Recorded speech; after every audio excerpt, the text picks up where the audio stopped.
Creator, may your spirit and guidance be in us as we work for the benefit of all our people, for peace and justice in our land, and for the constant recognition of the dignity and aspirations of those whom we serve. Amen.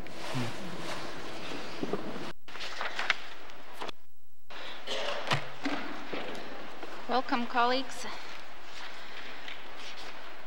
First of all, I just want to welcome the grade 6 class from William McDonald here today. I got a quick introduction to them. They may not be here when we do. So we are moving on. Minister statements. Minister for Health and Social Services. Thank you, Madam Speaker. Madam Speaker, the Department of Health and Social Services is reviewing the supplementary health benefits available to N.W.T residents. These benefits cover prescription drugs for approximately 1,500 residents, benefits that go beyond coverage provided by the N.W.T health plan. Unfortunately, these programs are not currently available to everyone, so we're now updating policies that underpin this program. To access the Supplementary Health Benefits Program, you must be a senior or have a specified disease named on a list of conditions developed more than 30 years ago. The Seniors Program remains unchanged. Our current focus is on replacing the Specified Conditions Program with one that provides more people with coverage.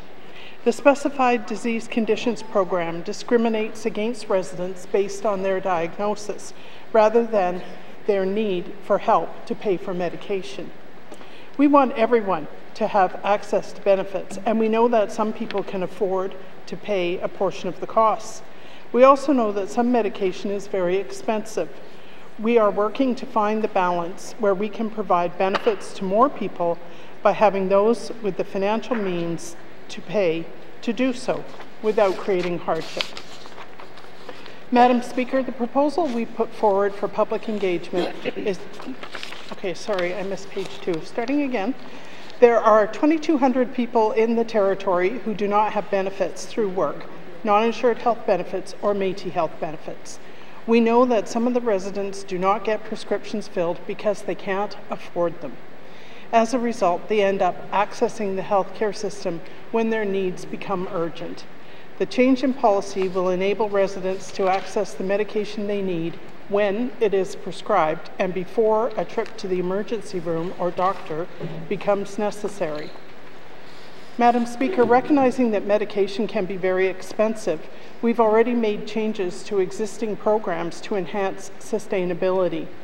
We introduced the lowest cost equivalent policy, which specifies that the Extended Health Benefits Program covers the lowest cost alternative drug in generic brands. We also put in place the long-term dispensing policy that requires certain medications to be dispensed as a 100-day supply, therefore reducing the number of dispensing cycles. We launched the biosimilar policy in 2021 to switch patients from biologic drugs to their biosimilar versions. All of these initiatives have reduced the cost of the Department's supplementary health benefits programs. Work continues to identify further administrative improvements that will make them more sustainable. We're acutely aware of the continually rising costs of healthcare overall. Madam Speaker, the proposal we put forward for public engagement is based on what we learned from research on benefits programs across Canada. The N.W.T is one of the only places in the country that does not have a government-funded benefit program for low-income residents. It's time to change that. We're proposing that residents with low income have access to the same suite of benefits as residents who are eligible for the federal non-insured health benefits and the territorial Métis health benefit programs. Benefits available under these programs are covered at no cost to those eligible for them. Residents above the low-income threshold will be required to pay for their drugs on a scale rising with income level until maximums are reached. When costs are maxed out, the GNWT will pay for the drugs required by residents. We've posted a discussion paper outlining the proposed changes online for review and feedback, as well as sample scenarios and frequently asked questions. We've developed an online calculator to help residents understand how the proposed changes may affect them. We've met with interested parties, and we're planning to host a virtual town hall in mid-November where the public can ask more questions and provide feedback. It's important for residents to make us aware of their many unique circumstances and nuances. We've been getting a lot of feedback so far. Keep it coming. We're learning a lot, and your responses have been extremely valuable. For example, through the engagement, we've learned more about the need for coverage of medical equipment and supplies. We want to create the program that best represents people's needs. We'll continue to accept feedback until November 23rd.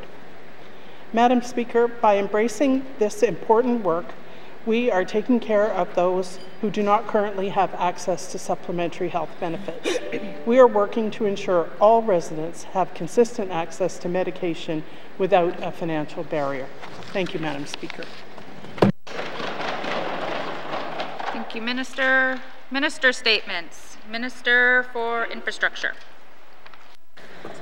Thank you, Madam Speaker. Arctic Energy Alliance 25th anniversary. Madam Speaker, the Government of the Northwest Territories is committed to increasing the use of alternative and renewable energy, stabilizing the cost of power, and supporting national and global efforts to reduce greenhouse gas emissions. There are projects and initiatives the N.W.T is leading that will help us meet these objectives, like the proposed Fort Providence to Kikiza transmission line and our efforts to make biomass the main heating source for N.W.T buildings. We also need action at the community level. That means residents, businesses, and communities across the territories taking steps to reduce their own energy costs and increase the use of alternative and renewable energy in their homes and office buildings. Madam Speaker, for 25 years, the Arctic Energy Alliance has been providing that support at the community level. The Arctic Energy Alliance is a non-for-profit society which is funded by the N.W.T, dedicated to reducing the costs and climate impacts of energy use in the Northwest Territories by providing programs and services. Madam Speaker, back in 1997, when the organization was created, their primary focus was to be able to provide energy, education and awareness, energy audits for buildings, and renewable energy initiatives. The Arctic Energy Alliance continues to deliver these programs and has broadened their suites of programs and services over the past 25 years. The organization now provides even more options for residents, businesses, and communities to save on energy costs and become more energy efficient. The organization has offices in all 6 regions here in the Northwest Territories. It allows the Arctic Energy Alliance to maintain a close connection to communities throughout the N.W.T and establish important relationships and partnerships at the community level. Madam Speaker, this work is having a positive impact. Since 2011, the Arctic Energy Alliance Building Energy Retrofit Program have resulted in combined annual savings of $2.4 million in energy costs. The Alliance is also a key organization in helping communities develop energy planning in the N.W.T. In 2020, the organization launched a pilot electrical vehicle rebate program to help residents in hydro zones reduce the cost of transportation. In 2021-2022, the Arctic Energy Alliance invested in approximately $5 million into various programs and service. Of this $5 million, $2.7 million is core funding provided by the N.W.T, and the $1.7 million is provided through our agreement with Canada for the Low Carbon Economy Leadership Fund. While this agreement is set to expire at the end of 2023-2024 fiscal year, talks have already commenced with the Environment and Climate Change Canada to renew this important funding. The remaining $0.6 million comes from various sources, including AEA membership as a one-time N.W.T funding. This investment resulted in significant dividends for the territory. 2,802 incentives given out, representing $1.8 million in direct savings for residents. This investment supported small communities, Madam Speaker, with over half funding going to communities outside of Yellowknife.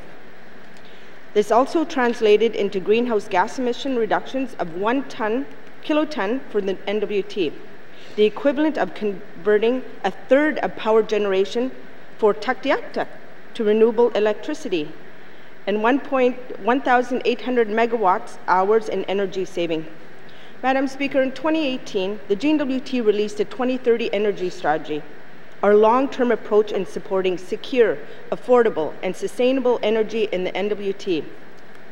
The Arctic Energy Alliance programs and services are central to meeting our objectives of increasing the share of renewable heat in buildings to 40% and increasing energy efficiency by 15% by 2030. Congratulations to the Arctic Energy Alliance on a quarter of its century of providing important energy programs and services in the N.W.T. I look forward to what the next 25 years will bring to the organization here in the Northwest Territories. Kuinaini. Thank you, Minister. Minister statements. Minister for Environment, Natural Resources. Thank you, Madam Speaker. Madam Speaker, this government works to support Northerners who want to get on the land, participate in the traditional activities as part of the Sustainable Livelihoods. Since marking the National Day for Truth and Reconciliation in September, I've thought about our efforts to promote sustainable livelihoods, support residents of the Northwest Territories, and the mandate commitments of this government all serve to create a critical mass that builds bridges and strengthens partnerships. Northerners, and particularly Indigenous people, have important connections to the land, water, forest, and wildlife, which have supported culture, traditions, knowledge, and way of life for generations. Today, I would like to share some of our collaborative efforts with communities, Indigenous governments, Indigenous organizations, and other co-management partners to support sustainable livelihood in the Northwest Territories. Madam Speaker, the Department of Environment and Natural Resources supports a wide range of programs that promote on-the-land activities, country food harvesting, and traditional economy. The Take a Family on the Land program provides funding to help people take part in on-the-land activities such as hunting, fishing, camping, and sharing Indigenous knowledge. This new program is designed to be accessible for diverse families.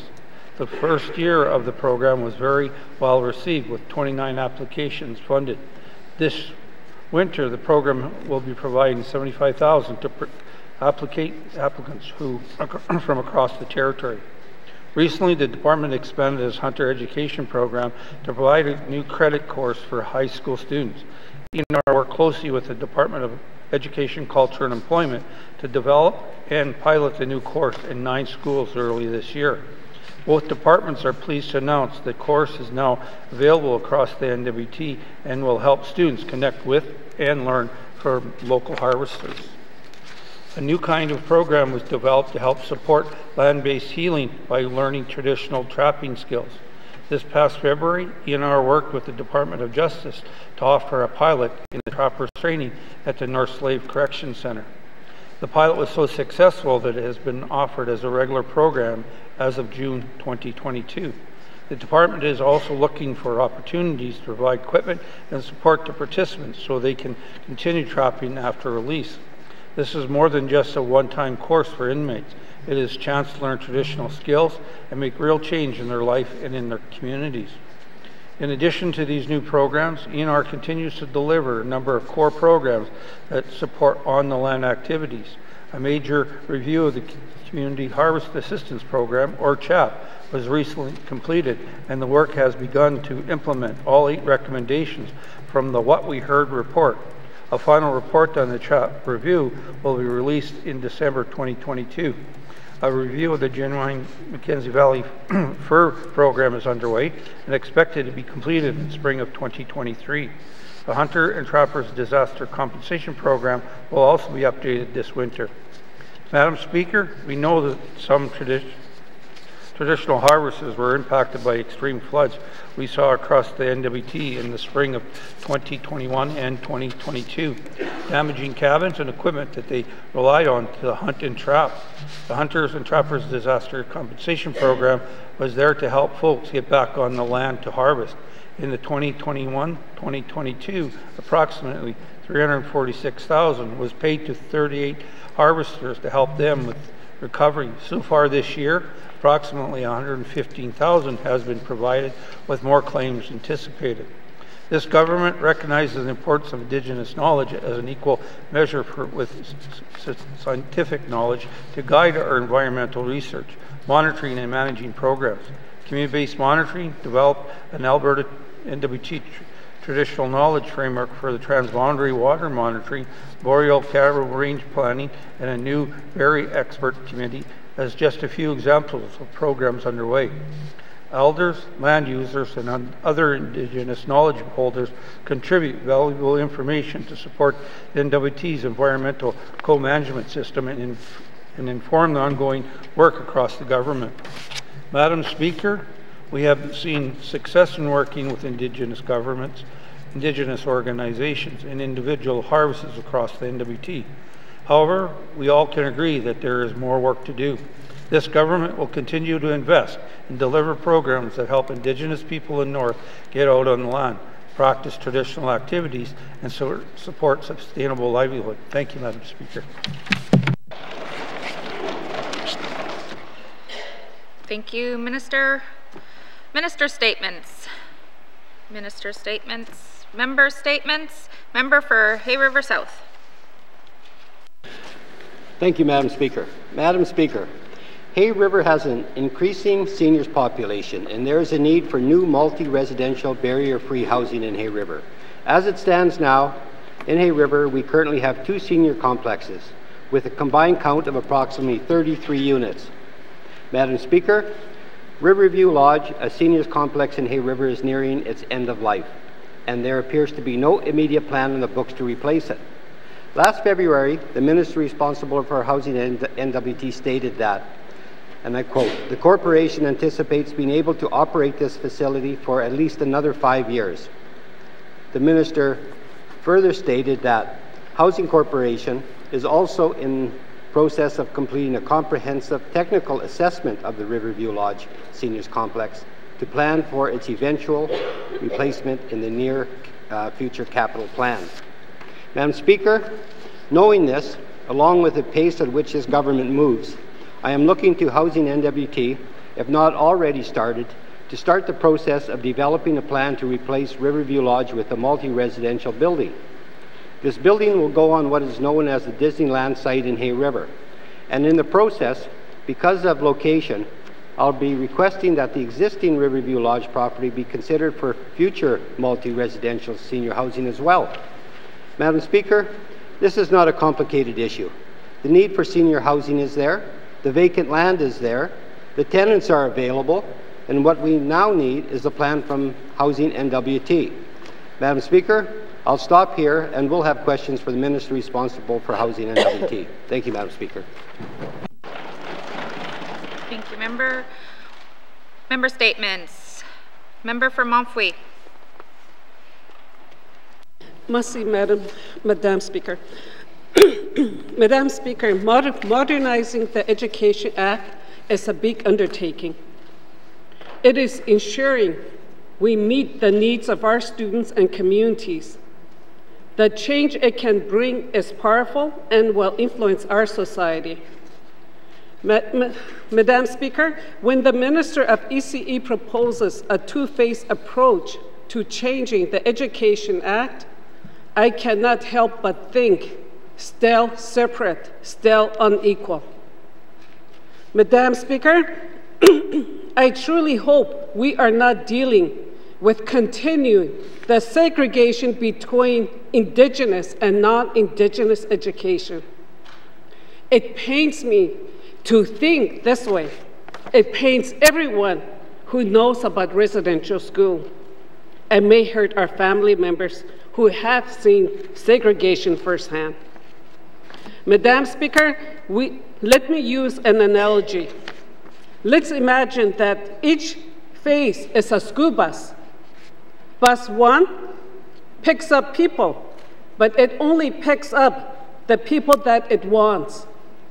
The only people that are allowed on the bus are from the Department of Education and Culture and Employment. Indigenous people are simply left on the side of the road asking for a ride. The minister's reasoning, we got to get this done fast before the end of the 19th Legislative Assembly. Bus 2 will pick up everyone, but we do not know when this bus will leave or if it will ever leave. The minister says that phase 2 will happen, but he does not have the authority to commit to anything past the life of this Legislative Assembly. There should be only one bus. This is the right thing to do and the right way to work. I find it insulting to hear the minister say we do not have time to work with Indigenous government, when in fact they are very important partners in the work that we do. Some of the concerns that I have with the proposed phase 1 are the following. 1, we do not know what the proposed changes are, and we have been provided no details on those changes. I fail to understand how the proposed administrative changes, like definitions, are going to improve student outcomes like reading levels. Madam Speaker, can I have unanimous consent to conclude my statement? Thank you. Thank you. The member is seeking unanimous consent to conclude her statement. Are there any nays? There are no nays. You may conclude your statement. 3, ECE plans to clarify ministerial powers as part of phase 1.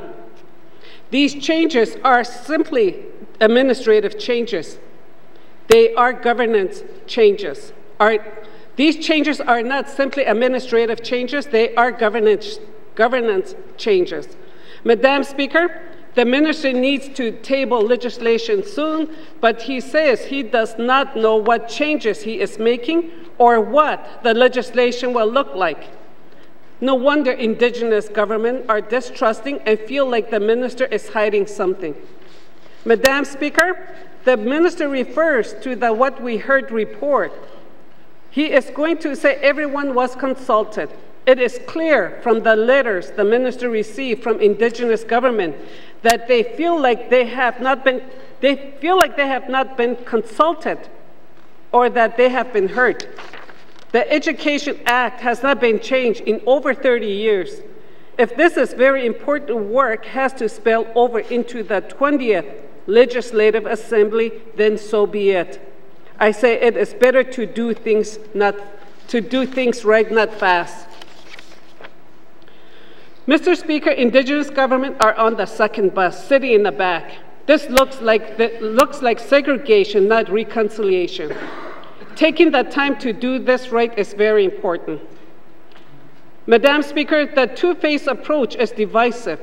It recalls the past, which was guided by privilege and racism and ended in deep segregation and suffering. Madam Speaker, this two-phase approach is disrespectful of our treaties and agreements. It will affect government-to-government relations. Madam Speaker, no one wants to disrupt our students' path to learning. We want to address the colonial legacy and improve the education system together. Our elders have always taught us we must act collectively in unity and collaboration to achieve big things. And I say, quote, nothing about us without us, end quote. Madam Speaker, let us not send wrong message. Let us correct this immediately and work in phase 1 together. We need a path that shows we can do things together. To find this path together is what we owe our children. I will have a question for the Minister of Education and Culture and Employment. Thank you. Thank you, Member. Member statements. Member for Great Slave. Thank you, Madam Speaker. Madam Speaker, the North is famous for our love of unique place names, and Tin Can Hill is no exception. This beloved green space, located behind Rat Lake, is celebrated by new and long-term residents alike. It is where the snowmobile trail gets you out of the city, down to the lake, and across the bay in the winter. It was where the boats from across the lake would dock to resupply the town, and where you can see evidence of our rich mining history at the Old Con Mine. On Tin Can Hill, you can play and explore and walk on the 2.7 billion-year-old volcanic rock that underlies our town. It's where the city's folks run, walk, or bike extensive trail loops while conveniently remaining within the city.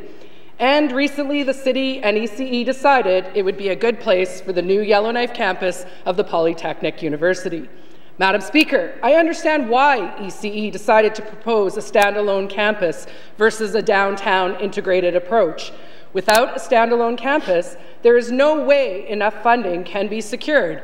In other words, Madam Speaker, to fund the future Polytechnic, the N.W.T needs a big-ticket ask to bring in big-ticket funding. A plan that would incorporate existing buildings on a rental or leased basis would never get the fiscal support that it needs. As we all know, the feds love to give us capital money while operations and maintenance funding is generally not included. Madam Speaker, my constituents and other residents are still reeling from the surprise announcement that the N.W.T wants to build on Tin Can Hill. I understand that the engagement part is to begin now, but clearly before this, nothing was done in a transparent manner. The facilities master plan submitted as part of the federal ask shows all traffic to the campus entering through School Draw Avenue, an area that will become a bottleneck for traffic. People will also cut through the nearby Copper Sky complex to reach 52nd Street, causing safety issues for residents there. As well, the plan calls for 50% of students to find housing in Yellowknife's rental market. How? Our residential vacancy rate will be 0 by this spring, dropping from its current 1.9%, and there appears to be very little construction planned once current projects are complete. All this will lead to long-term tenants, including many pensioners and low-income families, to be forced from their homes due to rising rents and neighbourhood gentrification. When asked, the department's response is that this will all be sorted out through the engagement process. However, Madam Speaker, if this consultation leads to a resounding no from residents, my question is, will the department listen? Thank you, Madam Speaker. Thank you, Member. Member statements. Member for N.W.T. Madam Speaker, cost of living for Canadians and residents of the Northwest Territories is going up. We see all around us the cost of electricity, global fuel prices rising, home heating fuel rising, consumers' prices have all gone up. The cost of food inflation is going up everywhere, Madam Speaker. We know the cost of food is going up, especially the fruit, the vegetables, the baked goods, and the cereal. Madam Speaker, people in my riding can barely afford to pay for that. We have to rely on traditional means, hunting, to feed ourselves, but the price of gas has gone up as well. Getting out in the land is becoming more expensive. Electricity bills are going up. NTPC has put before the Public Utility Board the application to raise rates 5% over the next 2 years. Cost of fuel continues to go up. Inflation is at an all-time high. We also know the N.W.T communities face the lowest household income and some personal income, the least opportunity for jobs in the territory. Madam Speaker, residents in the N.W.T region can only pay for the highest cost of living. How much more can the residents afford? I understand the federal government is forcing our government's hand on this tax, but the N.W.T protecting the residents in the high Arctic, residents in my riding are having to pay the price of carbon tax. There has to be a way that the N.W.T can draw a line to stop rising costs in the residents for the N.W.T in a tiered system. We are already dealing with the high impact of climate change, the most sea ice changing, weather impacting our hunting. We shouldn't have to pay carbon tax for that, Madam Speaker. I will have questions for the Minister at the appropriate time. Thank you. Thank you, Member. Member statements. Member for Cam Lake. Thank you, Madam Speaker. Madam Speaker, I too would like to congratulate the Arctic Energy Alliance on 25 years in the Northwest Territories. Madam Speaker, we all know renewable energy and alternative energy solutions are the future. Our climate is changing and resources are depleting. We know we need to find sustainable energy solutions to replace non-renewable resources. The Northwest Territories uses 3 main energy sources to generate electricity: water, diesel, and natural gas, along with some solar energy installations. An objective under the N.W.T's 2030 energy strategy work is to reduce GHG emissions from electricity.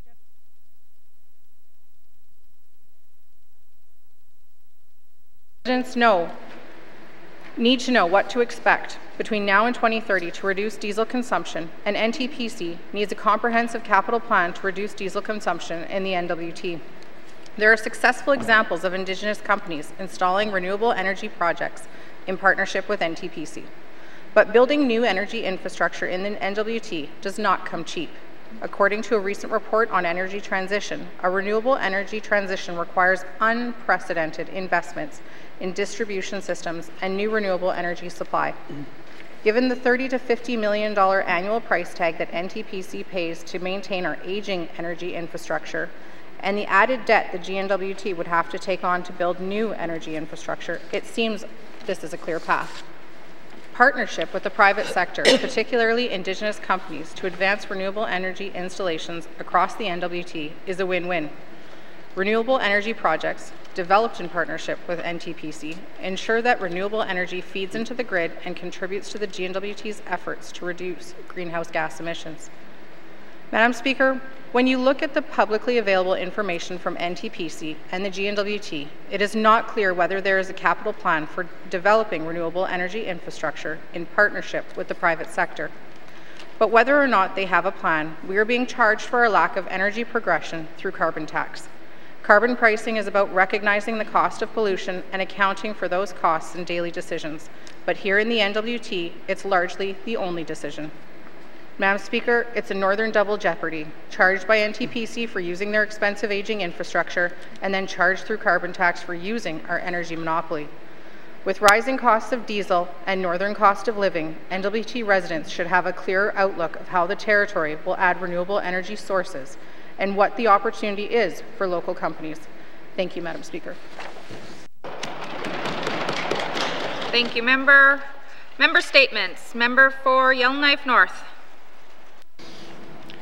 Thank you, Madam Speaker. People love camping in the Northwest Territories, and I think we all know that. You can just look at the demand the minute the campsite bookings open for our 33 territorial parks. Or you can look at the over 900 squatters we're trying to kick off the land right now, Madam Speaker. But what happens every year is that the season abruptly ends and we have no winter camping anywhere in the Northwest Territories in our 33 beautiful parks that we all know and love. And I would like to see some sort of winter camping, Madam Speaker. Now, I'm not asking that we keep all our parks open year-round. Clearly, there's not demand for that. But some sort of option somewhere in one of our parks to camp in the winter. Perhaps you could snowshoe into a hut in the Mackenzie Mountains. Perhaps there could be some yurts set up to book in Samba Day. Perhaps a place to legally leave a wall tent. Perhaps a place to have a 2-week program of winter activities such as skiing, ice fishing, or snowshoeing in one of our beautiful parks. Honestly, Madam Speaker, I will take anything at all. We can even put it on a tourism brochure. I just believe we love winter and we love our parks, so why not have some sort of winter camping option? I'll have questions for the Minister of ITI. Thank you, Madam Speaker. Thank you, Member. Member statements. Member for Frame Lake. Merci, Madame la Présidente.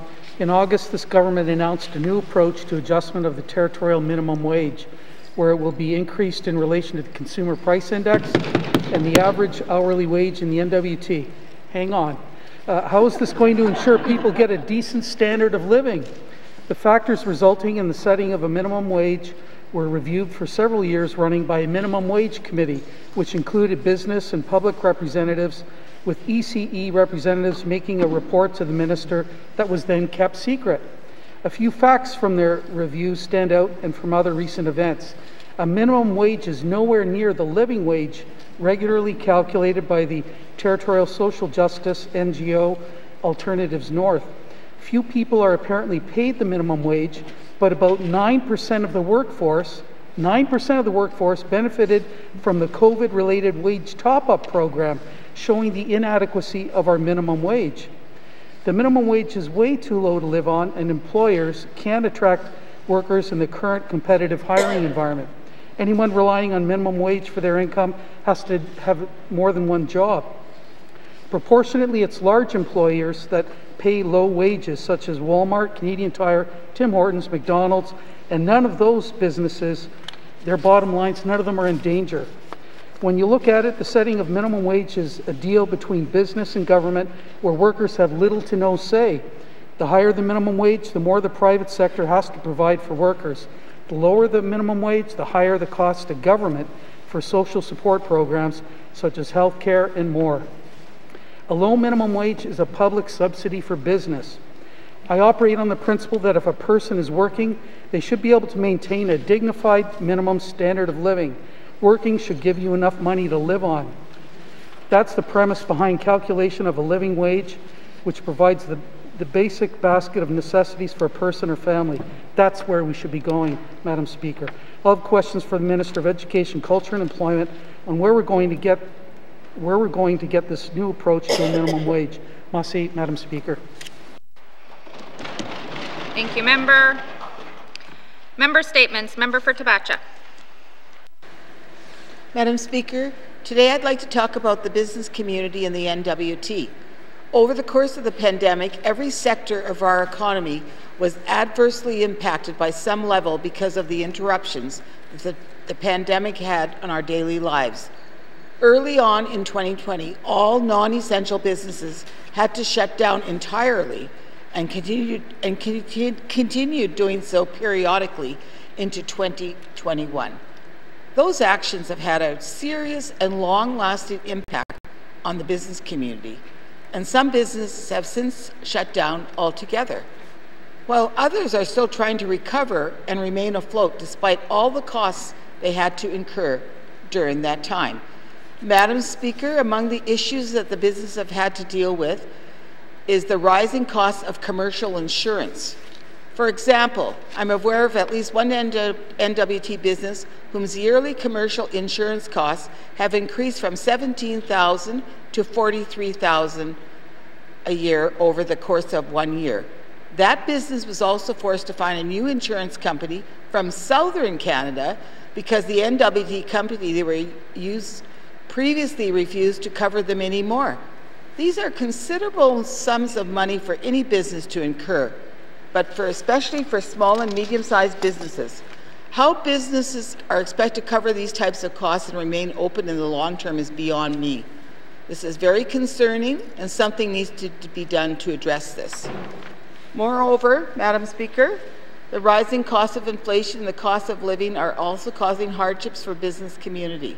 For example, rising fuel costs are increasing the cost for shipping and the transportation of goods.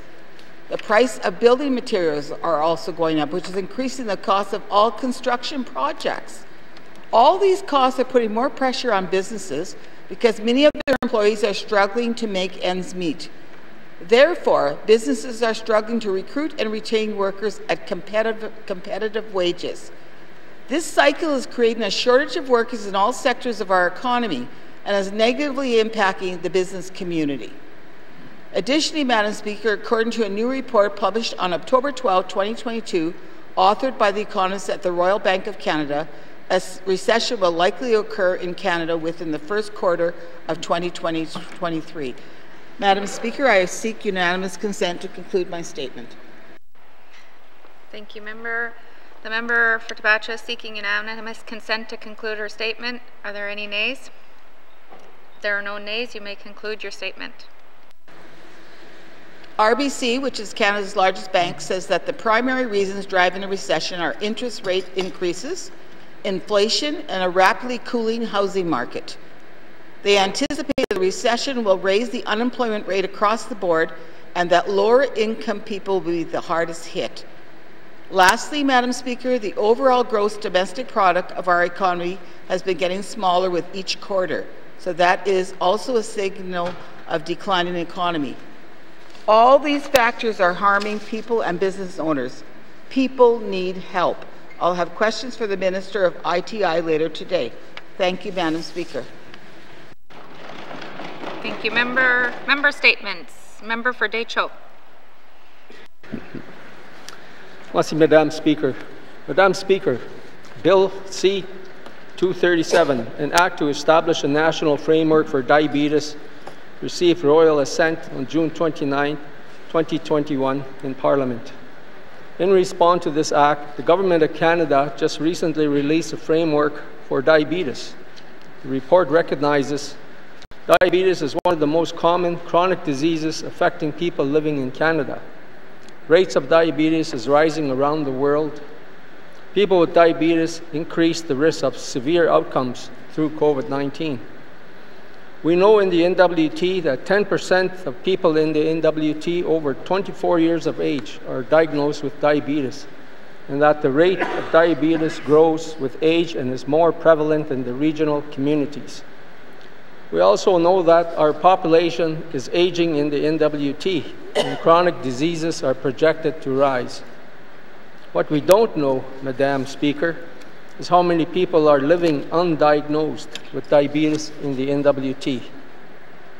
The Health Minister herself said in the House, December 2021, for people who need diabetic care, it really starts with the diagnosis of diabetes.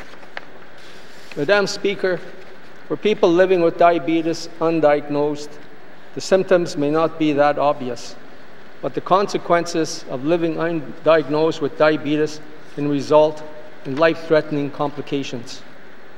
We also know, Madam Speaker, the N.W.T. has a high rate of ambulatory care, and that hospitalizations for some chronic conditions could have likely been prevented through better chronic disease management and better access to primary care. Diabetes is a national concern, and it should be a concern for the N.W.T. as well. What is the N.W.T. doing to really address the root causes of diabetes and take action that supports the lives of people in small communities? I will have questions for the Minister of Health and Social Services later today. Merci. Thank you. Member statements. Member for Nahende. Thank you, Madam Speaker. Madam Speaker, on August 16th, Speedskate Canada, or Speed Skating N.W.T. proudly reported that Val Gendron from Fort Simpson has been recognized by Speed Skating Canada with the Coach Award of Excellence. The Coach's Award of Excellence is awarded to those who have made meaningful contributions to the sport of speed skating in the role of a coach. Each year, a maximum of 3 winners are selected for the award. This year, they recognized 2, with Val being one of the 2 winners. The Coach's Award of Excellence is intended to recognize coaching excellence within a given year and may be bestowed upon an individual based on the following criteria: exceptional achievement of the coach's athletes with a strong link to the coach's training program, innovative programming or initiatives that drive athletes' recruitment or retention, coaching technique that contributes to athletes' development on and off the ice, adapt program and coaching techniques that keep skaters active and engaged throughout the COVID-19 pandemic. As people in Fort Simpson and N.W.T. know, Val put her heart and soul into every speed skater she has coached over the last 30+ years. We would not be happier to have her as part of our community. Madam Speaker, I've been very fortunate as a parent, now as a grandparent, to have Val and my children and my grandchildren's sports life.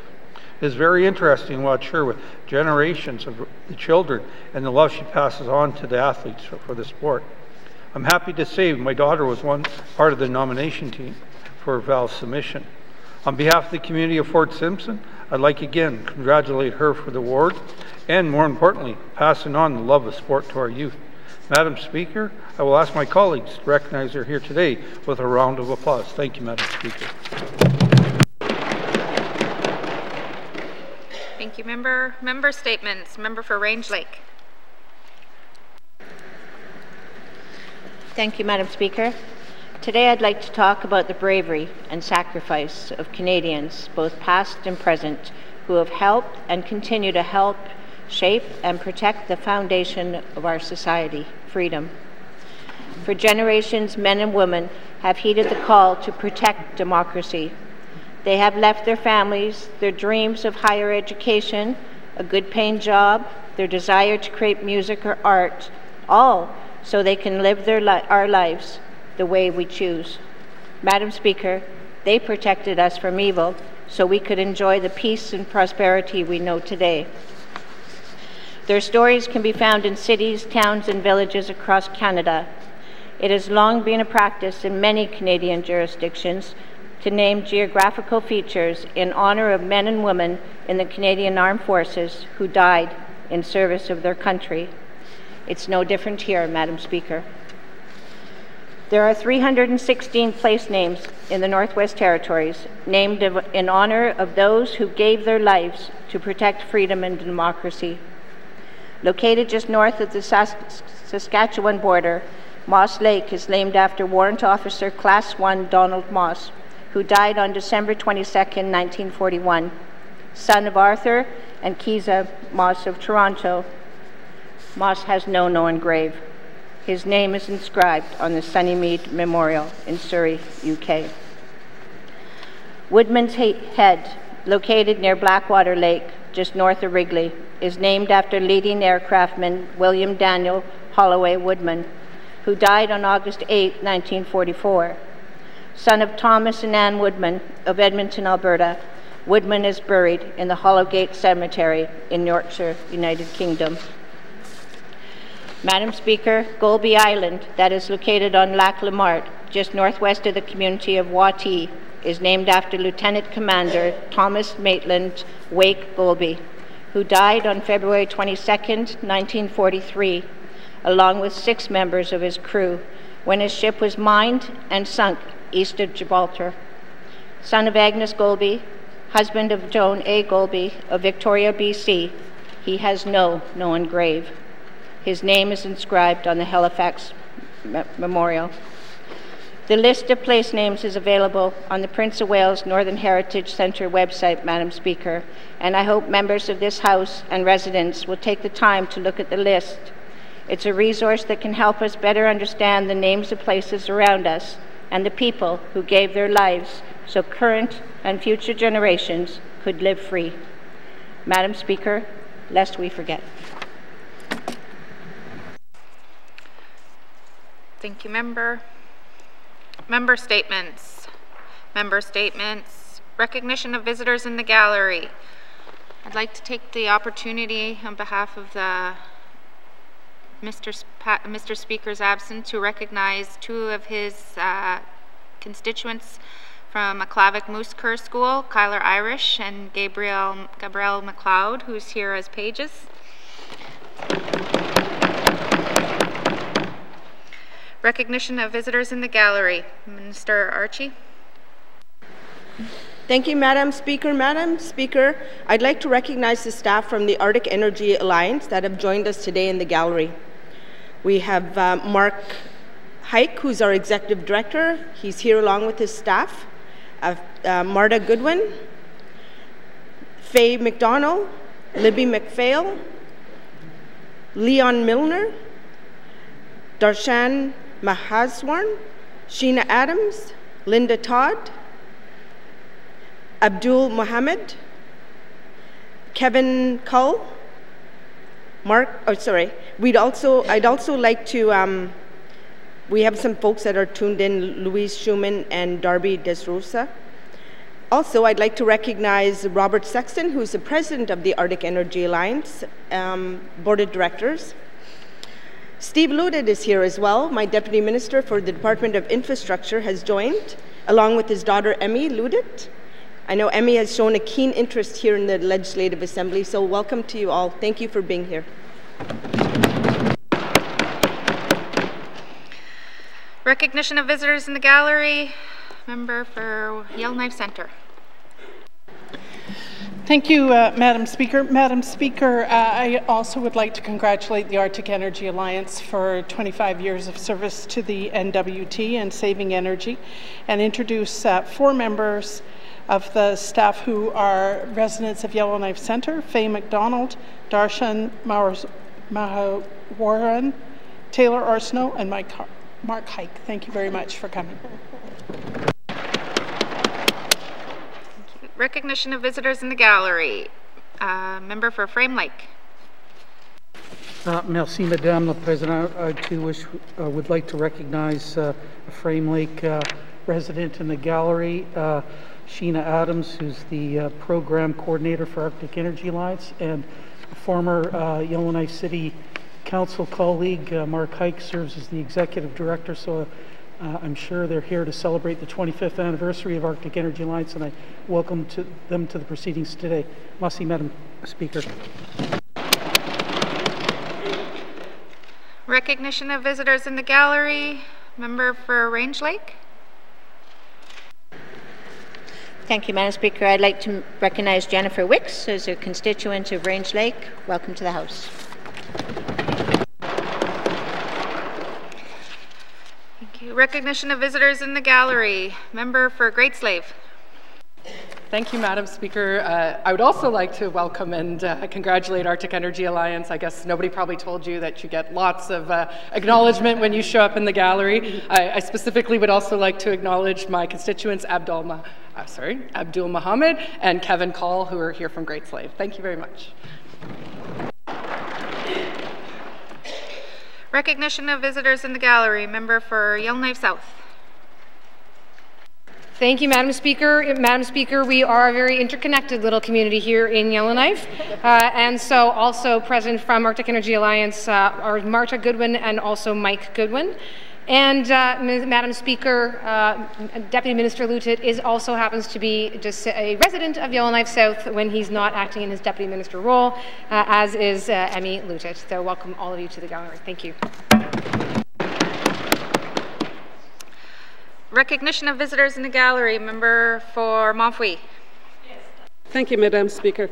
I would like to acknowledge and welcome Leon Apple, originally from N.W.T, and he currently lives in Yellowknife, and I would like to welcome the Arctic Alliance as well. Thank you. Recognition of visitors in the gallery. Member for Cam Lake.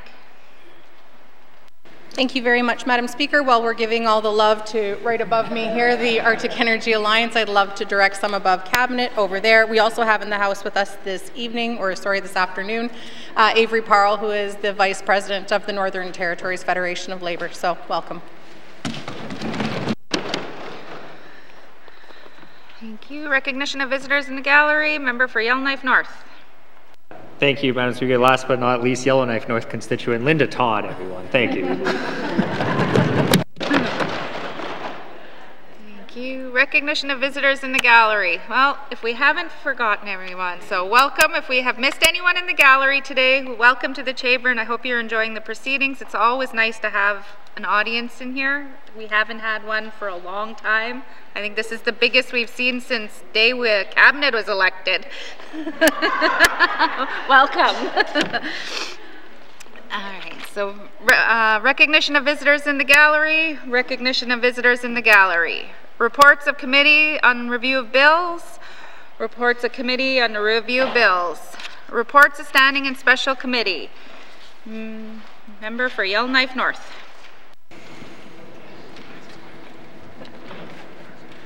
Do I just start reading? Do I just start reading? Yeah. Thank you, Madam Speaker. It's going to be another long one today. Madam Speaker, your Standing Committee on Government Operations is pleased to provide its report on the review of the 2022 Audit of Addictions Prevention and Recovery Services and commends it to the House.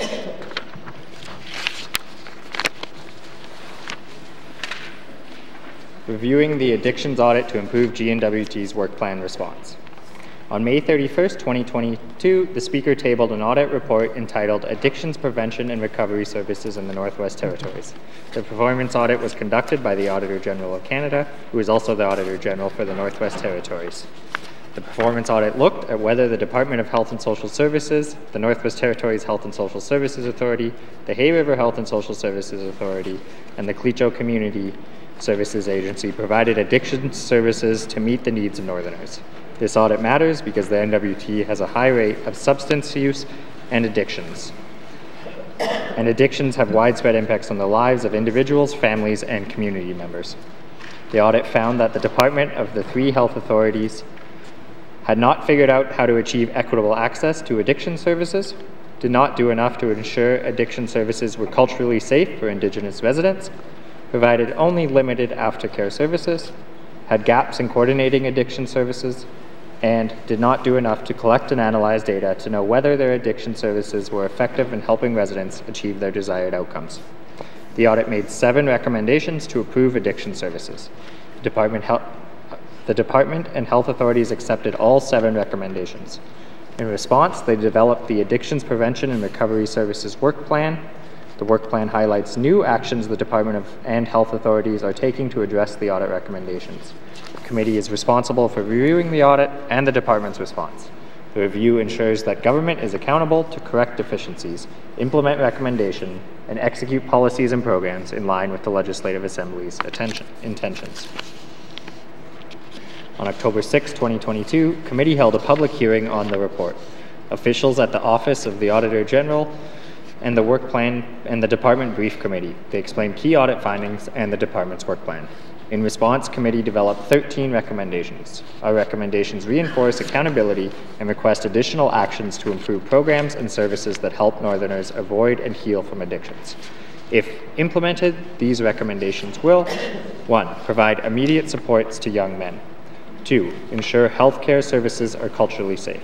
3. Secure federal support to set up healing centers in the N.W.T. And 4. Strengthen the follow-up process. Committee is pleased to submit these recommendations and looks forward to their implementation. Responding to suicide deaths. On October 3, 2022, the Chief Coroner took the unprecedented step of releasing data earlier than usual on suicide deaths. The data points to a health crisis. In the first 9 months of 2022, 18 Northerners died of suicide, more than in any full year in the last 2 decades. In releasing these statistics early, the Chief Coroner hoped to spur the government to respond. Indeed, the Minister of Health and Social Services has indicated that a whole-of-government response is needed. The committee also sought to respond to the Chief Coroner's report in the context of this audit review. The Chief Coroner report includes a statistic that potentially connects suicide deaths to addiction services. That is, the number of suicide deaths with alcohol as a contributing factor. To get a better understanding, the committee examined more than 20 years of data on suicide deaths. The committee found that since 2001, 212 Northerners have died by suicide. Alcohol was a contributing factor in over 1 in every 2 deaths, 112 in total. Males under age 40 made up 1 in every 2 deaths, 114 in total. The age profile of the N.W.T. suicide deaths is younger than Canada's. Here, men in their 20s and 30s are most likely to die of suicide. Across Canada, men in their 40s and 50s are most at risk. These statistics and the loss of life they quantify are deeply upsetting. Each life lost is a tragedy that extends to families, friends, and communities. The link between many suicide deaths and alcohol points to the urgency of the audit's focus to provide addictions prevention and recovery services that meet the needs of Northerners. The department's work plan commits to promising plans to improve addiction services, but many planned activities, even if implemented successfully and to the full, have timelines of a year or more. Process-driven activities, such as revising hiring practices by the end of 2023-24, will take longer still to influence service quality. While committee supports all the department's planned activities and understands this work takes time, committee wants to see actions with immediate impacts. Incorporating these immediate actions into the work plan will enhance its relevance, effectiveness, and credibility. Committee's recommendations for the immediate actions focus on the demographic group most at risk of living with suicidal thoughts or behavior, young men. I will now turn it over to the MLA for Tabacha. Thank you, Madam Speaker. Thank you, Member for Tabacha. Recommendations: provide immediate supports to young men, ease access to On-the-Land Healing Fund. The On-the-Land Healing Fund helps Indigenous governments and organizations provide land-based addictions treatment, including aftercare programming. However, the auditor heard from some Indigenous groups that administrative requirements make accessing the fund difficult. In both 2019-20 and 2020-21, the department failed to distribute $500,000 to $600,000. almost 1/3 of the fund's $1.8 million budget. Committee therefore recommends, recommendation number 1, that the Department of Health and Social Services review and relax administrative requirements to access the On-the-Land Healing Fund with a view to ensuring full uptake of budgeted funds in 2022-23 and report on whether the funds were dispensed.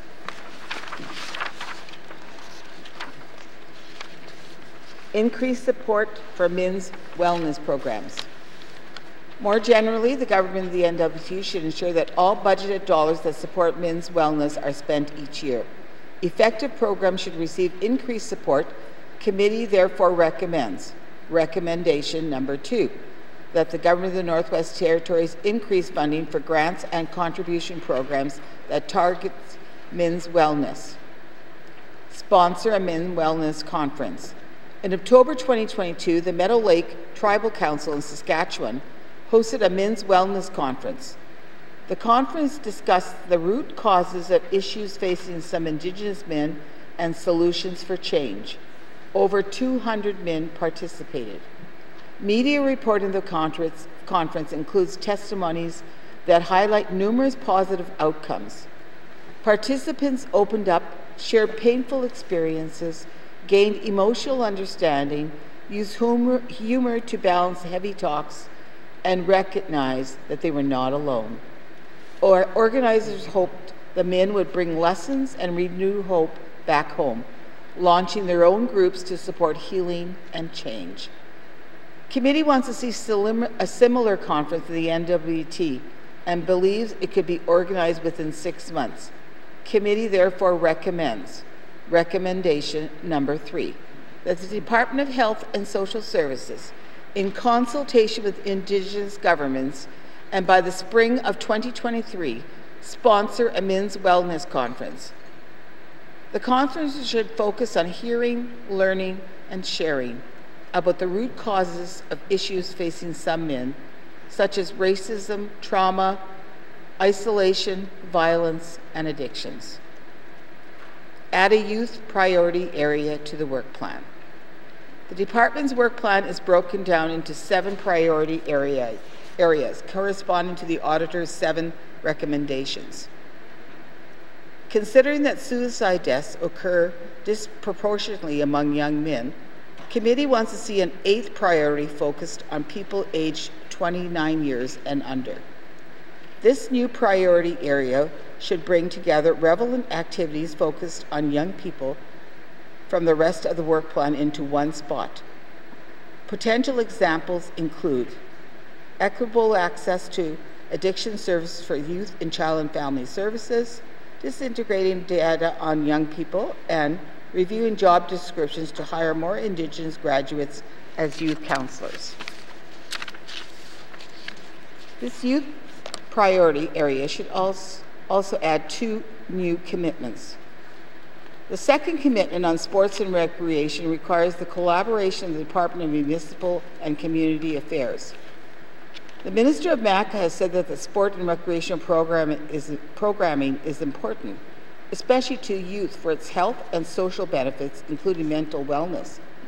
Committee agrees, but is unclear whether MACA sees its role in mental health promotion in collaboration with other government of the Northwest Territories departments and agencies. Committee therefore recommends, recommendation number 4, that the Department of Health and Social Service, in collaboration with the Department of Municipal and Community Affairs, add an 8th priority to the Addictions Prevention and Recovery Work Plan, focusing on people aged 29 and under. This priority area should include clear commitments and performance measures to increase access to and uptake in counseling and healing supports, and increase youth participation in sports and recreation, including measures to improve access to facilities and programming. Ensure healthcare services are culturally safe. Measure culturally safe effectively. The auditor's definition of cultural safety was an outcome where Indigenous people feel safe, respected, and free from racism and discrimination when accessing health and social services programs. Cultural safety is important to remove barriers to accessing services and make it more likely these services will meet Indigenous clients' needs. A key challenge to ensuring cultural safety is effective measurement. Measurement is important because programs intended to boost diversity, equity, and inclusion can have various levels of effectiveness and must be assessed with evidence. But since cultural safety is an outcome inherent to the Indigenous client, departmental reviews of standards and policies is not enough to ensure cultural safety. Insight from Indigenous clients is required. Committee encourages the department to set a goal towards defining how culturally safe outcomes are measured. This work should be done in collaboration with the NTHSSA Leadership Council. The committee therefore recommends, recommendation number 5, that the Department of Health and Social Services implement an approach to measure whether users or non-users of the Government of the Northwest Territories Addiction Services finds those services to be culturally safe and provide a timeline for implementation. I will now turn the document over to the MLA for Cam Lake. Thank you, Member for Cam Lake. Thank you, Madam Speaker. Extend work on cultural safety throughout the government. The importance of cultural safety extends beyond addiction services. Committee wants to see work to understand, enhance, and measure cultural safety applied to other areas at the health authorities and in the N.W.T. The department should outline how it will build on its most recent cultural safety action plan, Caring for Our People, in the months and years ahead. Committee therefore recommends recommendation number 6, that the Government of the Northwest Territories conduct a whole-of-government review of cultural safety in all standards and policies associated with N.W.T programs and services and provide a timeline for implementation. This review should identify barriers to cultural safety and inform efforts to remove or reduce identified barriers. Prioritize revised hiring practices. The work plan aims to revise hiring practices for addictions positions that formally recognize the value of Indigenous qualifications by 2023-24 fourth quarter. Members believe this work should be completed sooner. Work on job descriptions and hiring practices should have already been underway before the work plan was developed. The Department of Finance's Indigenous Recruitment and Retention Action Plan contains 5 action items to increase Indigenous representation at all departments and agencies, including at the health authorities. That plan was launched almost a year ago in November 2021. The department and health authorities should collaborate with the Department of Finance to expedite this work plan commitment. Committee therefore recommends recommendation number 7, that the Department of Health and Social Services and Health and Social Services authorities, in collaboration with the Department of Finance, prioritize their commitment to revise hiring practices for addictions positions to recognize the value of Indigenous qualifications. Committee further recommends the timeline for this work to be moved up by 6 months to the second quarter of 2023-24. Incorporate Indigenous knowledge into standards of practice. While the work plan commits to revising the hiring process to recognize the value of Indigenous qualifications, it does not explicitly extend that logic beyond the hiring phase and specifically to standards of practice. Western medical standards create barriers to cultural safety for Indigenous residents. They make it harder for Indigenous people to gain accreditations to become healthcare providers within the system. They also distort the measurement of outcomes. Indigenous people lead different lives than non-Indigenous people. The desired healthcare outcomes for Indigenous people do not always match those defined by Western standards. Indigenous standards of practice are also a matter of rights. Article 24.1 of the United Nations Declaration on the Rights of Indigenous Peoples declare that Indigenous peoples have the right to their traditional medicines and to maintain their health practices. Committee therefore recommends recommendation number 8, that the Department of Health and Social Services and Health and Social Services authorities review and adjust standards of practice to recognize the value of Indigenous knowledge and provide a timeline for implementation. Set up mechanism for staff identified changes. To complement the work plan's top-down holistic approach, Committee proposes a bottom-up mechanism for healthcare staff to identify improvements. This will empower frontline staff to develop, implement, and communicate creative solutions in real time, while the larger policy approach is in development. Committee is not aware of any such mechanism available system-wide to drive bottom-up change. Frontline workers have an important perspective on the challenges in service delivery. They may be able to propose out-of-the-box solutions not conceived elsewhere.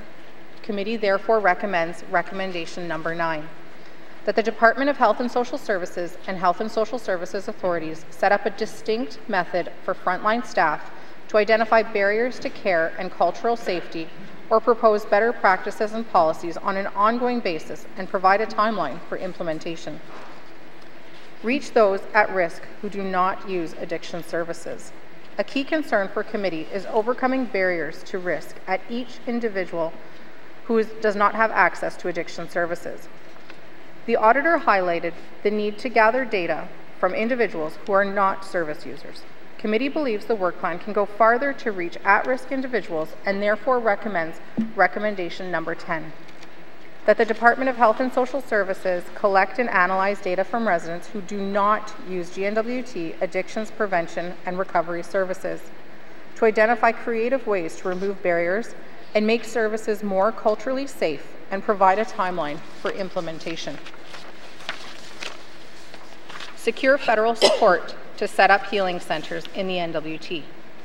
Members have heard repeated cries for one or more in-territory healing center. Right now, Northerners who want to access facility-based addictions treatments must leave the N.W.T to receive this service.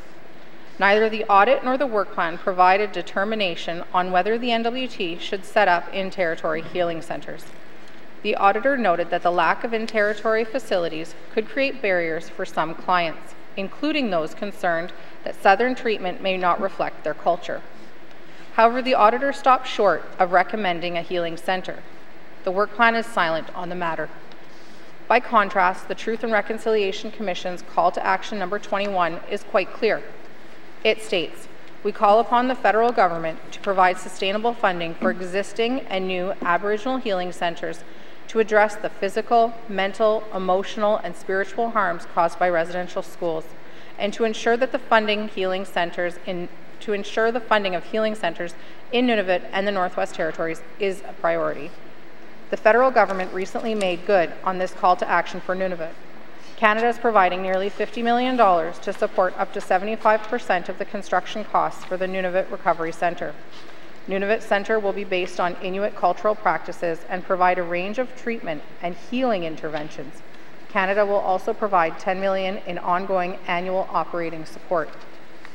Between call to action number 21 and Nunavut's recent precedent, committee believes it's time for the GNWT to secure federal support for one or more healing centers in the territory. This should include immediate access to detox centers in each region. Committee therefore recommends recommendation number 11, that the government of the Northwest Territories, in collaboration with Indigenous governments, pursue federal funding to help set up healing centers in the Northwest Territories. Strengthen the follow-up process. Present performance measures and regular reporting. Committee wants to ensure that the department demonstrates its progress towards achieving the work plan's expected results. One potential risk in this regard lies in the lack of disclosure on performance measures. The work plan that the department presented at the October 6th public briefing contained activity measures to describe what work would be done. The work plan also included high-level statements on expected results, but missing were specific performance results that are easily measured. Committee is aware that the auditor required the department to comply with word count limits. More detailed aspects of the work plan, like performance measures, may not have fit within the publishing constraints. Committee wants to see performance measures and regular public reporting on progress towards associated targets. Committee therefore recommends recommendation number 12, that the Department of Health and Social Services present performance measures for each activity in the Addictions Prevention and Recovery Work Plan and provide a timeline for implementation. The department should report on progress with a web-based tracker similar to ECE's action plan to improve student income outcomes progress tracker on a quarterly basis, and a public briefing at committee in spring or summer 2023 before the 19th Assembly ends. Madam Speaker, I would like to pass the final reading of this report back to the MLA for Yellowknife North. Thank you. Thank you, Member for Yellowknife North. Thank you, Madam Speaker. Incorporate recommendations into work plan. Committee's recommendations aim to reinforce existing commitments in the work plan and initiate additional actions to enhance addictions prevention and recovery services. Committee wants to see the department respond more substantially than with a standard tabled response and sooner than in 120 days. Committee therefore recommends, Recommendation 13, that the Department of Health and Social Services make changes to its Addictions Prevention and Recovery Work Plan as soon as possible to reflect the recommendation contained in this committee report. Conclusion. This concludes the Standing Committee on Government Operations report on the review of the 2022 Audit of Addictions Prevention and Recovery Services. Committee looks forward to the government's response to these recommendations. Recommendation 14. The Standing Committee on Government Operations recommends that the Government of the Northwest Territories provide a response to this report within 120 days. Thank you, Madam Speaker. Reports of standing and special committees. Member for Yellowknife North. Madam Speaker, I move, seconded by the Honourable Member for Thabacha, that the Standing Committee on Government Operations report on the review of the 2022 Audit of Addictions Prevention and Recovery Services in the Northwest Territories be received by the Assembly and moved into committee for the further consideration. Thank you, Madam Speaker. Thank you. The motion is in order. To the motion, Member for Yellowknife North.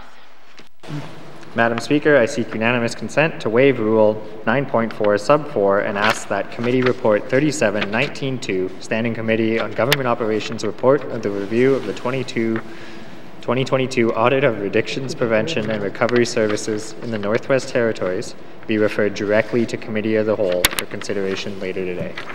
Thank you, Madam Speaker.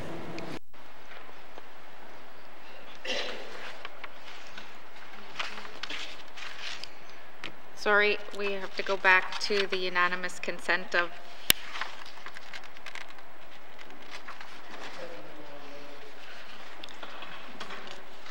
so the report.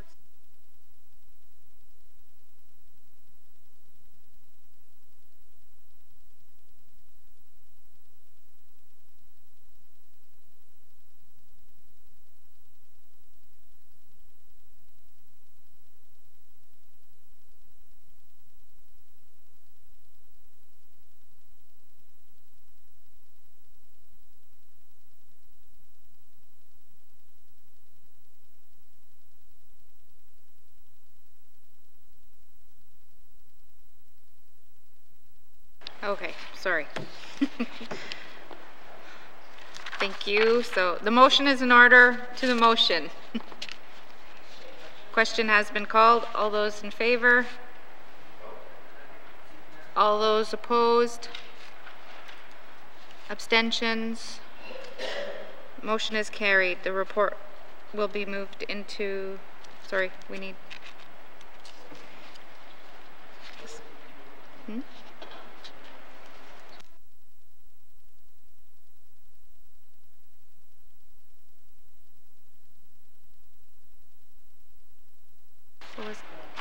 Sorry. The motion is carried. The committee report will be moved into Committee of the Whole for further consideration.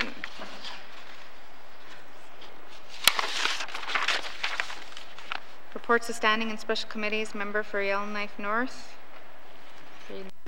Thank you, Madam Speaker. I'm seeking unanimous consent again to waive Rule 9.4 Sub 4 so that this committee report 37-19(2) can be referred directly to Committee of the Whole for consideration later today. Thank you, Madam Speaker. Thank you. The member seeking unanimous consent to waive Rule 9.4(4) and have Committee Report 37-19(2) referred directly to Committee of the Whole for consideration later today. Are there any nays? There are no nays. Committee Report 37-19(2) will be referred directly to the Committee of the Whole for consideration later today. Reports of standing and special committees. Reports of standing and special committees.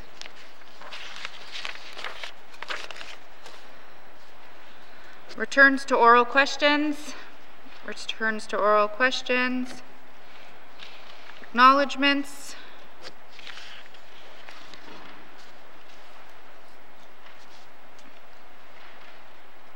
Oral questions. Member for Hay River South. Thank you, Madam Speaker. Our N.W.T senior population is ever increasing. Just to maintain a home is becoming an issue for many seniors. Winter is especially difficult for many. General home maintenance is difficult to maintain and is very costly. Accessibility and comfort is an issue. Seniors need barrier-free access. Madam Speaker, seniors want to know they are a priority to this government. Can the minister responsible for housing N.W.T inform this House how her department is actively addressing housing needs for an increasing number of N.W.T seniors? Thank you. Thank you. Minister of N.W.T Housing. Thank you, Madam Speaker, and thank you to the member for his question. Housing N.W.T is a part of the interdepartmental mandate efforts to enable seniors to age in place with dignity. By increasing supports for seniors to stay in their homes and communities, and that this has also played a part in the Housing N.W.T's strategic renewal efforts.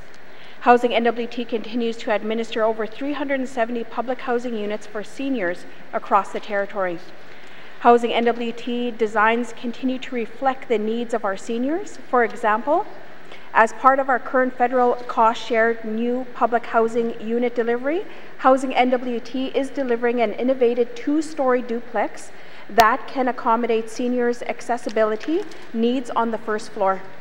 As part of the 100 new public housing unit delivery, Housing N.W.T is delivering 10 accessible seniors units that will be allocated to all 5 regions of the Northwest Territories. These units will be designed in a way that seniors can age in place in their home and have their accessibility needs addressed.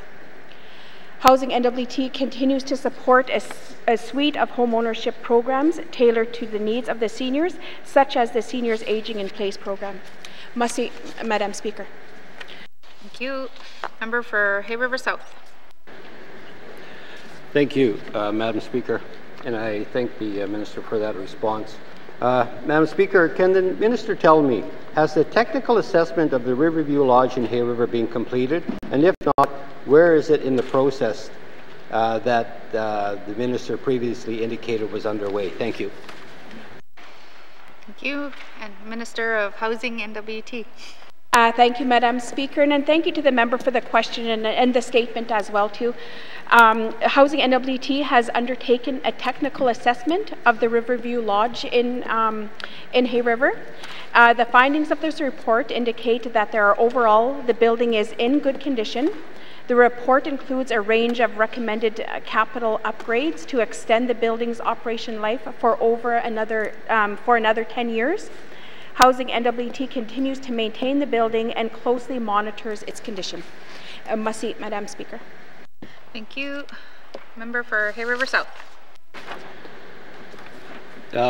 Thank you, Madam Speaker. That's interesting with the findings there. And you know, when I've had the opportunity to go in the building, you know, I might have a difference of opinion. But anyways, Madam Speaker, can the Minister tell those seniors in Hay River whether planning for a new seniors multi-residential facility has been completed or at least started with an estimated time frame? Thank you. Thank you. Minister of N.W.T Housing. Thank you, Madam Speaker. The seniors' housing needs continue to be a discussion with the community as part of the development of the Hay Rivers Community Housing Plan. Preliminary planning for the replacement of Riverview Lodge is underway, including possible funding sources. Detailed plans for the replacement of the building will involve close community engagement with leadership, the Hay River Senior Society, and stakeholders. A range of factors will be considered in the process, such as proximity and local amenities. Madam Speaker. Thank you. Final supplementary, member for Hay River South. Thank you, Madam Speaker. Can the Minister tell me, in the decommissioning of Riverview Lodge in 10 years, has consideration been given to include planning for a new facility on that site? I think the location of it is important because it is downtown, and seniors like the location. It allows them to get out and walk and visit, and also to use the amenities that the downtown core provides. Thank you. Thank you, Minister for Housing N.W.T. Thank you, Madam Speaker. I'm happy to say that Housing is considering this area for future development. We do have plans that are on the way right now. It is a discussion within the department, and I will keep the member informed as we progress with the new seniors complex. Thank you, Madam Speaker. Thank you. Oral questions. Member for N.W.T. Thank you, Madam Speaker. My member statement was the N.W.T presented legislation to increase carbon tax last week. Legislation will remove carbon tax rebate for home heating fuel, change increase of home heating bills by hundreds of dollars in my riding. In the press release yesterday, Madam Speaker, there was nothing said about the impact of heating bills. Can the Minister tell me how much heating bills will go up for the average household in the communities of Sax, Arbor, Paulatuk, Ulakaktuk, and Tuktoyaktuk? Thank you, Madam Speaker. Thank you. Minister of Finance. Thank you, Madam Speaker. Madam Speaker, I do have that information. I was just trying to see if I could pull it up quickly to provide that sense. I certainly can say, Mr. Speaker, that quite unfortunately the communities in the riding of N.W.T are likely to be facing some of the highest impacts from the change to the federal carbon tax rate.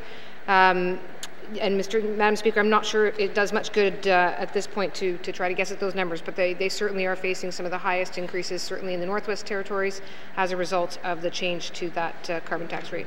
Thank you, Madam Speaker. Thank you. Member for N.W.T.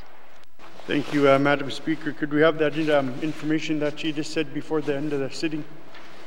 Madam Speaker, our government's press release said nothing about the impact of higher carbon taxes and heating bills. It didn't say anything about the impact of cost of living average in a household or a business. When the government raises its taxes to explain the impact of people from $50 a ton to $65 a ton, it's not meaningful information for the people. Government should provide more transparent, accessible information on its proposal, Madam Speaker. Can the Minister commit to release information on how the carbon tax will affect households in each community now to 2030? Thank you, Madam Speaker. Thank you. Minister of Finance. Thank you, Madam Speaker. Madam Speaker, I certainly will be able to release that, and we'll make sure that we get it to the members, make sure we get that out to the public. And Madam Speaker, to be very clear, also there's a difference in terms of who's being impacted. Folks that have that own their home are likely to pay more because they pay their heating fuel. Folks that are in market rentals that are paying for their heating fuel are likely to pay more. Folks who are in social housing or affordable housing will not be paying simply because that's part of the costs that get paid for them, or if someone lives in a rental situation where the landlord won't be passing that on, they wouldn't, although given the increases, that is certainly not something one would want to plan on. So, but there are a number of households who are in other circumstances. They will be facing increases, and we'll make sure to get that information out, what the anticipated average rate increases will be by community. Thank you, Madam Speaker. Thank you. Member for N.W.T. Thank you, Madam Speaker. Madam Speaker, the press release said again that N.W.T offset its heating costs using a cost of living offset. Will the equal average out household heating costs increase? And the people will still get impacted through the social housing due to the local LHO is going to still have to pay for that fuel, which comes out of their budget, which is so limited. Madam Speaker, will the Minister consider a fair approach to the carbon tax offset, such as a tiered cost of living offset payments to give more support to the people of the Beaufort Delta in a tiered system? Thank you, Madam Speaker. Thank you. Minister of Finance. Thank you, Madam Speaker. Madam Speaker, I certainly would consider that. And Madam Speaker, I just wanted to acknowledge that, it's thanks very much to the ideas presented by committee that the department can go back and take some time and see if there are other ways to try to mitigate the increases to the federal carbon tax. One being a tiered system by region, but at the same time looking at, that, as I said earlier, someone who owns their home, someone who doesn't own their home, even within a region, there's going to be differences in what someone pays. So we do want to do some work to try to be as equitable as possible, but acknowledging that because there certainly are those ridings who are facing those higher costs, Madam Speaker, we are going to go back and see if there is a way to adjust to account for that. Thank you, Madam Speaker. Thank you, Minister. Member for Nunavut, final. Thank you. Thank the Minister for that, Madam Speaker. Madam Speaker, some provinces rebate provincial sales tax and heating bills. We don't pay provincial sales tax, but we do pay GST in our heating bills, and that adds 5% on our tax on every bill. What measures has the Minister considered to support heating costs in the Beaufort Delta? Has the Minister considered asking the federal government for a rebate GST on heating bills in the territories and heating costs is most expensive? Thank you, Madam Speaker. Thank you, Member. Minister of Finance. Thank you, Madam Speaker. Madam Speaker, I can say that I have not heard it raised the idea of requesting specifically a GST rebate on heating fuel. So as I said earlier, happy to take that forward. And more generally, I will acknowledge I've certainly been tasked by my colleagues to take the message to Ottawa, given the impacts of climate change in the Northwest Territories, that the increased costs and what that's going to do to individual residents and businesses is, as I say, a message that I've been tasked to carry forward, and I certainly will do so. Thank you, Madam Speaker. Thank you. Oral questions. Member for Great Slave.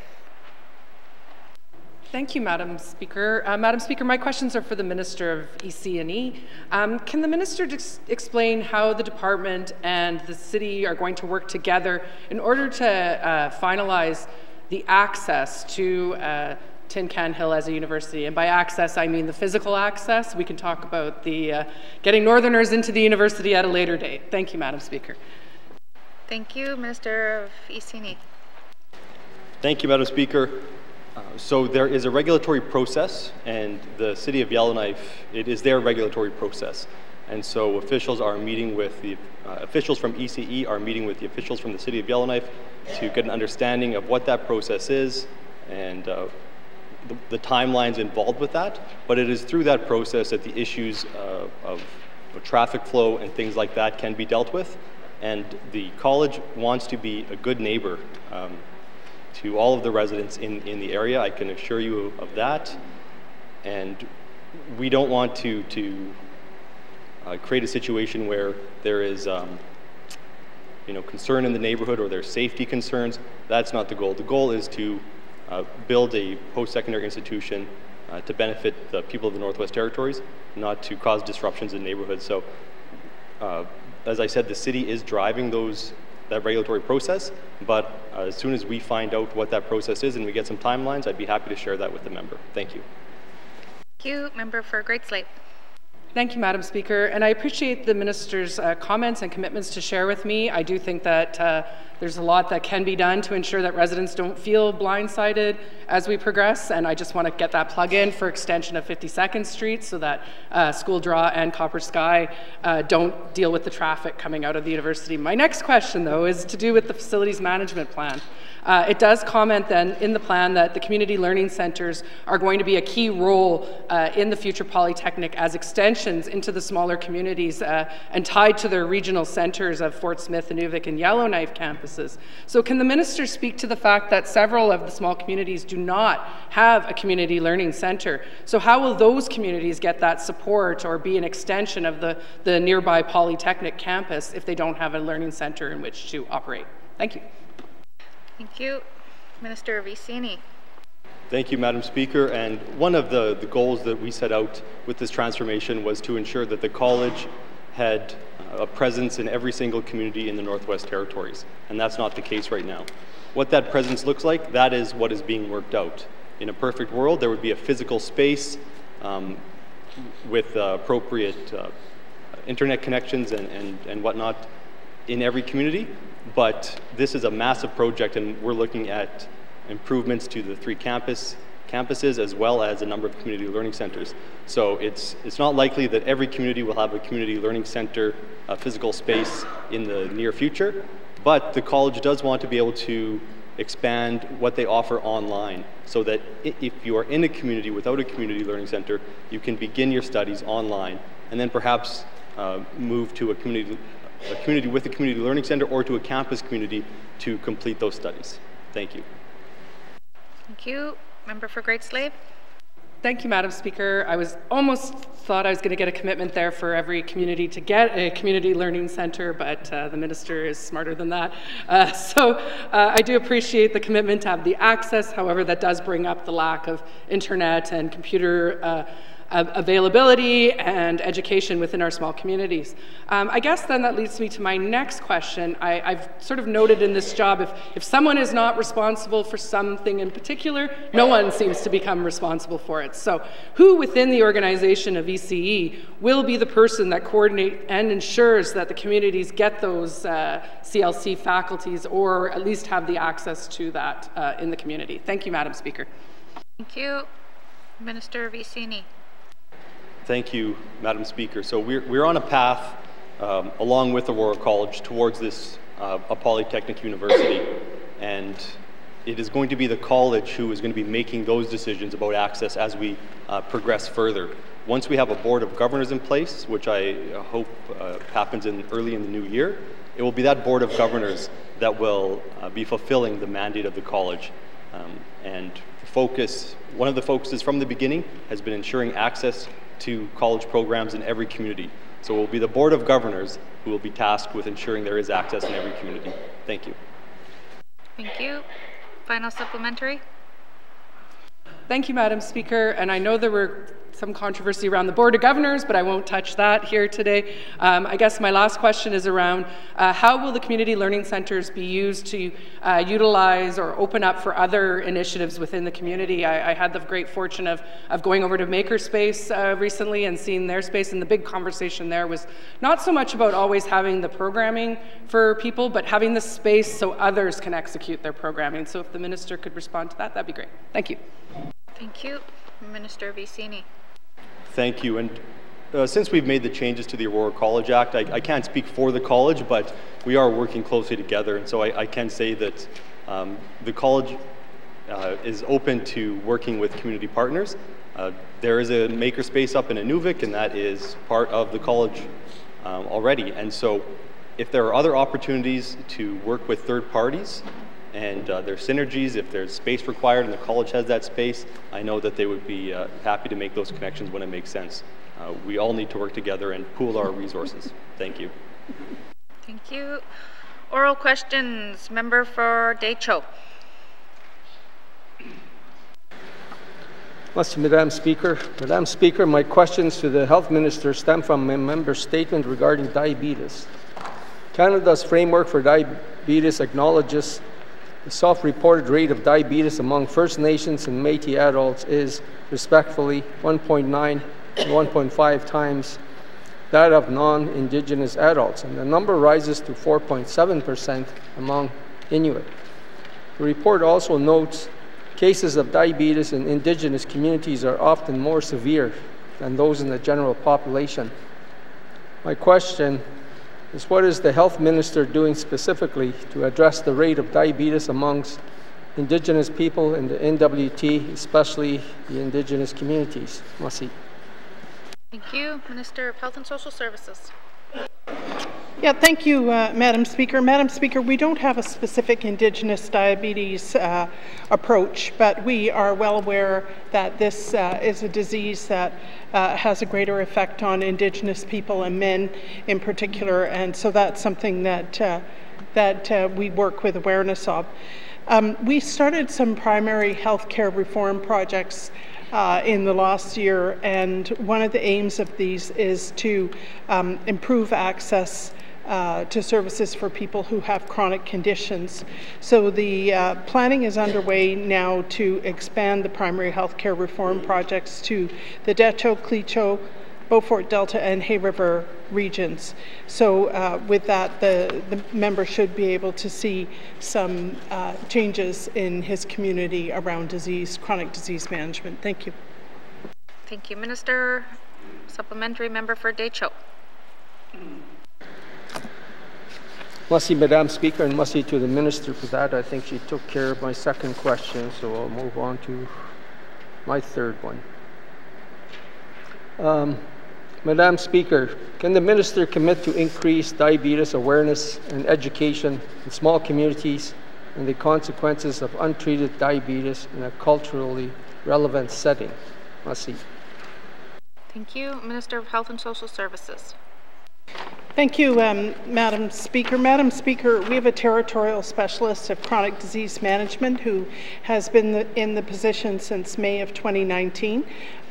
It's that person's job to research and provide recommendations on patient care standards related to chronic disease management services. The focus is on providing culturally appropriate and standardized diabetes programming by working with all of the community-based dietitians to ensure that that's the case. Thank you. Thank you. Member for Deschaux. Merci, Madam Speaker. Madam Speaker, can the Minister commit to including screening efforts in small communities in a culturally relevant setting where people are empowered to get tested? Merci. Thank you. Minister of Health and Social Services. Yeah, thank you, Madam Speaker. Madam Speaker, this is a timely question. All persons, regardless of where they live, are offered screening for diabetes. That's an inventory of risk factors and then a blood test, which would confirm whether the person is diabetic or pre-diabetic. I'm pleased to say that work is going to begin this year and ongoing for 3 years to work with families who are living with type 2 diabetes to develop culturally relevant diabetes education materials and programming, and looking also at on-the-land camps that would be specifically for intergenerational families affected by diabetes. So planning is going to begin on developing and putting out this initiative in the next few months, and I welcome the member to ask me additional questions in the winter session. Thank you. Thank you. Oral questions. Member for Cam Lake. Thank you, Madam Speaker. Madam Speaker, my questions to start are for the Minister of Health and Social Services. We learned last week that there are currently 30 spots in the Aurora College nursing program. So I'm wondering if the Minister can tell us how many bursaries are available. Thank you. Thank you. Minister of Health and Social Services. Yeah, thank you, Madam Speaker. My information is that there are a total of 121 people enrolled in the nursing program, and 29 of them are first year, and between 24 and 28 typically are Northern or Indigenous. Thank you. Thank you. Member for Cam Lake. Thank you very much, Madam Speaker. So, Madam Speaker, if there are, for example, 30 spots available to first-year students, of which 29 are filled, does that mean that there are every year 30 bursaries available for those students? Thank you. Thank you. Minister of Health and Social Services. Thank you, Madam Chair. Madam Chair, it's my understanding that there are enough funds to cover 25 bursaries. Thank you. Thank you, Minister. Member for Cam Lake. Thank you very much, Madam Chair. Madam Chair, I'm wondering why we would undersubscribe a program, or sorry, underfund a program. And I mean, and maybe that's just how we go in health and social services, is underfunding our programs, and we need to stop doing that. But if we have 30 potential spots, why would there not be 30 potential bursaries for 30 potential nursing students, so that we can potentially say, okay, we only have 29 first-year students. Let's put this one last spot out there so that we can recruit one last person to make sure that this program is fully subscribed. So why is there not 30 bursaries available if there are 30 spots available? Thank you. Thank you. Minister of Health and Social Services. Thank you. This is part of the trajectory of Health Needs to do more and more and more without any additional money. So this program is funded from within. What we can afford to do is 25 students at this point. I want to say, however, that this bursary is not the only bursary or way to receive additional funds for education. If people in the nursing program go to the bursary section of the Aurora College website, they'll see some additional ways that they can apply for funding. Thank you. Thank you. Final supplementary, member for Cam Lake. Thank you very much, Madam Speaker. Madam Speaker, we have a $193.7 million deficit within NTHSSA. Two of the main reasons for this deficit creeping up are cost of overtime due to staffing shortages and underfunded locum costs. So I think that in investing in education in exchange for return of service is a good investment of this territory. So my question comes back to investment in bursaries is, will this government provide bursaries in exchange for years of service to anybody who wants to be a nurse so that their program is fully subscribed every year? Thank you. Thank you. Minister of Health and Social Services. Thank you, Madam Chair. Madam Chair, the bursary program is for Indigenous and Northern students. It's not for the Southern students who apply to go to school in the Northwest Territories. Thank you. Thank you, Minister. Oral questions. Member for Tabacha. I have one more. She did? Oh, sorry. Member for Cam Lake. I was counting. Thank you very much, Madam Speaker. Madam Speaker, my last question for the Minister then is, will they change the criteria of the program to include N.W.T. residents so that even people who have made their home here for the last 10+ years and want to contribute to this deficit of staffing and this staffing shortage can partake in this program? Thank you. Thank you. Minister of Health and Social Services. Thank you, Madam Chair. Madam Chair, as I said earlier to the member this week, this program actually hasn't launched yet. The uptake is unknown. The funding is secure for the 25 positions at this point. So while I know she would like to score a point today, it is not possible for me to commit to what she wants. Thank you. Thank you, Minister. Oral questions. Member for Tabacha. Thank you, Madam Speaker. In my statement earlier, I talked about the many issues that the business community are facing right now. Can the Minister of ITI explain if her department has a plan to help address the rising costs of commercial insurance for businesses in the Northwest Territories? Thank you, Madam Speaker. Thank you, Member. Minister. Thank you, Madam Speaker. Madam Speaker, there's not a formal plan or policy or strategy around responding to insurance costs. Insurance costs are something that arises as a result of private market factors. And unfortunately, the Northwest Territories does face higher premiums generally. We have a smaller population over which the industry can spread its risk out. There's obviously remote location. There is a factor of the types of building materials that are used when we're dealing with capital insurance or on capital products and assets, houses. And the fact is there's often limited emergency services. All of these are factors that can lead to higher costs in the north and not necessarily ones that we have an immediate ability to mitigate for residents or small businesses.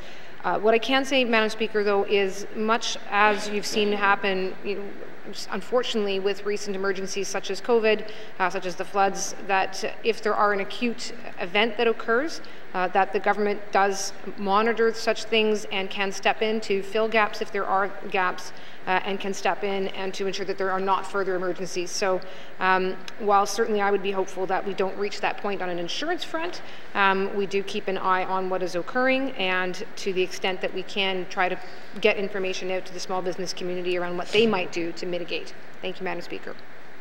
Thank you. Member for Tabacha.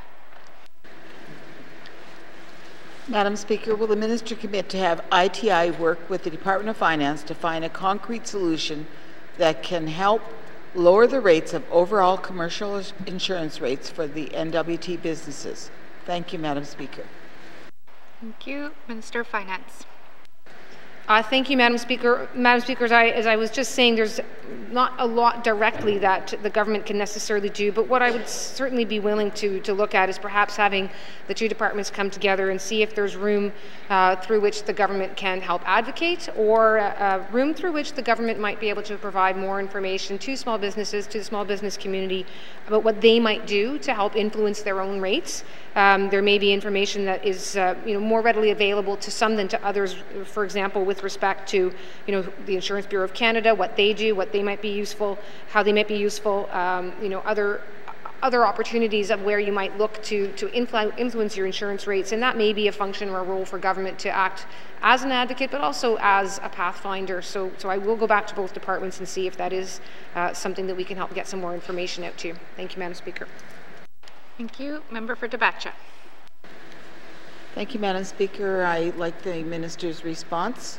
Madam Speaker, can the Minister tell us if her department agrees with the economists at the Royal Bank of Canada and anticipates a recession occurring in 2023? Thank you, Madam Speaker. Thank you. Minister of Finance. Thank you, Madam Speaker. Madam Speaker, I'm not going to provide any prediction here today. I certainly can say the Department of Finance is monitoring this. I know the Bank of Canada just put out their most recent monetary policy, and certainly I know I'm reading those documents, and our department staff and fiscal policy are also reading those materials and keeping an eye on what is happening. But I think really where I want to go, Madam Speaker, in responding is to reassure that in that monitoring, that we are doing so not just as an academic exercise. We're doing that so that we would be in a position to know what the impacts would be on the fiscal strategy of the government, so that we would then know what that might in turn do, whether it's to our procurement, whether it's to hiring, and to know what is happening in the economy at large, so that again, departments such as ITI can go out and make sure they are supporting industry. Our economy is very heavily reliant on the public sector, and the good news with that is it gives us a bit more insulation to some of the shocks that you might otherwise see. Thank you, Madam Speaker. Thank you, Member. Oral questions. Member for Frame Lake. Oh, she got one more? Oh, I thought you said that was the last one. Okay, sorry. Member for Tabacha. Madam Speaker, if a recession is in fact declared, can the Minister tell us if her department has a plan in place for how to help N.W.T businesses deal with that scenario? Thank you, Madam Speaker. Thank you, Minister of Finance. Thank you, Madam Speaker. Madam Speaker, I do appreciate the opportunity to speak to this question. I do hope that the members of the public and business are paying attention, because again, I know this can be a time with a lot of uncertainty. When there's uncertainty and volatility, it may mean businesses aren't making the investments that we want to see them making to have a robust and diversified economy in the North. So, again, I'll say something that I was saying a lot more back when the pandemic was in full force, which is that the public sector is larger in the territories than what it may be in some provincial areas. Now, that there's downsides to that, but one of the upsides to that is it gives us a bit of stability. So we are certainly monitoring, again, not just as an academic way, but to look at certain indicators, make sure that we are responsive and reactive where we need to be. But again, really, it's at this point, Madam Speaker, there's not a set plan, because there's not a set emergency to which we need to respond. We are keeping an eye on what's happening, and again, trying to do things like pass a capital budget, which would hopefully help support the small business sector through any times of uncertainty. Thank you, Madam Speaker. Thank you.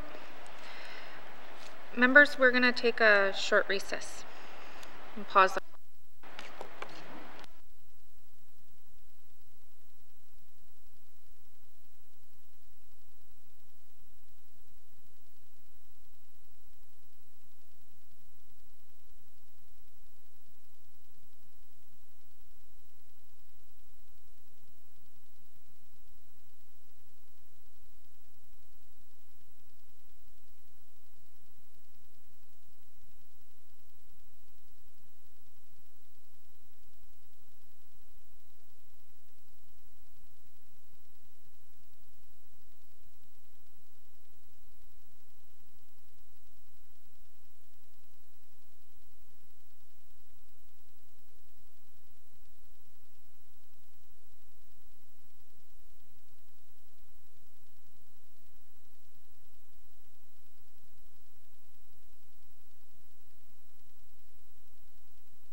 Oral questions. Member for Frame Lake.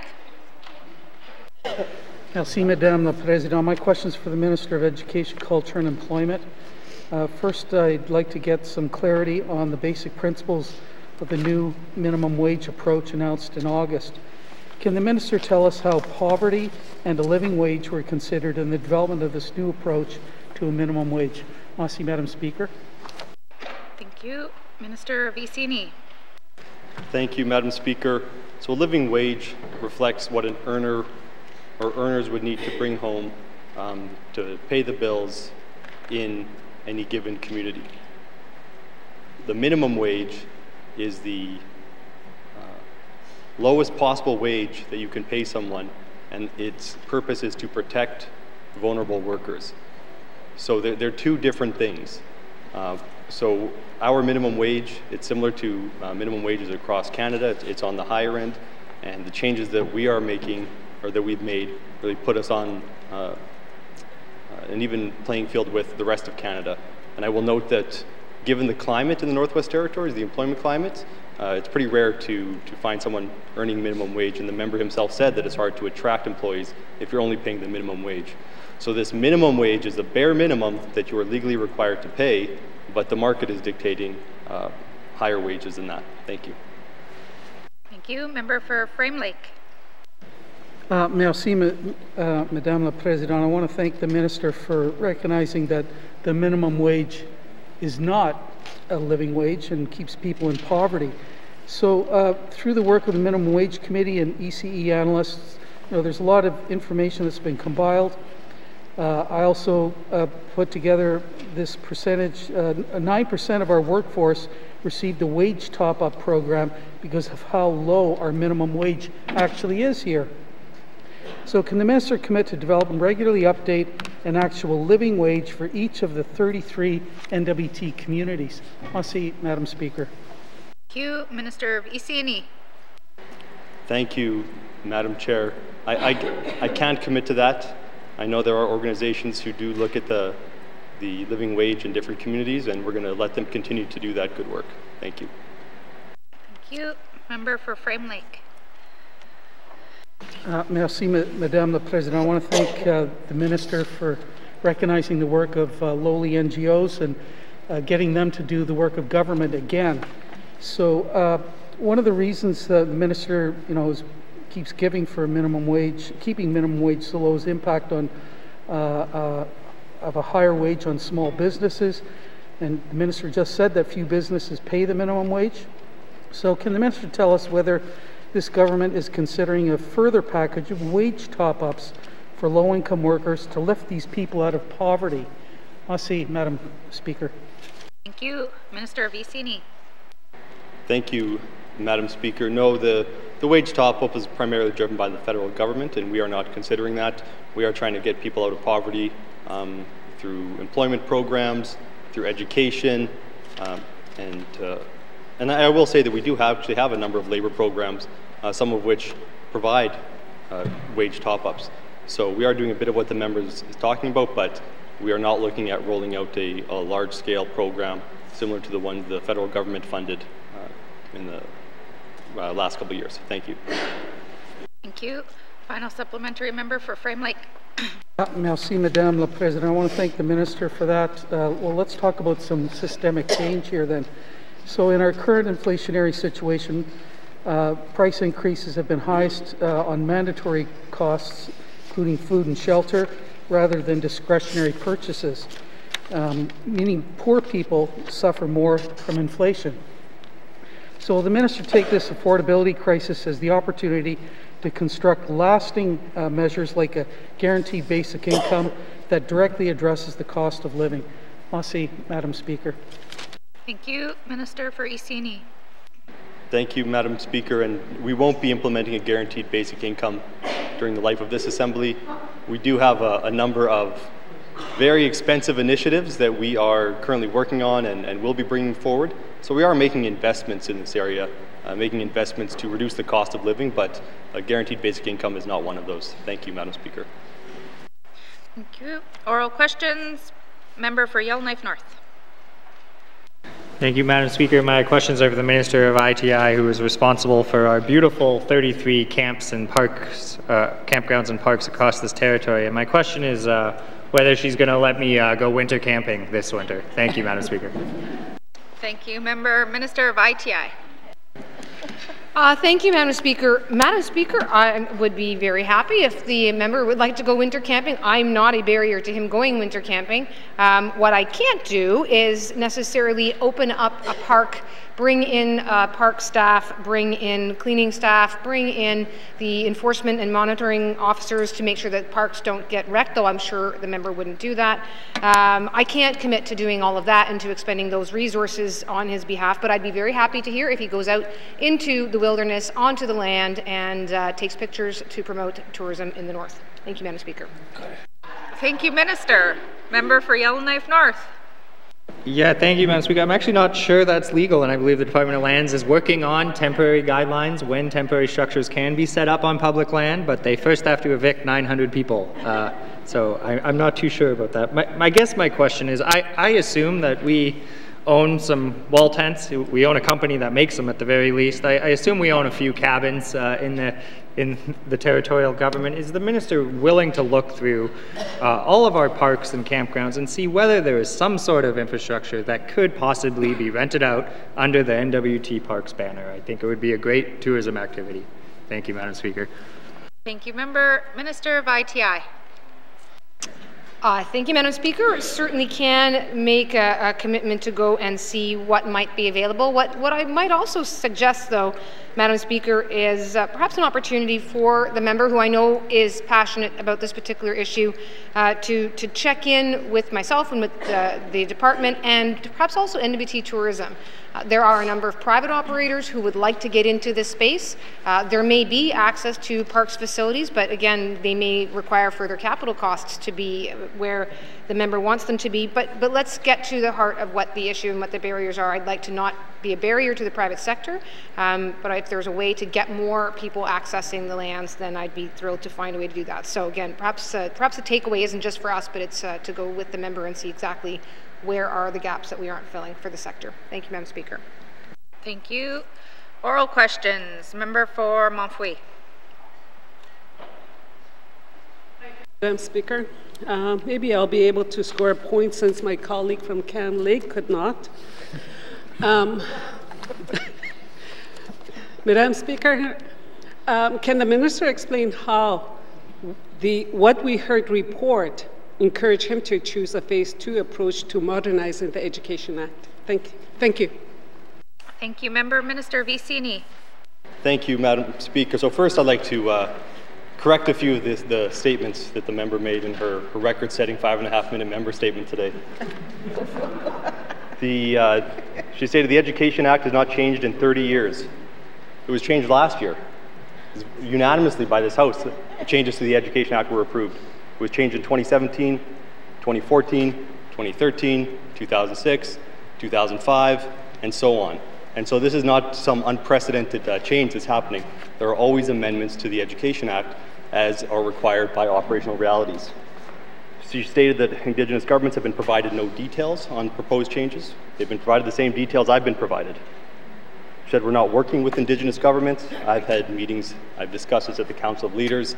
I've discussed this at bilateral meetings with Indigenous governments. There's meetings with education bodies and ECE occurring, and so that includes the TCSA. There's a meeting this week between ECE and Clecho government officials. She said, I don't know what changes that, I don't know what changes that we want to make. What we don't have is the exact wording of the changes, and that's because we have to work with the education bodies to determine that. She said we're making governance changes by clarifying authorities of the minister. We're not, we're clarifying the authorities of the minister so that the ministers can't go and try and do things beyond their authorities. And she stated that the two-phase approach is divisive and recalls a path driven by privilege. And I'll say that's partially right. I'm privileged to be an Indigenous person who gets to make these changes for Indigenous students. So I'll say that, Madam Speaker. I don't think we need to lose sight of that. And this Assembly as well. You know, there's a lot of Indigenous voices in this Assembly that are involved in this process. And that's why we're making these changes. And I'm not going to, abandon making changes for Indigenous students just because it's unpopular. I have an opportunity to do it, and I'm going to do it. And so in terms of the member's direct question that she asked, why we went on with a two-phase approach, the reason is because we realized that, and I realized that we can't do this alone. We need to work together. We need to work with the Indigenous governments and the education bodies if we're going to revamp the Education Act, and that's what we're doing. In the meantime, we want to make some minor amendments so that things can operate more efficiently and we can provide better services to students. And to do that, we have to get it done right away. Everyone here knows how the legislative process works. We have tight timelines, and we don't have the kind of timelines that would allow co-drafting. Thank you, Madam Speaker. Thank you, Minister. Member for Montfouet. Yes, thank you, Madam Speaker. Thank you for the information. 1984, Alberta curriculum was introduced because I know I was there. So that's where I was referring to this as over 30 years, that it hasn't been, it hasn't been changed. And then just recently, last year, I know they were talking about it, and this year, where we are adopting BC curriculum. So that's what I was talking about, the legislations.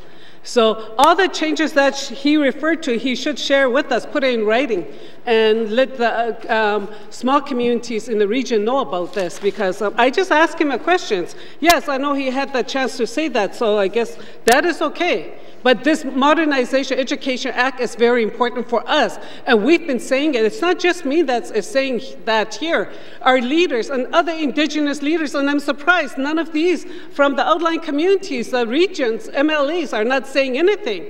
And the leaders have been saying it, Dene Nation have been saying it. That's why I am expressing, that's why I really do have an issue with this, modernizing the Education Act. It would be nice if there were more MLAs that were speaking out. And I know some of the education system in the regional center are better, are good. Like Fort Smith, they have the best education systems. Like Yellowknife, they have the best education systems, but not in the small communities. This is where I am really frustrated with what he said. So with that, according to the N.W.T update of July 6, 2022, Phase 1 of the Education Act modernization addressed issues identified in the Office of the Auditor General audits. Can the Minister explain how he prioritized the topics identified by Ottawa's Auditor General and those identified by the Indigenous government? Thank you. Thank you, members. I know discussions can get very heated and very personal in here. Member,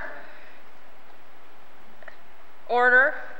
I would like everybody to just keep your discussions respectful and your questions and comments to each other and direct them through me. Thank you. Minister of ECNE. Thank you, Madam Speaker.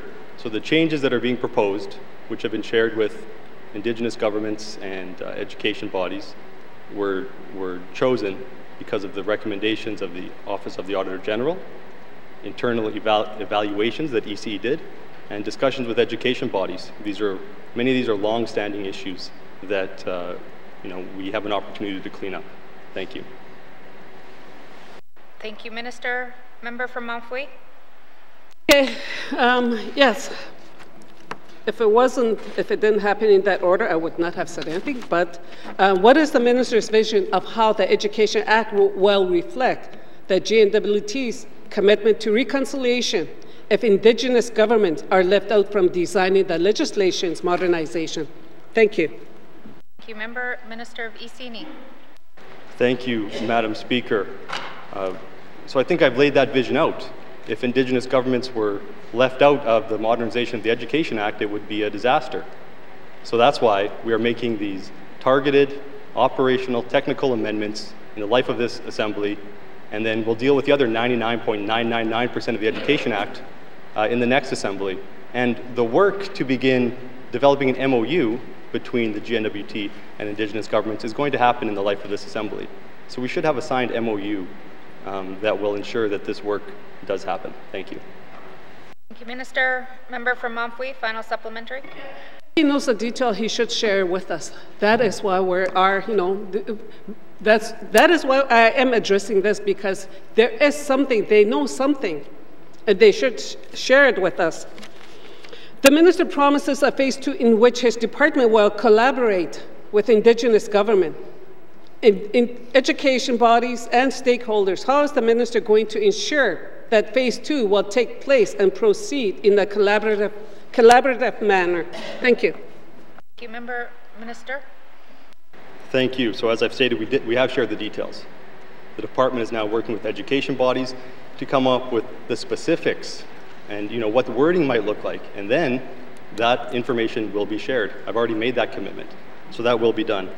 And in terms of how we're going to ensure that we work together, I answered that already with discussion about the MOU. I hope we don't lose sight of the fact here that generally what happens with the non-land and resources legislation as required under devolution, most legislation is not co-developed with Indigenous governments. This government took the step of saying, look, the Education Act is so important that we need to have a co-development process. Even though it's going to take, who knows, a decade, we need to do it. It's going to take a lot of money, it's going to take a lot of time, but we're going to do it. And I think that is a huge step forward for reconciliation. Thank you, Madam Speaker. Thank you, Minister. Oral questions. Oral questions.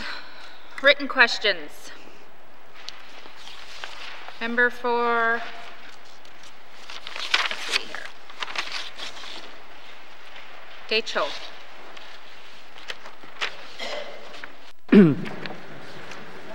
Merci, Madam Speaker.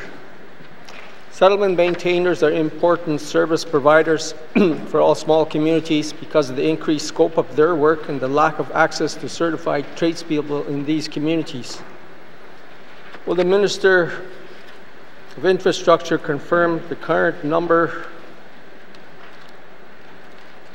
of indeterminate settlement maintainer positions, provide the number of settlement maintainers working in small communities, identify each community, and identify communities with vacancies?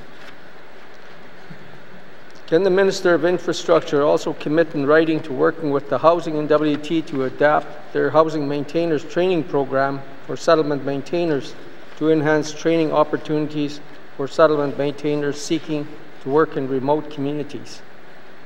Will the Minister of Infrastructure ensure that small community settlement and facility maintainers have the option of receiving oil and heat technician training during their employment in order to perform basic heating equipment maintenance and repairs in situations where a steam ticket or other specialized certifications are not required? Will the Minister of Infrastructure provide a detailed list of the current training opportunities offered to settlement maintainers during their employment as of November 2022?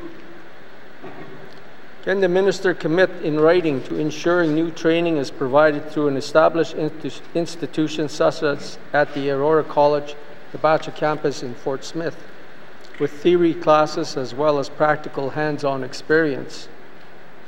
For example, by adding on-the-job training, job shadowing, and/or apprenticeship opportunities. Merci. Thank you. Written questions. Member for Cam Lake. Thank you, Madam Speaker. Madam Speaker, my questions are for the Northwest Territories Power Corporation to facilitate alternative energy. The Northwest Territories Power Corporation is a Crown corporation that owns and operates the Northwest Territories hydroelectric facilities and most of the Northwest Territories diesel power plants. NTPC is tasked to provide an essential service to Northwest Territories residents and businesses by ensuring access to reliable electricity. The Northwest Territories energy mix includes fossil fuels, biomass, hydro, natural gas, wind, and solar installations. In 25 remote communities, local grids provide diesel-generated electricity. The N.W.T's 2030 energy strategy and the NTPC's strategic and capital plans focus on lowering cost of power and increasing the use of alternative and renewable energy whenever possible. Implementing the 23 energy strategy is a shared responsibility between the N.W.T, NTPC, and the Arctic Energy Alliance. The NTPC commits its 2022-23 corporate plan to increase integration and renewable technology and use of alternative fuels and achieve a 25% greenhouse gas emissions reduction for electricity generation in diesel-powered communities. I submit the following questions to the Minister responsible for the Northwest Territories Power Corporation. 1, can the minister explain how the NTPC will invest in alternative and renewable energy with a net debt of nearly $366 million? Will funds be available to upgrade and purchase energy-efficient diesel generators for communities when the increase in net debt for 1 year alone is already about $42 million? Can the minister provide the NTPC capital investment dollars invested on alternative and renewable energy in the Northwest Territories communities by community and contractor, and identify which of these will be impacted by sunsetting federal funds? 3, during the life of this Assembly, has NTPC collected and reported on performance measurement results, and if yes, have trends been observed? And can the minister share the results by community? 4, how does the NTPC increase alternative and renewable energy in housing? For example, what is NTPC doing to work with the Housing Northwest Territories, developers, and Indigenous business development corporations?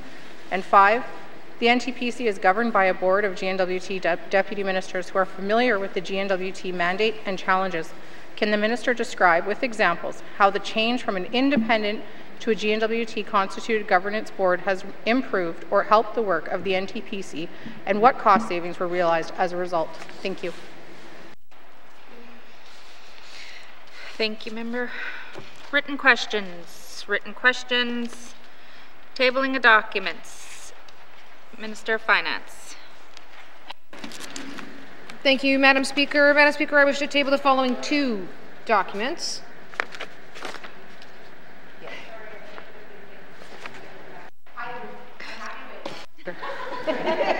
It's just one of those days. Sorry. Lots going on today. So we got, put my glasses on and I could see. Returns to written questions. Returns to written questions. Replies to Commissioner's address. Replies to Commissioner's address. Petitions. Petitions. Tabling of documents. Minister of Finance. Like deja vu, Madam Speaker. Thank you. Madam Speaker, I wish to table the following 2 documents. The plain language summary for Bill 60, an act to amend the Petroleum Products and Carbon Tax Act, and Northwest Territories Business Development and Investment Corporation 2021-2022 Annual Report. Thank you, Madam Speaker. Thank you. Tabling of documents. Member for Deschaux. Merci, Madam Speaker. I wish to table the Framework for Diabetes in Canada, a publication of the Public Health Agency of Canada. And Madam Speaker, I wish to table Bill C-237, an act to establish a national framework for diabetes. Thank you. Merci, Madam Speaker. Thank you. Tabling of documents. Member for Yellowknife North. Madam Speaker, I wish to table the following documents. Redacted reports for the Department of Education, Culture, and Employment from the Internal Audit Bureau, obtained under access to information. Redacted reports for the Department of Executive and Indigenous Affairs from the Internal Audit Bureau, obtained under access to information. Redacted reports for the Department of Environment and Natural Resources from the Internal Audit Bureau, obtained under access to information. Redacted reports for the Department of Finance from the Internal Audit Bureau, obtained under access to information. Redacted reports for the Department of Infrastructure from the Internal Audit Bureau, obtained under access to information. Redacted reports for the Department of Industry, Tourism, and Investment from the Internal Audit Bureau, obtained under access to information. Redacted reports for the Department of Justice from the Internal Audit Bureau, obtained under access to information. Redacted reports for the Department of Lands from the Internal Audit Bureau, obtained under access to information. And redacted reports for the Department of Municipal and Community Affairs from the Internal Audit Bureau, obtained under access to information. Madam Speaker, I'd just like to say I hope the Minister can find a way to proactively disclose all of the great work that the Internal Audit Bureau does so I never have to do this again. Thank you, Madam Speaker.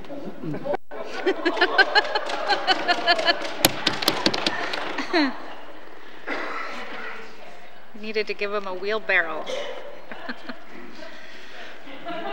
Tabling of documents. Tabling of documents. Notice of motion. Member for Cam Lake. Thank you, Madam Speaker, I give notice that on Thursday, November 3rd, I will move the following motion.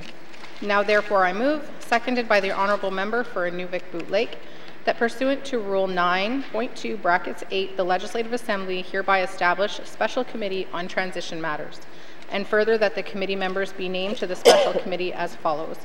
Mr. Kevin O'Reilly, Member for Frame Lake, the Honorable R.J. Simpson, member for Hay River North, Mr. Rocky Simpson, member for Hay River South, Miss Lisa Sembler, member for Inuvik Twin Lakes, Miss Jane Whalen Armstrong, member for Montfouille, and the Honorable Shane Thompson, member for Nahende. And furthermore, that the Special Committee on Transition Matters be established by the terms of reference identified as tabled document 765-19 Thank you, Madam Speaker. Thank you. Notice of motion. Member for Tabacha. Madam Speaker, I give notice that on Thursday, November the 3rd, I will move the following motion. I move, second by the Honourable Member for Hay River North, that when this House adjourns on Thursday, November 3rd, it shall be adjourned until Tuesday, February the 7th, 2023. And furthermore, that at any time prior to February the 7th, 2023, if the Speaker is satisfied, after consultation with the Executive Council and the members of the Legislative Assembly, that the public interest requires that the House should meet at an earlier time during the adjournment or at a time later than the scheduled resumption of the House, the Speaker may give notice, and thereupon the House shall meet at the time stated in such notice and shall transact its business as if it had been dutifully adjourned at that time. Thank you, Madam Speaker. Thank you. Notice of motion. Member for Tabacha.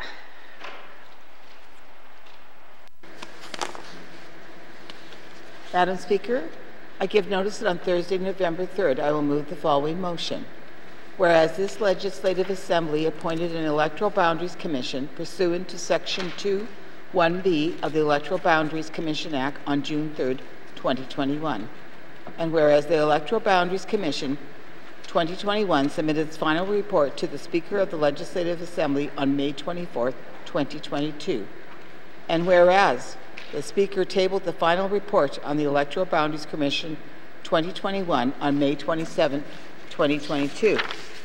And whereas this House rejected the electoral boundaries recommended by the Electoral Boundaries Commission 2021 on October 18, 2022, and whereas the current electoral boundaries result in continued underrepresentation of some Northwest Territories constituencies in this House, and whereas there's a desire to review the names of certain electoral districts in the Northwest Territories, now therefore I move, second by the Honourable Member for Hay River North, that the Legislative Assembly recommends that amendments to the Electoral Boundaries Commission Act be introduced during the life of this Assembly to A, allow for the establishment of an Electoral Boundaries Commission within 18 months after the date fixed for the return of the writs from the 2023 election and subsequently for each succeeding general election, and B, increase the composition of future electoral boundary commissions from a chairperson to 2 other members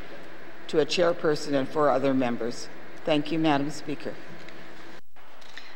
Thank you. Notice of motion. Member for Satu. Thank you, Madam Speaker. I give notice that on Thursday, November 3rd, I will move the following motion. Now, therefore, I move, seconded by the Honourable Member for Nahende, that the following persons be recommended to the Commissioner of the Northwest Territories for reappointment to the N.W.T Honours Advisory Council.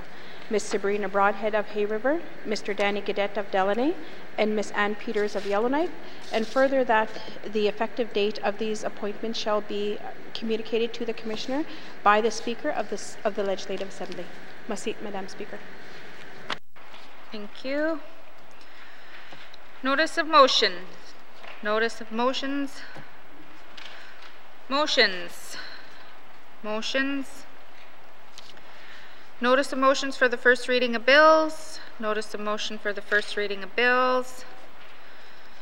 First reading of bills. Member for Yellowknife North. Madam Speaker, I wish to present to the House Bill 61, an act to amend the Ombudsman Act, to be read for the first time.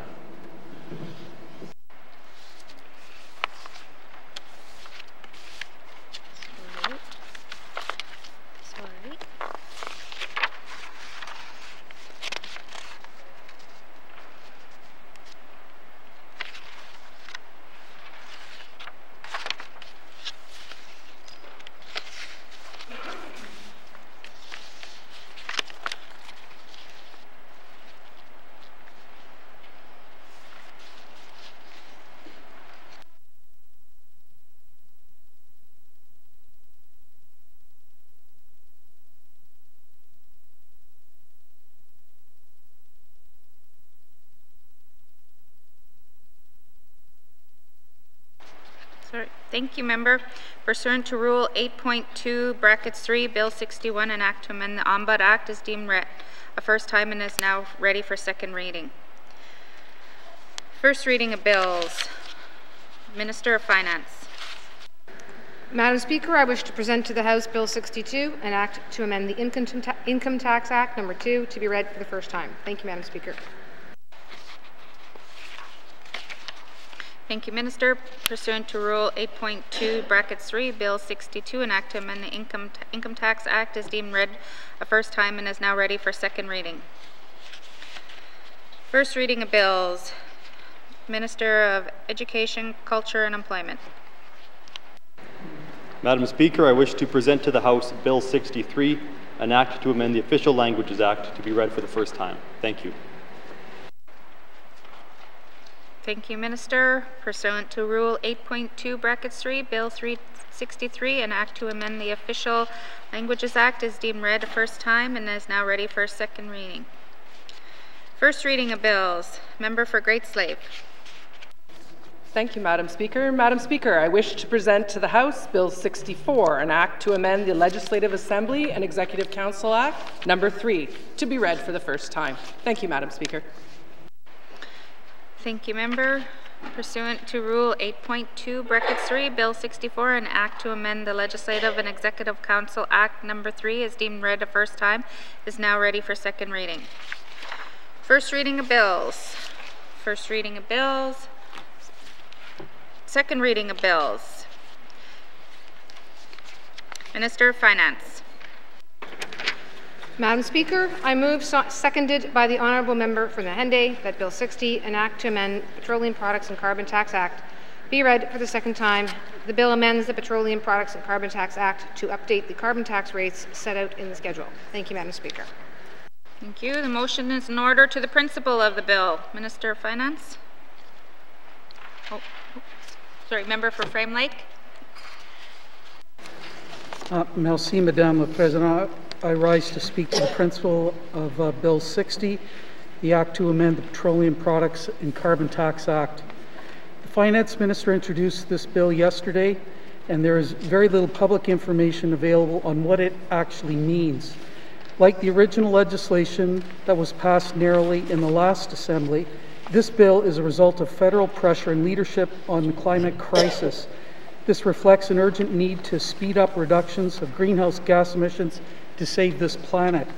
I support those federal efforts and a carbon tax in general, but strongly reject Cabinet's approach on a carbon tax that will reward large emitters, basically the diamond mines and Imperial Oil at Norman Wells, and not mitigate the impacts on those communities that have the highest fuel costs. This bill does nothing to address the failures of the legislation from the last Assembly that implemented a carbon tax. All this bill does is switch out the carbon pricing schedule and tinker with vendor remittances of the carbon tax. The bill does not address the severe problems with the total lack of transparency and accountability in the collection and use of carbon taxes. The bill does nothing but continue to centralize all the power and authority over as yet undefined offsets, grants, and other measures into regulations and policies that remain difficult to understand and subject to the whims of Cabinet.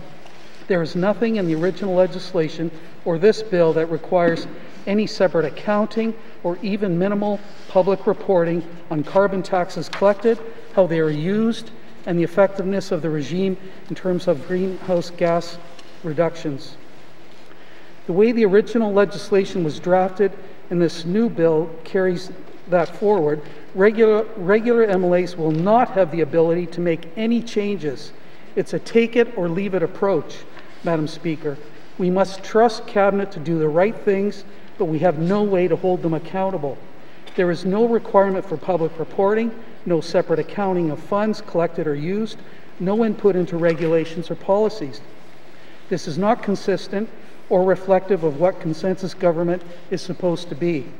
Some will ask, why is Cabinet increasing carbon taxes now during a period of very high inflation? The easy answer is to blame the feds.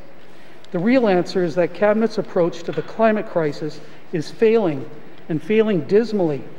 And this new approach on a carbon tax appears to provide a convenient cover for this failure and pass it off as federal direction.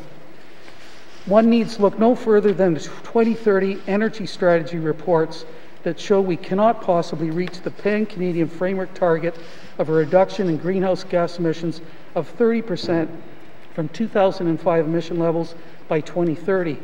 That strategy was always founded on back-end loading of GHG reductions from the imaginary Tolson hydro expansion. Tolson expansion is not even economically viable without massive public subsidies and spending we cannot possibly afford. The latest predictions of GHG emissions reductions to 2025 from the Energy Strategy report tabled in this House last week only get us to less than 10% of what is needed. How can we possibly make up the other 90% in the last 5 years? Even the feds recognize that Cabinet's approach is failing dismally and have required changes to the carbon tax to provide more incentives for greenhouse gas reductions. I've begged and pleaded with Cabinet to change this approach from the last Cabinet, and they have done nothing to change it. It is destined for failure.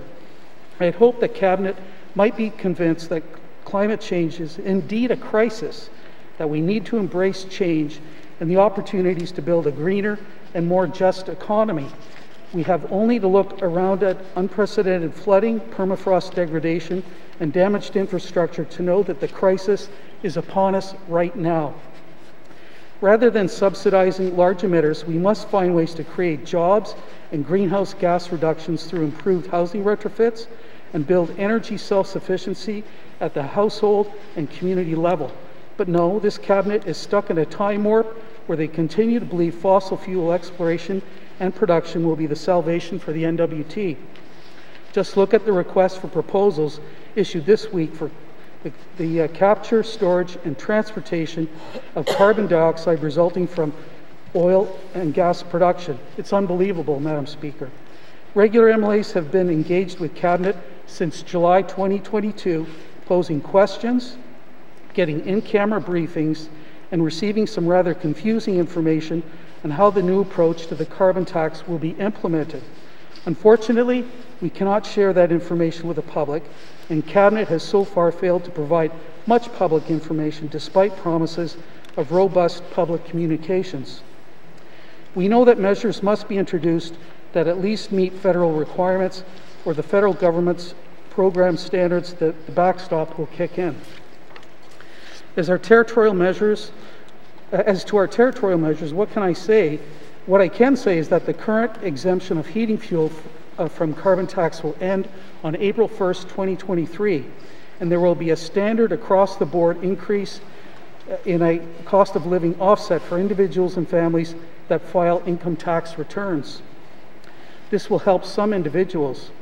Those in communities with lower fuel costs may actually make some money. But those in the remotest communities will be hit hard, and the offset will not mitigate those impacts sufficiently, in my opinion. Large emitters, the diamond mines and Norman Wells operations, will continue to get most of their carbon taxes back through some mysterious new facility-based baseline.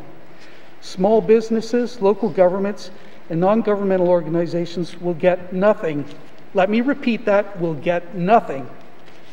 There will be vague commitments of possible programs to help other businesses reduce their fuel use.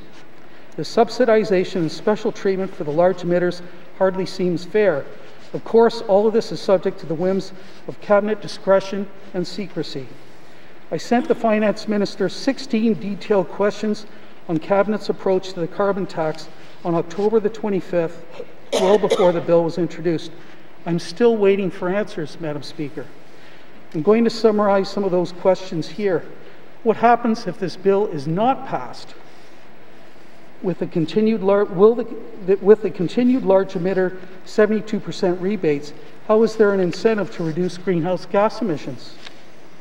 How and when will the large emitter rebates be reviewed and changed, and will any of this information be made public? Was there any overall analysis, scenario work, or modeling on the proposed new approach versus the federal backstop in terms of any of the following? amount of carbon taxes generated, and from what sectors, businesses, families and individuals, remote versus urban areas, economic impacts of the new approach on carbon tax, predictions of fuel switching and energy conservation measures likely to be pursued, and any resulting greenhouse gas emission reductions. Was any carbon tax revenue shared? Will any carbon tax revenue be shared with Indigenous governments or community governments, such as the way the Yukon does this?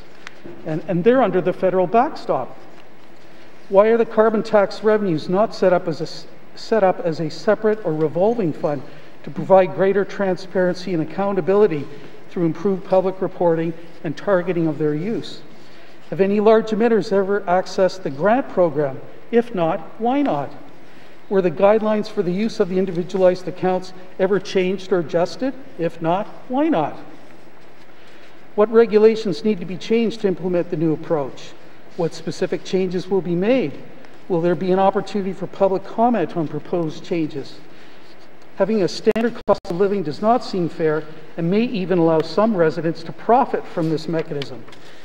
Is there not some other way to provide a fair offset based on actual fuel use or cost to give some relief in the high-cost regions? Madam Speaker, I'm profoundly disappointed at the lack of analysis and sharing of information from Cabinet on this new approach to the carbon tax and cannot support it as presented to date. It's part of an overall climate change initiative that is not integrated and clearly doomed to failure. If there's one thing we know, it's that we must convince the public of the urgent need confronting this crisis and to get on board. There's no attempt to get the public on side with Cabinet's new approach. So what are we to do with a bill that concentrates power in Cabinet with little to no transparency and accountability for an approach that treats some much better than others and thus is patently unfair? We cannot even make basic changes to the bill. Regular MLAs and the public have not been provided with basic information on alternatives, options, and analysis of impacts. If the bill passes second reading, it can go on to a standing committee where public input and questions can be gathered and recommendations can be made. But there will not be any way to change the bill. The review could also provide an opportunity for a closer look at the federal backstop and how it has been used and adjusted in other jurisdictions, including the Yukon and Nunavut, in creative ways that seem to have escaped our Cabinet. My heart tells me to kill the bill, but my mind says that we need to study alternatives because Cabinet has not or is not willing to share that information with us. For that reason alone, I will vote to send this bill to committee for review. Cabinet in no way should take my vote as support for this approach or that I condone in any way how this is rolled out. Merci, Madam Chair. Thank you. To the principal of the bill, member for Great Slave. Thank you, Madam Speaker. Madam Speaker, I too have a lot of concern about this bill. I understand where the Minister of Finance is at and that we have a federal obligation that we need to meet and that we really have no choice in putting forth something. If we don't put this bill forward, then we end up defaulting with what Canada decides for us, and we often know that Ottawa does not make the right decisions for us here in the North.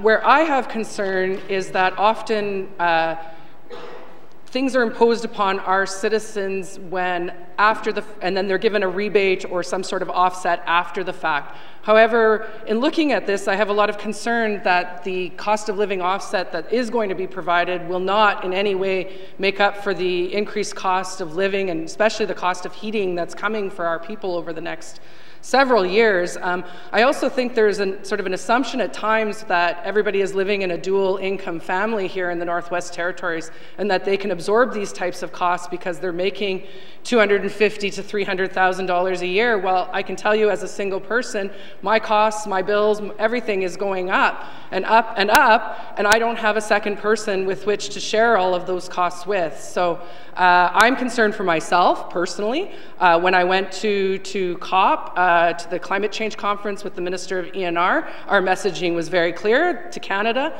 that we could not afford to pay for Canada's promises when it came to climate change legislation. And here we are, we're literally going to be paying for Canada's promise.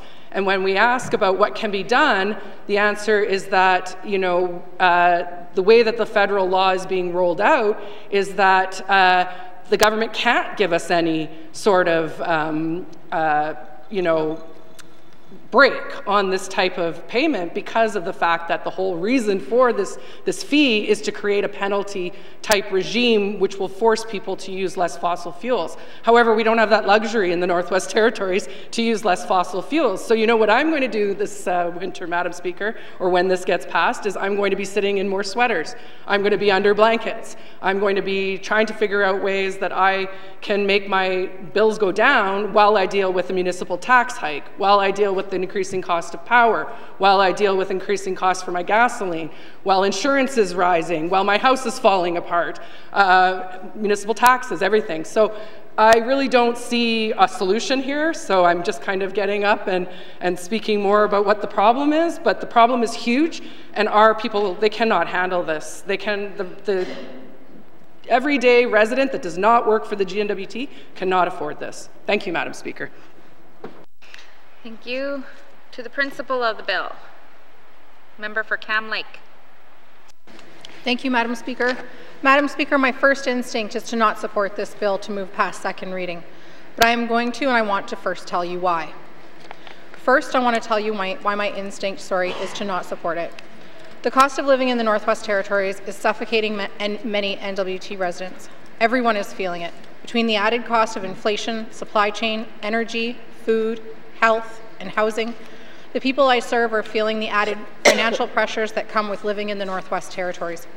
Over the last year, this territory has seen rate increases from NTPC, threat of removal of supplementary health benefits, increases to municipal taxes, as well as the added inflation and cost of living squeezes that are happening globally as well. It's as if every decision that impacts the cost of living is happening in a vacuum rather than considering the increasing of cost elsewhere in the system, and it's all connected.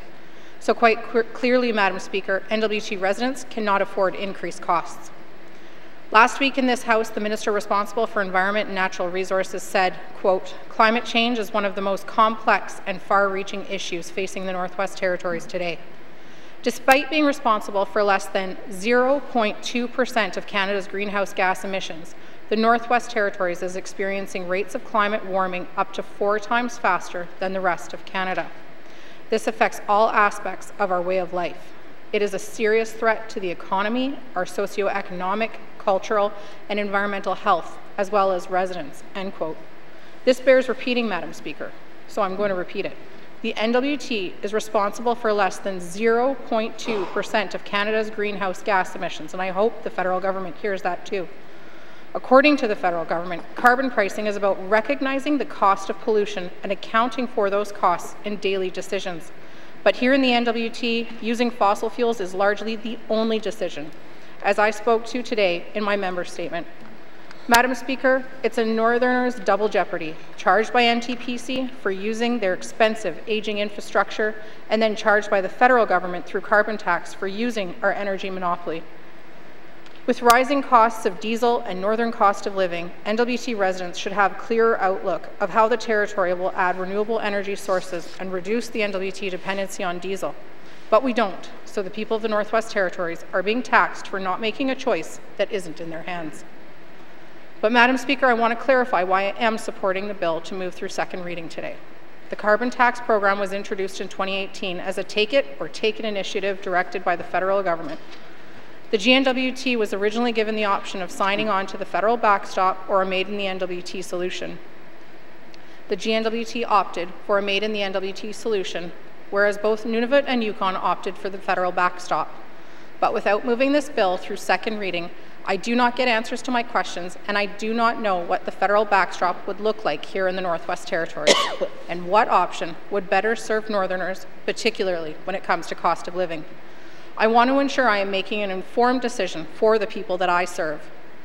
I look forward to reviewing the bill with committee and stakeholders and being able to publicly report the finer details of what this and other options might mean for the Northwest Territories, and to make recommendations of how we can collectively better serve the residents of our territory.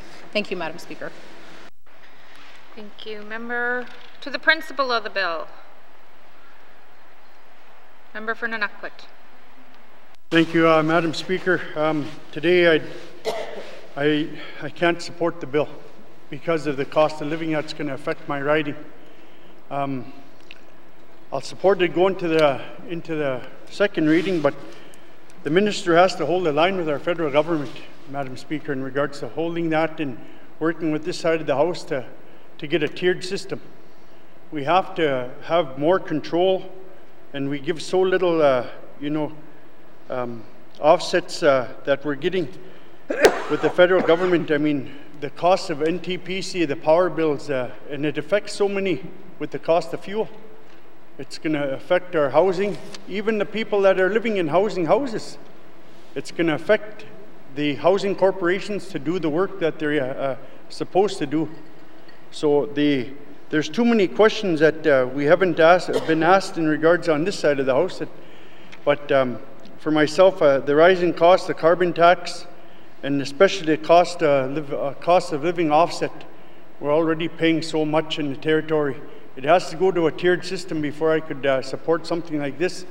But again, the small communities in the Beaufort Delta across the territory are going to be paying this carbon tax. We should be going, I guess, you look at the news today, Madam Speaker, that Nunavut went to one payment across the board, right across the whole of Nunavut, of paying their power rates all the same. So we got to be looking at something like that where it's right across the territory, not singling out small communities and punishing them for living there. And thank you, Madam Speaker. Thank you. To the principal of the bill.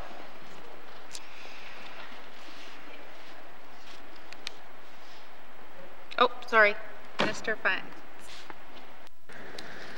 Thank you, Madam Speaker. Madam Speaker, I just wanted to make a few comments about the bill. I'm very much live to the criticisms and concerns that are being raised here. They certainly were raised when we had the opportunity to appear in front of committee. And in my view, Madam Speaker, this is a good opportunity. This is one of those times where, in consensus government, the ability to put forward a bill that does have contentious elements to it, elements that are challenging, that are not easily resolved, going through the second reading and going through the committee process, in my view, Madam Speaker, will actually be to the benefit of this bill. This was a circumstance where, because of the nature of the situation we were in as placed by the federal government, made it difficult to get information out in advance. The Department of Finance was in discussions with Environment and Climate Change Canada right up until August, which didn't give a lot of runway to go back to committee. I can say, Madam Speaker, also that, again, there's a real challenge in figuring out the best possible solution in a situation we have been put in. The thing we cannot do, unfortunately, is any sort of negation of the price signal. That's the federal system. So it's the federal government that have taken away that ability to be more nuanced, more targeted in the types of rebates that we offer. By not being allowed to negate the price signal, what that means is that you can't have an at-source rebate anymore because you're negating that immediate price signal change that you'd have. You cannot have the fuel use rebate. So you can't go to someone's house and say, well, this household uses more fuel, this one uses less. The one that uses more gets a bigger rebate. That is considered to be negating the price signal. So that puts us in that difficult of position. Do we make one equitable or equal, not equitable, one equal payment for all? Or is there a way that we can be looking at regional differences? So again, I've already asked that we go back and look at some form of regional difference, not use the equal approach that we have. Always mindful that if we don't achieve something that keeps us within the federal parameters, we do wind up going to the federal system. Madam Speaker, again, it'll be certainly open to committee to consider, simply whether or not this is an approach they want to go to. I will say for the moment, Madam Speaker, the bill is presented as it is, keeping us in the Made in the North approach, because that approach provides flexibility to the Northwest Territories. That approach allows us to provide rebates in some form or fashion. There's no guarantee what the federal system may or may not do. It allows us to provide a rebate system for our industry that is reflective of our industry. Specifically, Madam Speaker, The large emitters, namely the 3 diamond mines, would pay less if they were under the federal system, the output-based pricing system. Under this system, they pay more, but they do get the emitter rebate program where they would have the opportunity to access funds to reduce their GHG emissions. And at this point, Madam Speaker, it provides them certainty on what that's going to look like and not have to change systems. And it also allows us, again, Madam Speaker, the flexibility to look at future development and what that might be, which might not be the same as the large emitters we have today. The federal system isn't going to give us that flexibility. So a number of reasons that I'd like to keep us in that Made in the North approach, but the Made in the North approach, like many other things in the North, can be flexible, it can be adaptable, and it can be a product of consensus government. So there's no reason to think that there can't still be modifications to this bill. I do appreciate, as I say, my colleagues' comments. I do hope that committee can look at ways to be more responsive to the needs of residents in particular who are facing the rising costs that will result from that. And if the approach of being equitable across the board is not one that is considered to be the best, I do look forward to having that conversation in some further detail, working with the Department of Finance to see what we can do to keep ourselves within the box that the federal government has created for us, but one that still gives us the flexibility in the room within that from using a Made in the North approach. So I do look forward to this process. I hope my colleagues do take it out for their process, and we'll move forward from there. Thank you, Madam Speaker. Thank you. To the principal of the bill, Member for Tabacha. Thank you, Madam Speaker. I too don't like the Carbon Tax Act, and I know it's been kind of shoved down the throats of all Northerners. The most vulnerable population are the ones that are going to be affected by this mostly, and everybody in the Northwest Territories. And I'm willing to go to the go with the second reading, but I have a lot of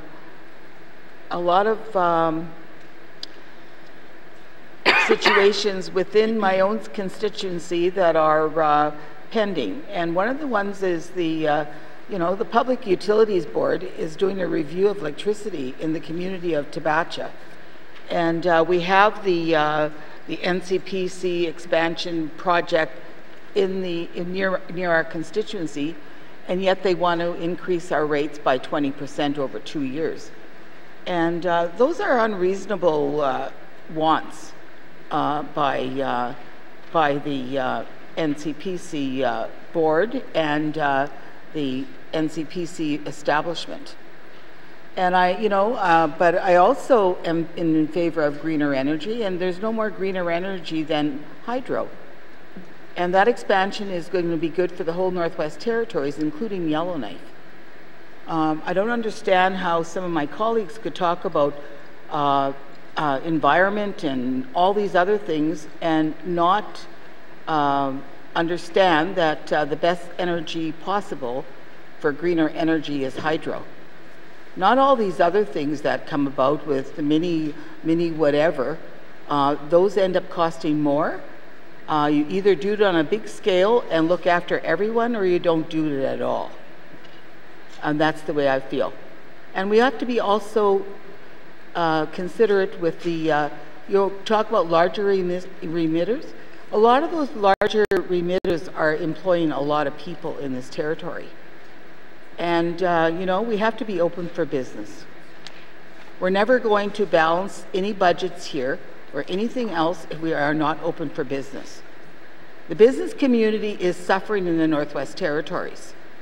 And, we always, it's easy to criticize larger business, medium businesses, and smaller businesses. And, we have to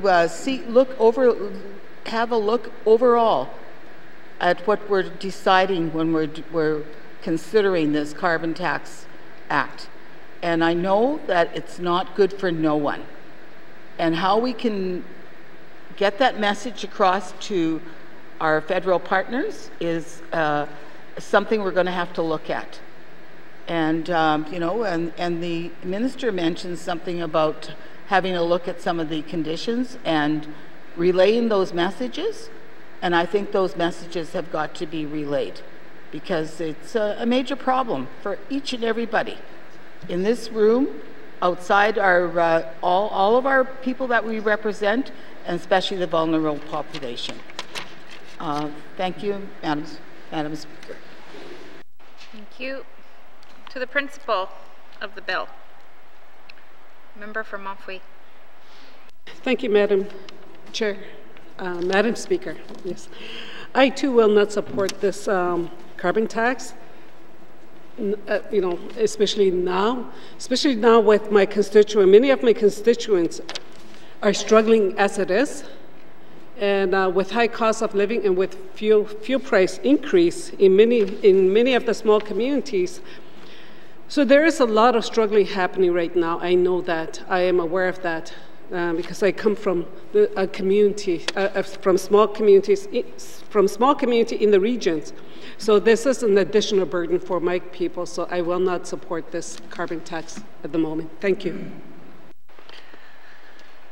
Thank you. To the principal of the bill. Question has been called. All those in favor? All those opposed? All those abstaining? The motion is carried. Bill 60 has had second reading, is referred to Standing Committee for further consideration. Second reading of bills. Second reading of bills. Consideration of Committee of the Whole of bills and other matters. Bill 23, Bill 29, let me find my glasses. Committee Report 36-19-2, Minister's Statement 264-19-2, Table Document 681-19-2, Table Document 694-19-2, Table Document 723-19-2, Table Document 747-19-2, and Table Document 748-19-2. And members, by the authority given to me as Speaker of, by Motion 1-19-2, I hereby authorize the House to sit beyond the daily hours of adjournment to consider the business before the House. Member of Decho in the chair.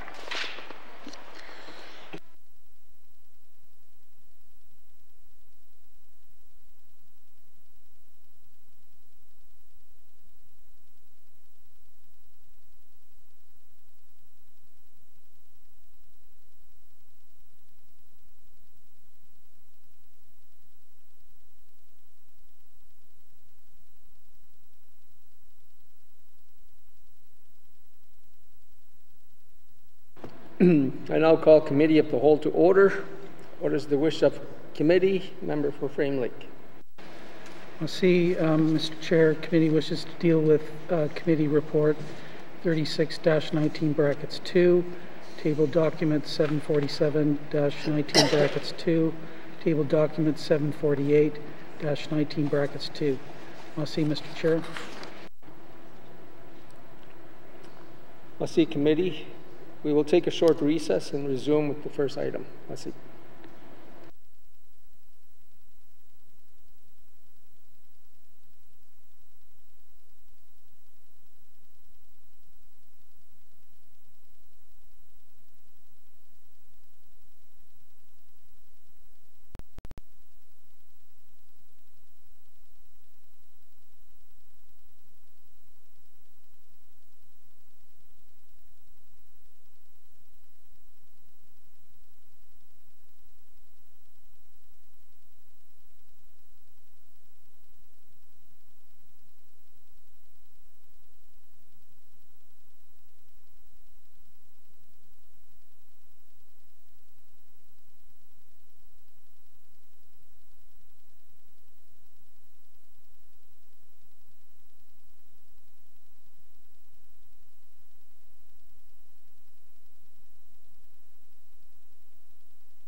You don't get to.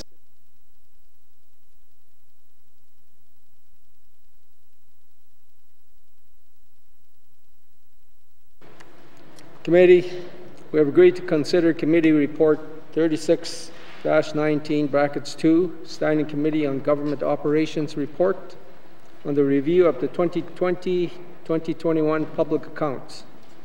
I will go to the Chair of the Standing Committee on Government Operations for any opening comments. Mr. Johnson. Thank you, Mr. Chair. Committee report was read into the record Friday, October 28, 2022. The Standing Committee on Government Operations has reviewed the report on the 2020-2021 public accounts.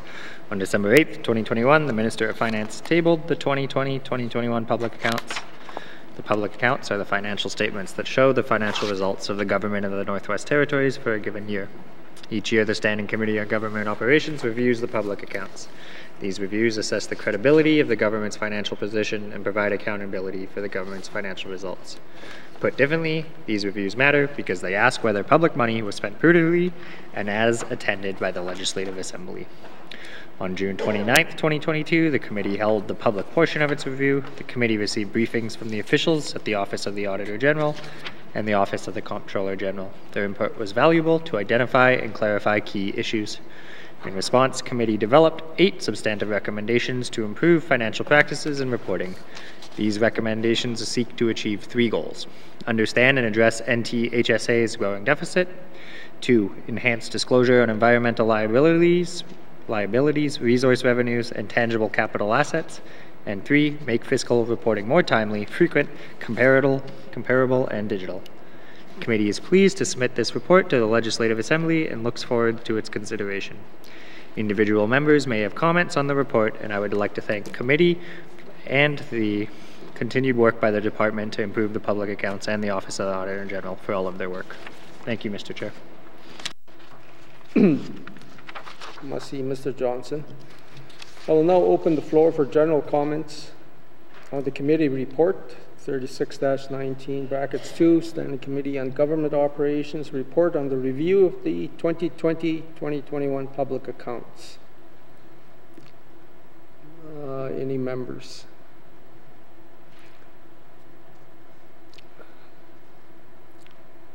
Not seeing any comments. Mr. Johnson.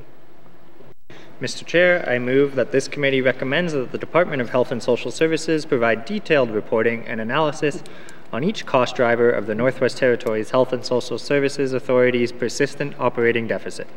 And further, the analysis should quantify how each driver contributes to NTHSA's operating deficit. And furthermore, the analysis should quantify, break down, and explain for each driver the difference between 1, budgeted expenses, positions, and programs, and 2, actual results. Thank you, Mr. Chair. Merci, Mr. Johnson. The motion is in order. To the motion.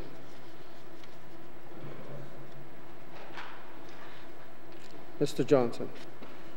Yeah, thank you, Mr. Chair. In the NTHS, well, we know the deficit is growing, and in the NTHSA's annual report, they tell you some of the cost drivers, but they don't necessarily quantify each one of them. We know, for example, overtime is the largest driver of the deficit, but we don't know the exact figure. That's not publicly reported. And then we also don't know exactly how much is budgeted for overtime for different parts of the authority, and then how much is the actual costs are. So I think for each of those individual cost drivers, some better reporting is needed, and perhaps some analysis at the end of the day of, if you are consistently going over budget on one of those drivers, whether that warrants an actual budget increase or whether there are solutions. Thank you, Mr. Chair. Merci, Mr. Johnson. Seeing no further question has been called. All those in favor? All those opposed? All those abstaining? One abstention. The motion is carried.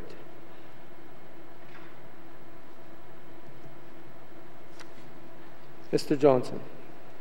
Mr. Chair, I move that this committee recommends that the Department of Health and Social Services disclose its response to the Office of the Auditor General's 2020-21 audit observation that many areas of the internal controls need improvement at Northwest Territories Health and Social Services Authority. And further, the department should also disclose its action items, progress on those action items, and timelines to improve internal controls. Thank you, Mr. Chair. I see Mr. Johnson. The motion is in order to the motion. Question has been called. All those in favor? All those opposed? All those abstaining? The motion is carried. Mr. Johnson. Mr. Chair, I move that this committee recommends that the Department of Finance provide a plan with timelines to enhance reporting on the Government of the Northwest Territories Environmental Liabilities Dashboard by matching reporting practices in the Treasury Board of Canada Secretariat's Federal Contaminated Sites Inventory. Thank you, Mr. Chair. I see Mr. Johnson. The motion is in order to the motion. Mr. O'Reilly. Yeah, thanks, Mr. Chair. So I guess Department of Finance has launched this online, I think it's an inventory really rather than a database of contaminated sites, and that's a step forward. At least they've identified where these sites are, and there's a little bit of background information, but there's no cost figures, there's no real tracking of progress in terms of assessing the risk at those sites and whether any remediation needs to take place. And you know, if you go to the federal contaminated sites inventory that it's maintained by the federal Treasury Board, there's a remarkable level of detail for sites all across Canada that are the responsibility of various different agencies, and you can sort the data by region, by the authority that is responsible for the site, by time. It's an amazing database. And I'm not saying that we need to get there right away, but I've been raising this issue for 7 years. And at least we have some sort of an online database now, but it needs to be populated with actual details and information. So that's what this recommendation is aimed towards. And it's really about greater transparency and accountability and making sure that these kind of liabilities are properly tracked and the public knows about them. So I look forward to a response from the department on how they're going to improve that database over time to get us up closer to where the federal government has been for years, and other jurisdictions as well. The Yukon has their own inventory that contains significantly more information and data than ours, so we can and should be doing a lot better. Thanks, Mr. Chair.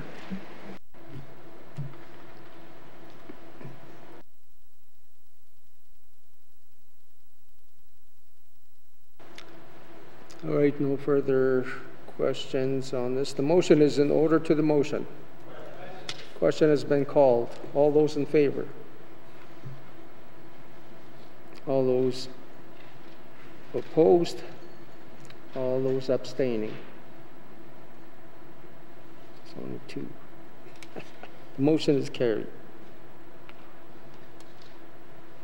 Mr. Johnson. Thank you, Mr. Chair. I move that this committee recommends that the Department of Finance provide more detailed resource revenue data on gross amounts received and calculations of amounts retained. And further, this enhanced reporting should separate annual aggregate values from petroleum, mineral resources, and each other type of resource revenues. Thank you, Mr. Chair. Mr. Johnson, motion is in order to the motion. Ms. Knockleby. Thank you, Mr. Chair. I guess this one, I think, gets a little bit close to a big conversation we've been having around royalty disclosures and whether or not this would include private information of private businesses. I guess that would lead me to want more information on exactly what detailed resource revenue data means. and therefore I will not support this part of the motions. Thank you. Merci, Ms. Knockleby. Mr. O'Reilly. Thanks, Mr. Chair. So if you actually read the report from the committee, it provides the rationale for this recommendation. You know, the public accounts indicate that in 2020-2021, N.W.T collected $66 million in resource revenues. But there's no note with that line item. There's a bit of a breakdown between minerals. Well, it's a gross amount of minerals, oil, and gas royalties, licenses, rentals, and other fees, and then quarry fees. So and it doesn't even indicate through a note that this is actually a gross amount. This is not very transparent reporting of revenues to our government.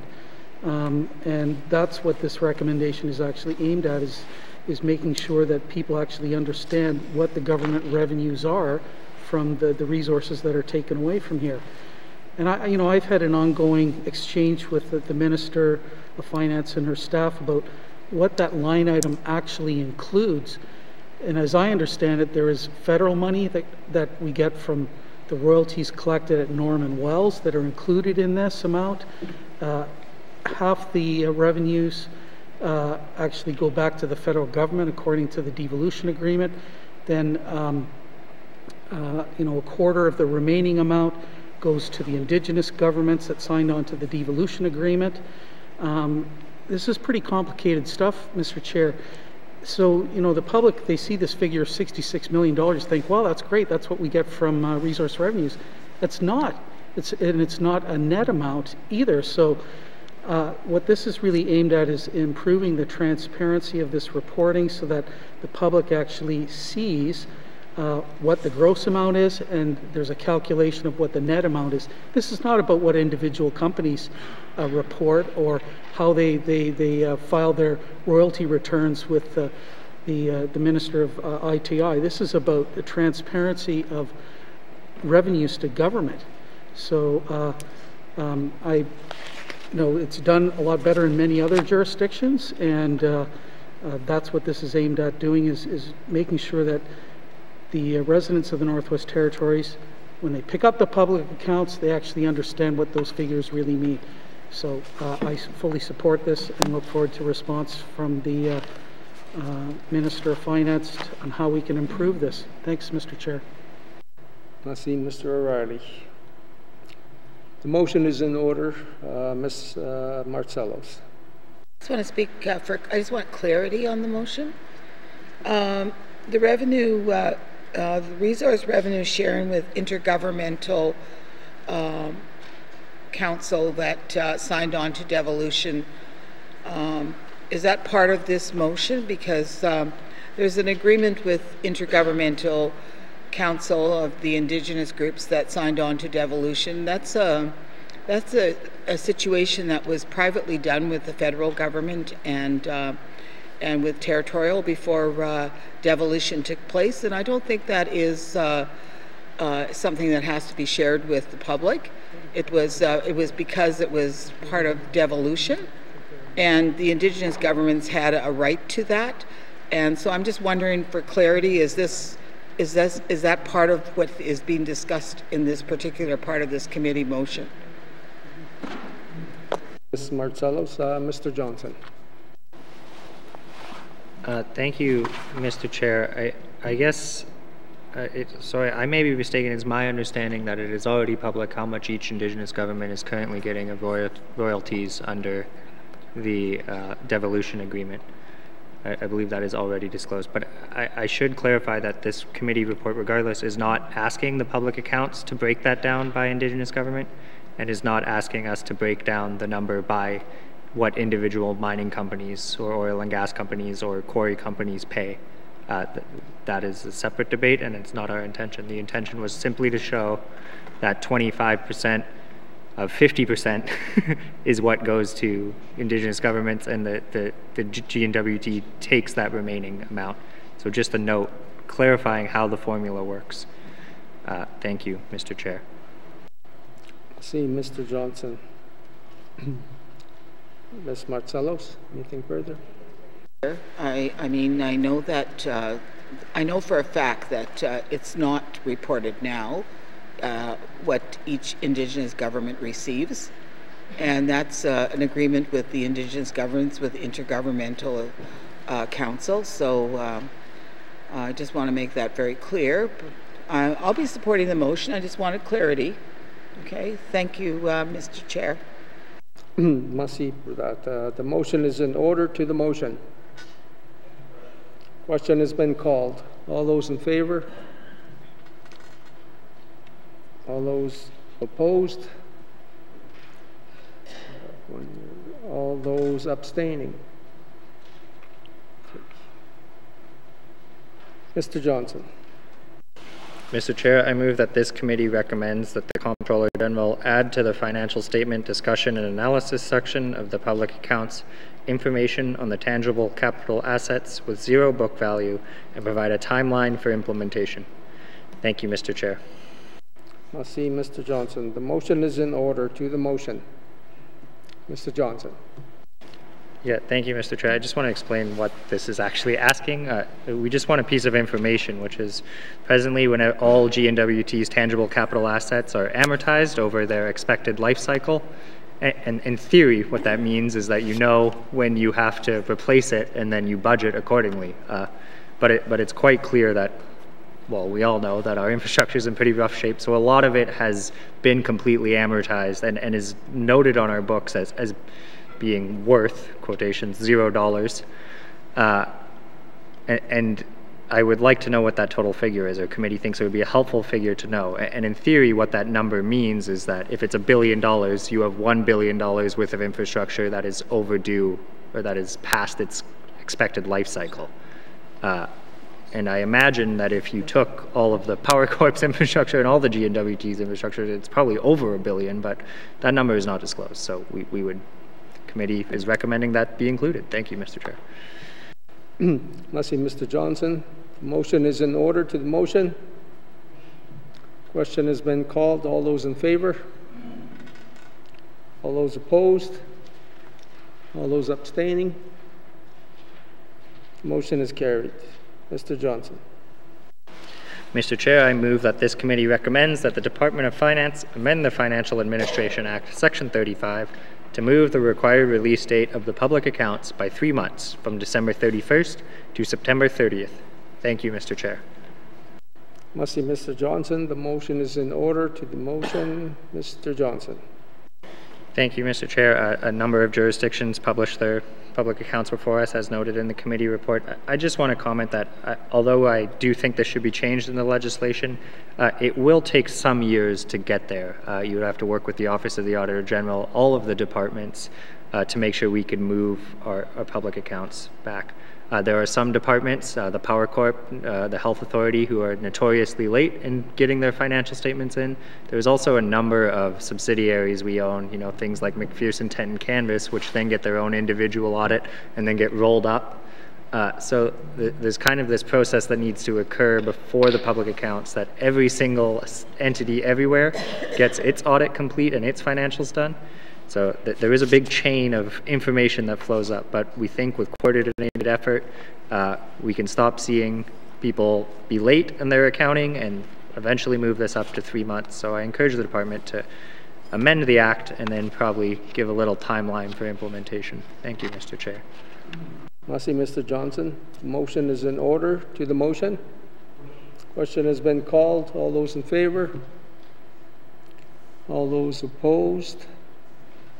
All those abstaining? The motion is carried. Mr. Johnson. Mr. Chair, I move that this committee recommends that the Department of Finance take steps to publish in-year fiscal reports on a quarterly basis within a month and to provide a timeline for implementation. Thank you, Mr. Chair. Merci, Mr. Johnson. The motion is in order to the motion. Question has been called. All those in favor? All those opposed? All those abstaining? Motion is carried. Mr. Johnson. Mr. Chair, I move that this committee recommends that the Department of Finance take steps to digitize the public accounts and provide a timeline for implementation and anticipated costs. And further, the digitized presentation of financial results should align with the administrative, economic, functional, and program classifications used in the budget and main estimates documents. Thank you, Mr. Chair. See Mr. Johnson. The motion is in order. To the motion. Question has been called. All those in favor? All those opposed? All those abstaining? Motion is carried. Mr. Johnson. Mr. Chair, I move that this committee recommends that the Government of the Northwest Territories provide a response to this report within 120 days. Thank you, Mr. Chair. Merci, Mr. Johnson. The motion is in order. To the motion. Question has been called. All those in favor? All those opposed? All those abstaining? The motion is carried.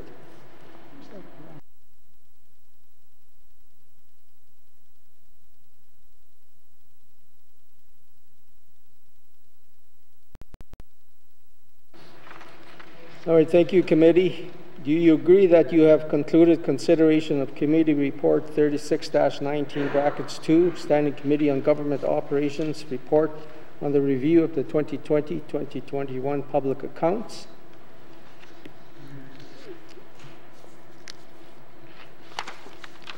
Thank you, committee. We have concluded consideration of Committee Report 36-19 brackets 2, Standing Committee on Government Operations Report on the review of the 2020-2021 public accounts. Merci. This one may belong to it. Yeah.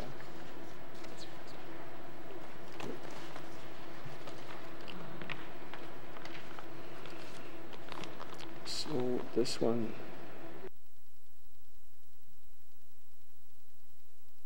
Consider table document 747-19 brackets 2, supplementary estimates infrastructure expenditures number 2, 2022 to 2023. Does the Minister of Finance have any opening remarks? Thank you. Thank you, Mr. Chair. Mr. Chair, if I could just confirm first, so we're doing infrastructure expenditures. I have it as 747-19 brackets 12. This is what we have. Yeah, it's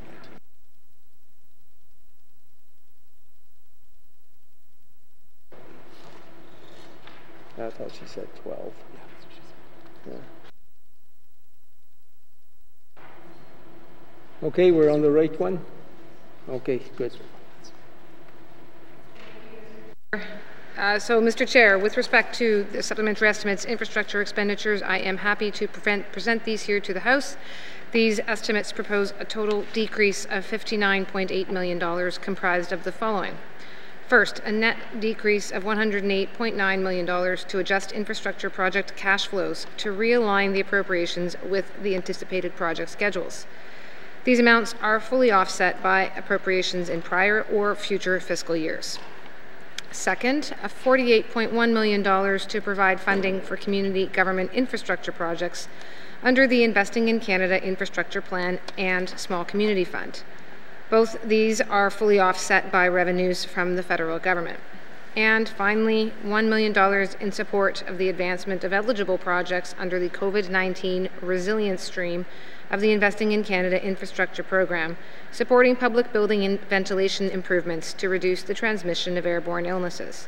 These projects are fully offset by revenues from the federal government.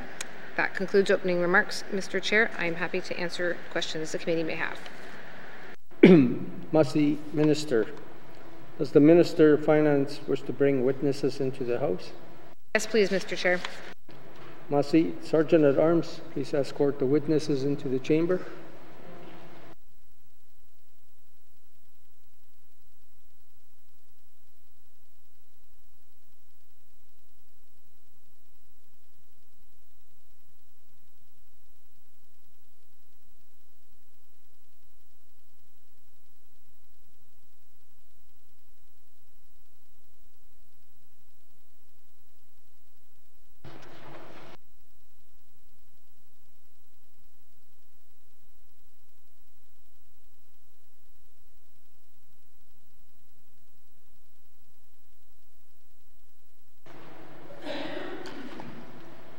Would the minister please introduce her witnesses? Thank you, Mr. Chair. Mr. Chair, on my right, I have Deputy Minister of Finance Bill McKay, and on my left, the Assistant Deputy Minister, Terence Coutre.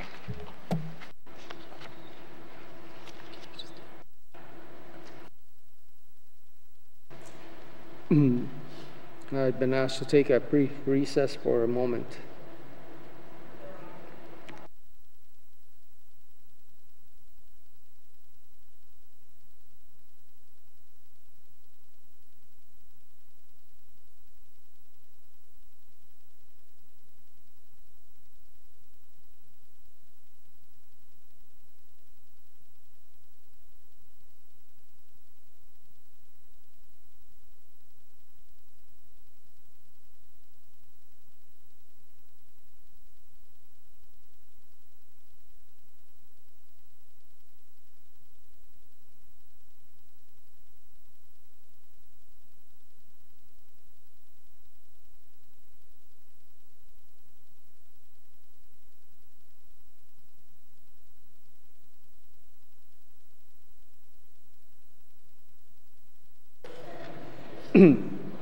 I will now open the floor for general comments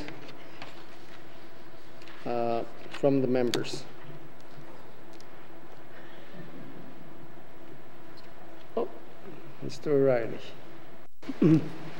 Thanks, Mr. Chair. So I think the minister mentioned in her opening remarks that there's a cash flowing forward of a number of infrastructure projects, and I'm furiously trying to get the actual document in front of me, but can the minister explain why it was necessary to cash flow this money forward?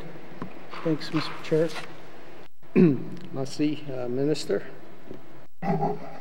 Thank you, Mr. Chair. Mr. Chair, there's different reasons that would attach to different individual projects, but fundamentally, what we've asked departments to do was to look at the state or the progress of an individual project and determine whether or not the project was proceeding in this specific fiscal year, and if not, that's when you would make an adjustment. And rather than waiting until the end of the fiscal year and having it all come forward next spring, this by doing it now, just again allows better reporting back to the House and a better planning, hopefully, for the next for the coming spring year. Thank you, Mr. Speaker, Mr. Chair. Mr. O'Reilly.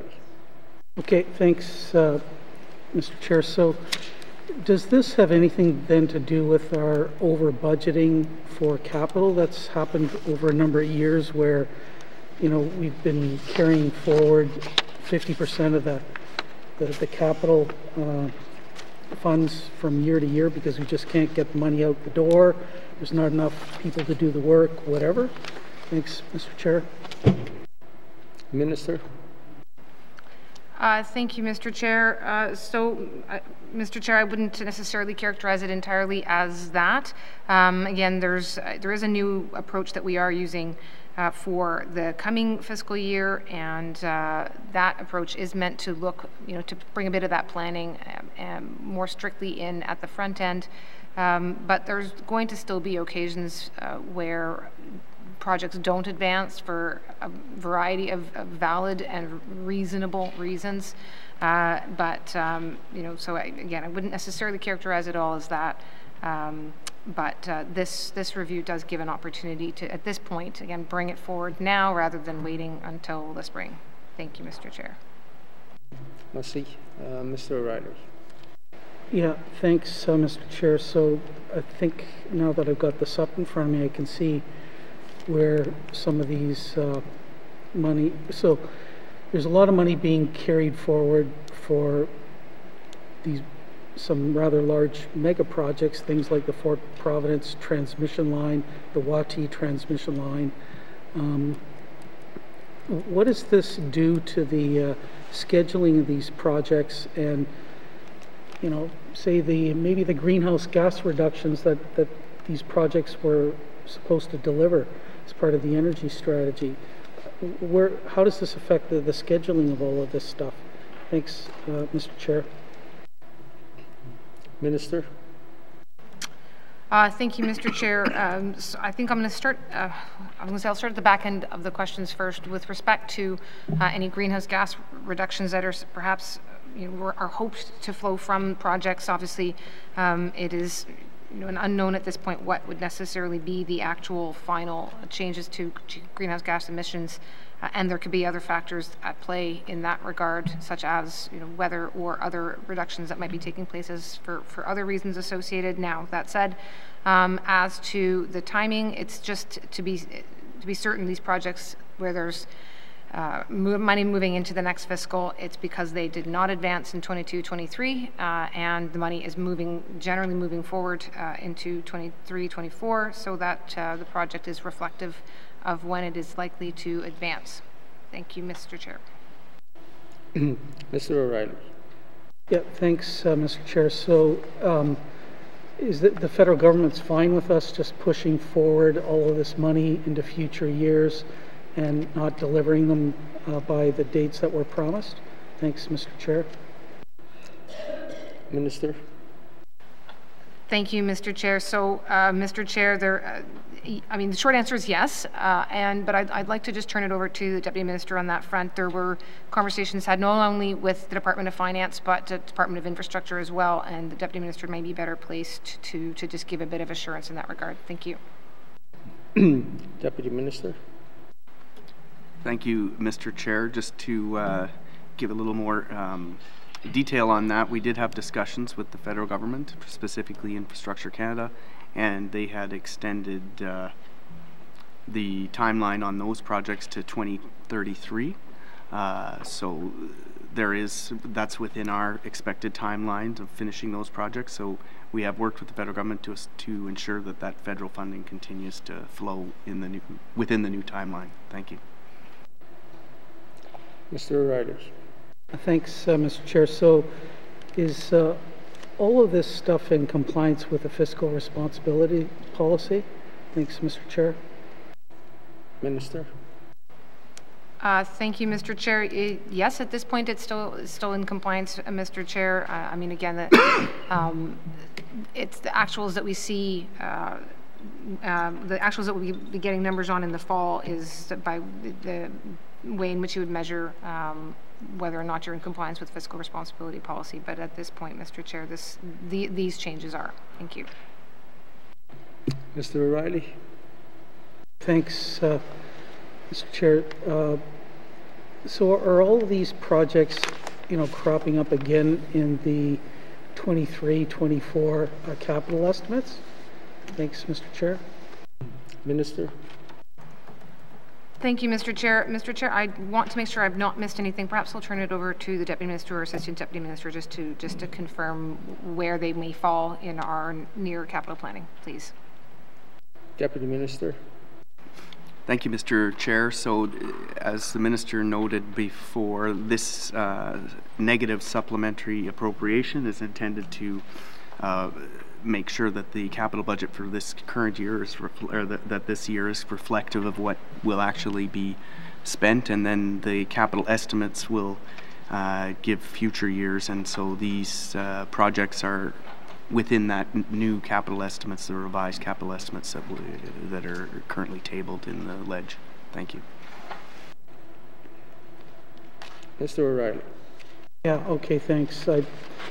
Look, I'll cut this short. I think that this is probably better financial management, but it still reflects our overspending on, not overspending, over budgeting of capital. And we, for a whole variety of different reasons, just can't get the money out the door. We can't get the work done, whether it's COVID, whether, there's no contractors available to do the work, whatever, supply chain delays, maybe there's not enough folks in procurement services to get the stuff out. I have no sense of that. But I think this is just a reflection of, again, our over budgeting on capital, which means we have to set aside more money to get an operating surplus, so there's less money for programs and services to meet people's basic needs. Thanks, Mr. Chair. Merci, Mr. O'Reilly. Any further comments on the general comments? Seeing none, seeing no further questions on the general comments, we will review the supplementary estimates by department and activity. Does the committee agree to proceed to the detail contained in the tabled document? Committee, we will begin on page 5. Department of Infrastructure, Operations, Expenditures, Energy and Strategic Initiatives, not previously authorized, negative $29,736,000. Does committee agree?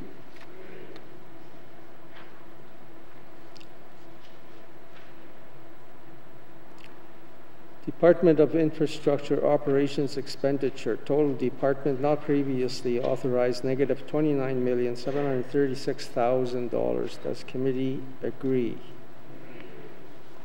Committee, we will turn to page 6.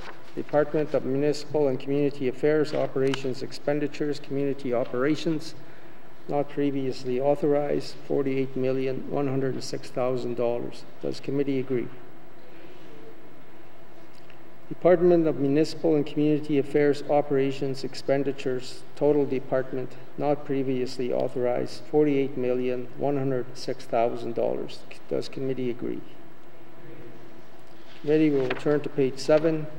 Education, Culture and Employment, Capital Investment Expenditures, Junior Kindergarten to Grade 12 School Services, not previously authorized, negative $400,000. Does committee agree? Education, Culture and Employment, Capital Investment Expenditures, total department not previously authorized, negative $400,000. Does committee agree? Committee, we will turn to page 8. Department of Health and Social Services, Capital Investment Expenditures, Health and Social Programs, not previously authorized, negative $1,578,000. Does committee agree?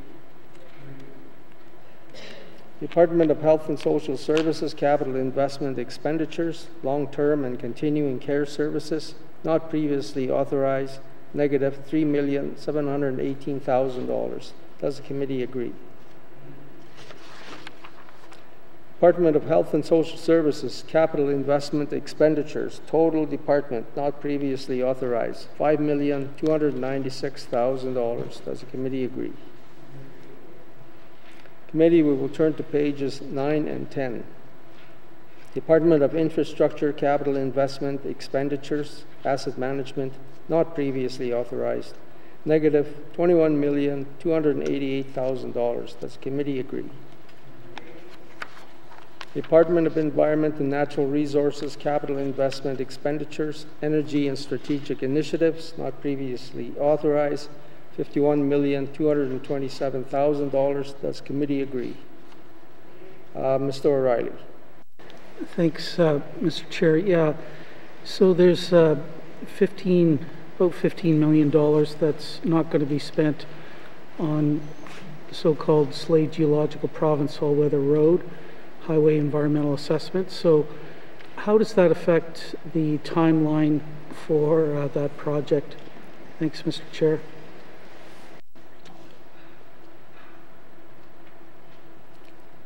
Minister. Thank you, Mr. Chair. So, Mr. Chair, at this point, as members may be aware, there is a process underway right now for a regional strategic environmental assessment. I hope I haven't misstated the proper title for it, but it's a process that goes through the board. So there is a delay, but for that process, in order for that other process to take place, there's certainly, I think, some hope that as that process is underway, that it will may ultimately actually benefit that overall region and whatever the future project might look like. So while the specific money that is here for environmental assessment is pushed now into 23-24, again, pending what may be happening in this other process here first, that might well actually ultimately help catch up to where a longer term vision of the project might want to be at. Thank you, Mr. Chair. I see Minister. Mr. O'Reilly. Thanks, Mr. Chair. I'm glad the clock got started there. Well, I'm glad the minister volunteered all of that, because that was my next question, actually, because in the letter that this government sent to, not sure exactly, I guess it was probably Minister Vandal, about the regional study that the Tlicho government has asked, there's kind of two things that our government mentioned in there. One was that they supported participant funding, but they said the other thing was that a regional study shouldn't delay the planning for this road in any way. And that's not what the minister just said here. So I'm very happy to get that on the record, that our government is fine having this road delayed while the regional study is underway, and get the results from that first to provide a proper planning context and direction for whether this thing is a good thing or not. So I'm very happy to get that response or that information from the minister, and I look forward to N.W.T actually formalizing that position and putting it forward to the federal minister. Thanks, Mr. Chair. Minister. Thank you, Mr. Chair. Mr. Chair, I guess I don't have any other comments to make. I know the departments are working, several departments are working together on that right now, and I don't know the current state of the matter that's before the board, but again, as I've said, I think we're all quite hopeful that, subject to how that unfolds, which is out of the N.W.T's hands, that it will ultimately be for the benefit of the region. Thank you, Mr. Speaker, or Mr. Chair. Mr. O'Reilly. Thanks. Well, whether it's to the benefit of the region or not, that's, I think, part of the questions that the regional study needs to grapple with is, whether you want a road or whether you want to have caribou. And especially at a time where the caribou numbers are so low with the Bathurst herd, and I just don't think that they can handle this kind of disturbance. So, but that's the kind of issues that the regional study needs to deal with, and to figure out if this sort of thing would actually be a net benefit at the end of the day. So, but again, I'm very happy to hear the Minister of Finance say that our government doesn't have a problem delaying this project so that the regional study can be done. Thanks, Mr. Chair. Minister, I'll allow you to comment if you so wish. Thank you, Mr. Chair. Mr. Chair, I'm really wearing more of an ITI hat when I'm speaking about the project, and ENR actually is the lead on it, so this probably isn't the right time or place to get into the weeds of what may or may not be happening on that front with the board. Again, as I've said, Mr. Chair, I know our government is at that table, as is the Tlicho government. I believe other Indigenous governments are there. And we do need to see what that process, how that process unfolds. We're not the lead. The board is leading that process. So I think all parties see potential benefit from it, and we'll see where that gets us. The money that's here is pushed to 23-24, and the member asked me if that's going to delay the whole project. Mr. Speaker, again, it's my hope that it does not, and that the regional assessment process does not either. Thank you, Mr. Speaker. Mr. Chair. Merci for that. Mr. O'Reilly. Well, thanks, Mr. Chair. I appreciate that. I'm not going to continue the debate here. I got the minister on record, and I'm going to hold our government to account for that. Thanks, Mr. Chair. Merci. Any further comments in this section? Just to make a correction on the department. It's the Department of Infrastructure, Capital Investment Expenditures, Energy and Strategic Initiatives. Not previously authorized, $51,227,000. Does committee agree? Okay, ones that are awake are talking. Department of Infrastructure, Capital Investment Expenditures, total department not previously authorized, negative $72,515,000. Does committee agree? Did we hear anything? Did you hear anything?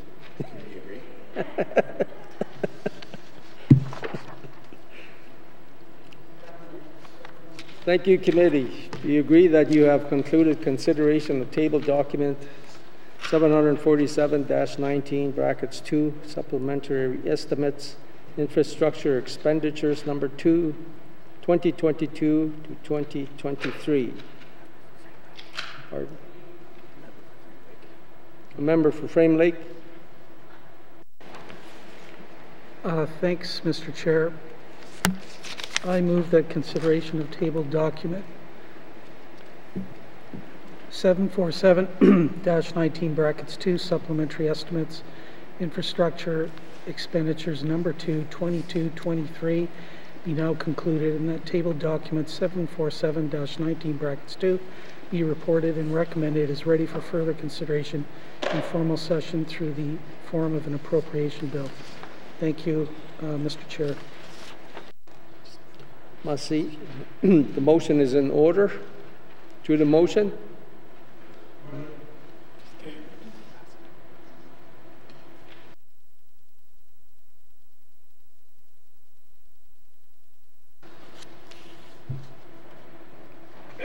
We'll just wait for everyone to get the motion in front of them.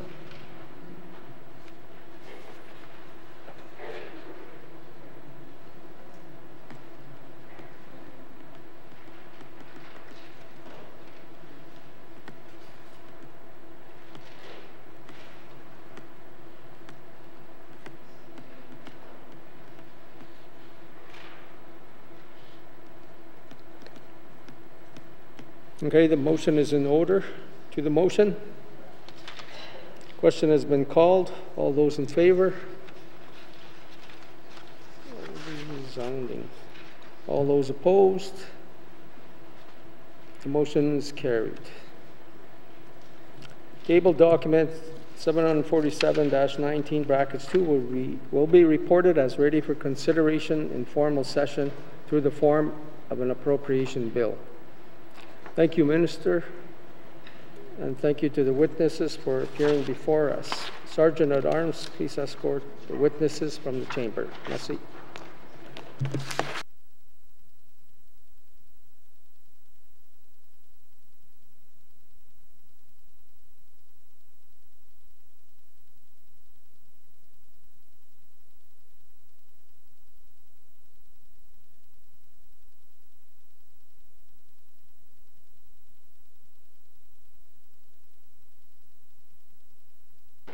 Committee, we have agreed to consider table document 748-19(2) supplementary estimates, operations, expenditures.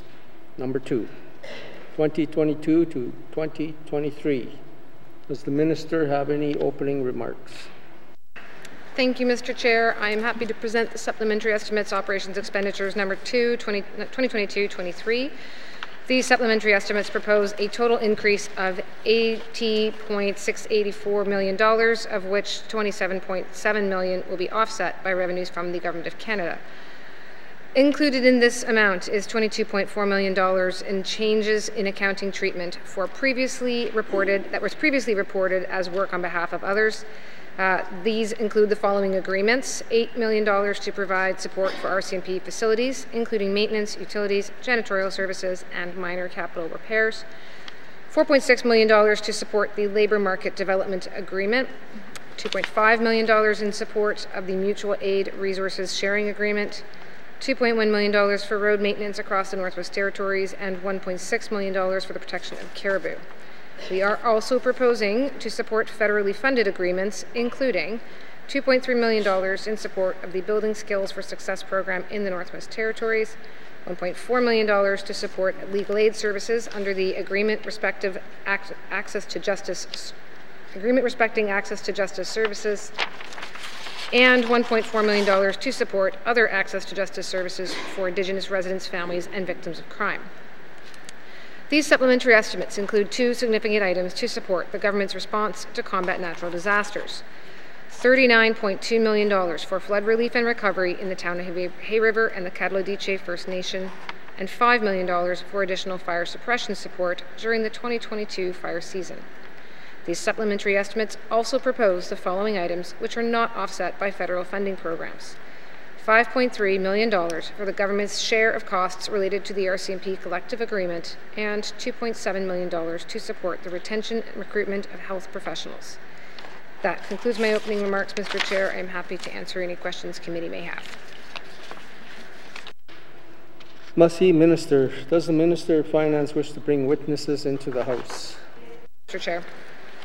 Merci. Sergeant at Arms, please escort the witnesses into the chamber.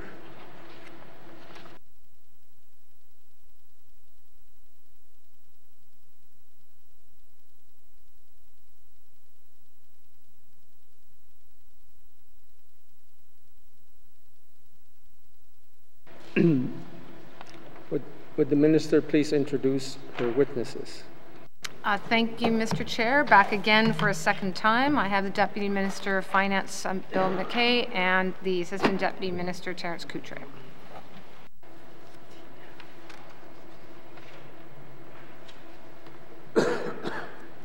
We'll now open the floor to general comments. Mr. O'Reilly. Thanks, Mr. Chair. So can someone explain to me in plain language what this extra $22.4 million is all about? It's some sort of change in accounting treatment. Thanks, Mr. Chair. Minister. Thank you, Mr. Chair. Let me turn that to the Deputy Minister, please. Deputy Minister. Thank you, Mr. Chair. So under the public service accounting rules, we have to treat certain transfers of funding from the federal government as either flow-through arrangements or revenue. And if we've determined that this amount of money is actually revenue, so needs to be treated as revenue because it goes into the department and then is used in their general appropriation to fund certain projects. Whereas if it was a flow-through arrangement, it would just go from a government to a third party, including a territorial government, and just go directly into another party. So they would just be basically flowing the money directly to a third party rather than including it as part of the revenue. So we just had to change the accounting treatment of that funding. Thank you.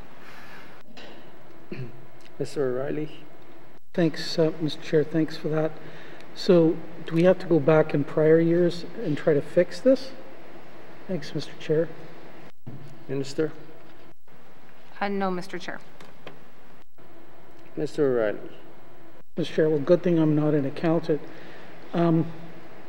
So I guess the bottom line here is that we have to, this money is now showing up on our books as money that we're spending, and so we've got $22.4 million less to work with. I'm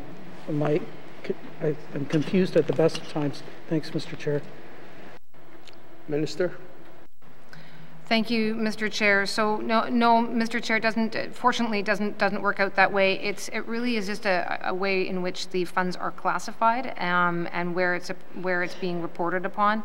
It's not a change to the funding arrangements or funding agreements that are in place, but just a change in that it's being reported now as an appropriation, whereas before it was not. But it doesn't change money available to the government. It's just money that has that was previously being classified as money that was brought in to do work for others, federal government being probably the top of that list, as opposed to now wanting to show up elsewhere. It is, maybe I should just start with this or just end with this, Mr. Chair. It's money that's fully offset from third parties. So whether it's money that we say is on behalf of others or that we now show as in a different, under a different classification to work on behalf, that's really all that's happening here. So no actual changes to the financial standing of the government.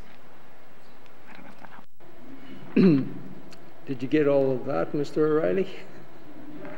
Mr. Chair, actually, believe it or not, I now understand it. That there's an offsetting amount that's coming in as revenue from the federal government, and we just have to show the money going out. And that's what this is about. So thank you for that explanation late on a Tuesday night. So there's some money in here for flood relief, and I, of course, support that. But is this the end of it, or can we expect to see more funding in future supplementary appropriations just for flood relief? And my next one will be about whether there's anything in here for planning in terms of longer-term mitigation. But let's just deal with, is there more money coming in the future sup for relief? Thanks. Minister. Thank you, Mr. Chair. So the money that is being sought for appropriation here is for up to 2022-23, or for this year in terms of what we're anticipating. Certainly Obviously can't see into the future of what might happen in the spring, and would certainly note that this doesn't account for whatever amounts we may then ultimately get by the federal government under the disaster assistance policy. Certainly are hopeful of an advance, and then ultimately hopeful to see a full 90% coverage, but neither the first of those might arrive this fiscal, but it may well be that it's not till next, and the full amount is unlikely to arrive this or next fiscal. Thank you, Mr. Chair. Mr. O'Reilly. Thanks. Yeah, I think there's going to be a cash flow problem here, but can someone tell me where we stand at with the supplementary reserve for the ops side for 22-23? Thanks, Mr. Chair. Minister. Thank you, Mr. Chair. I certainly can. So we start off the year, just to remind the House, we start off the year with a $35 million supplementary reserve, and we right now are in a deficit of just over $42 million. The main reason for that is as a result of the costs of the flood for 2022, and that is a significant reason for that overage. Thank you, Mr. Chair. Mr. O'Reilly. Mr. Chair, so how do we make up that $42 million deficit? Is it short-term borrowing that we have to incur to cover that? And yeah, I'll start there. Thanks, Mr. Chair. Minister.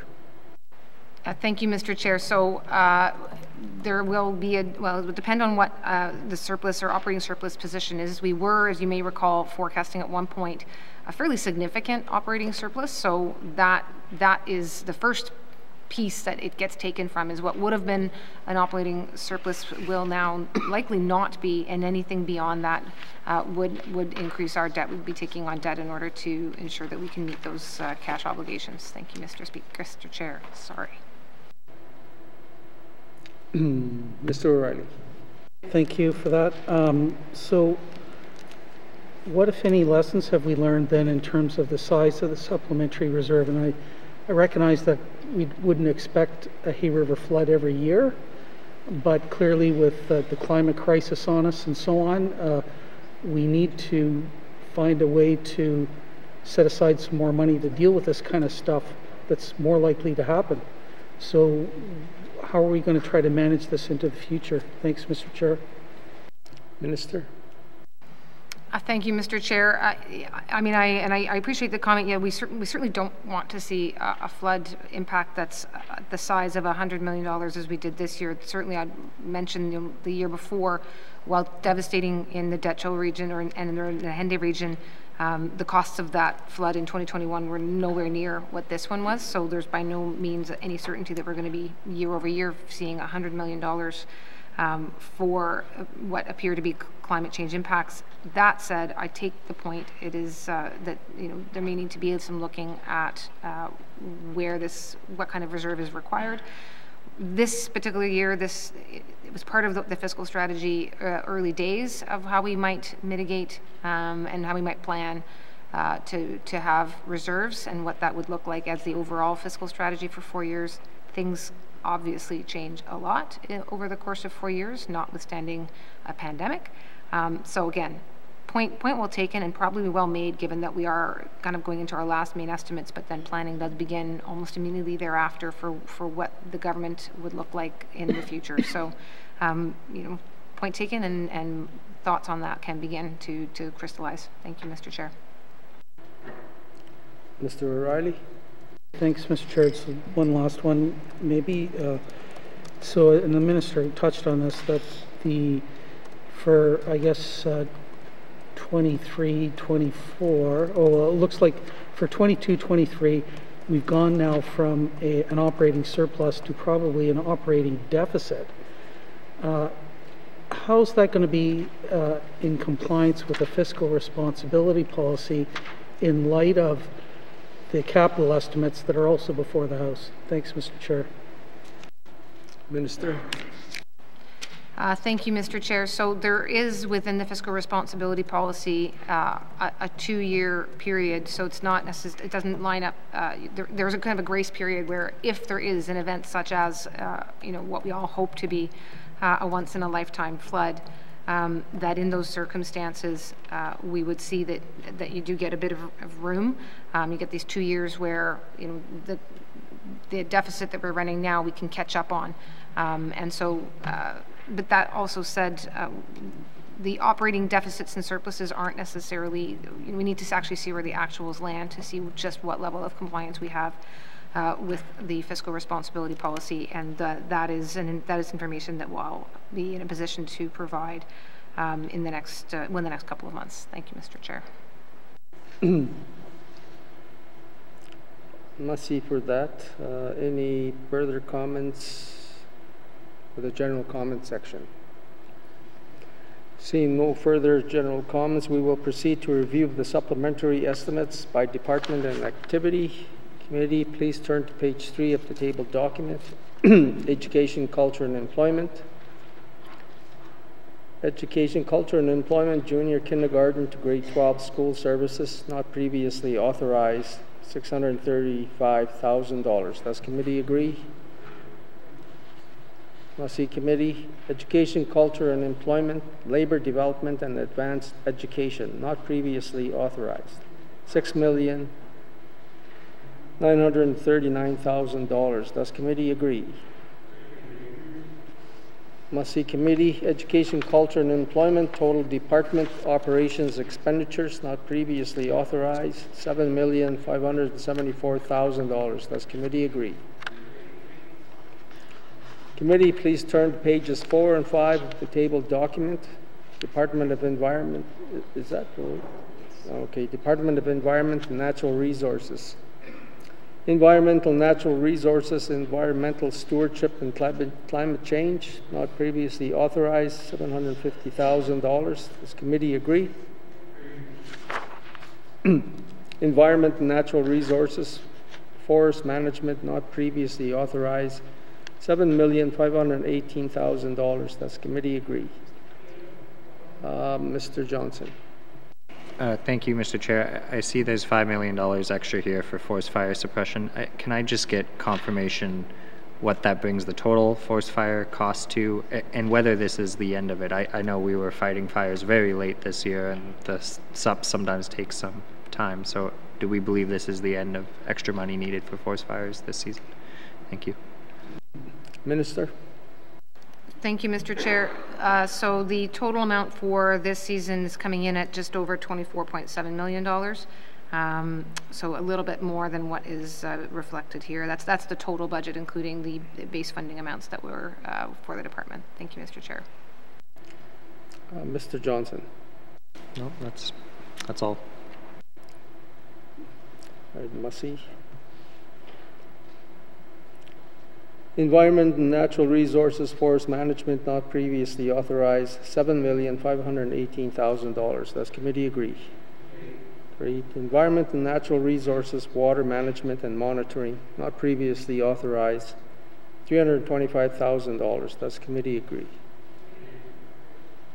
Environment and Natural Resources, Wildlife and Fish, not previously authorized, $1,622,000. Does committee agree?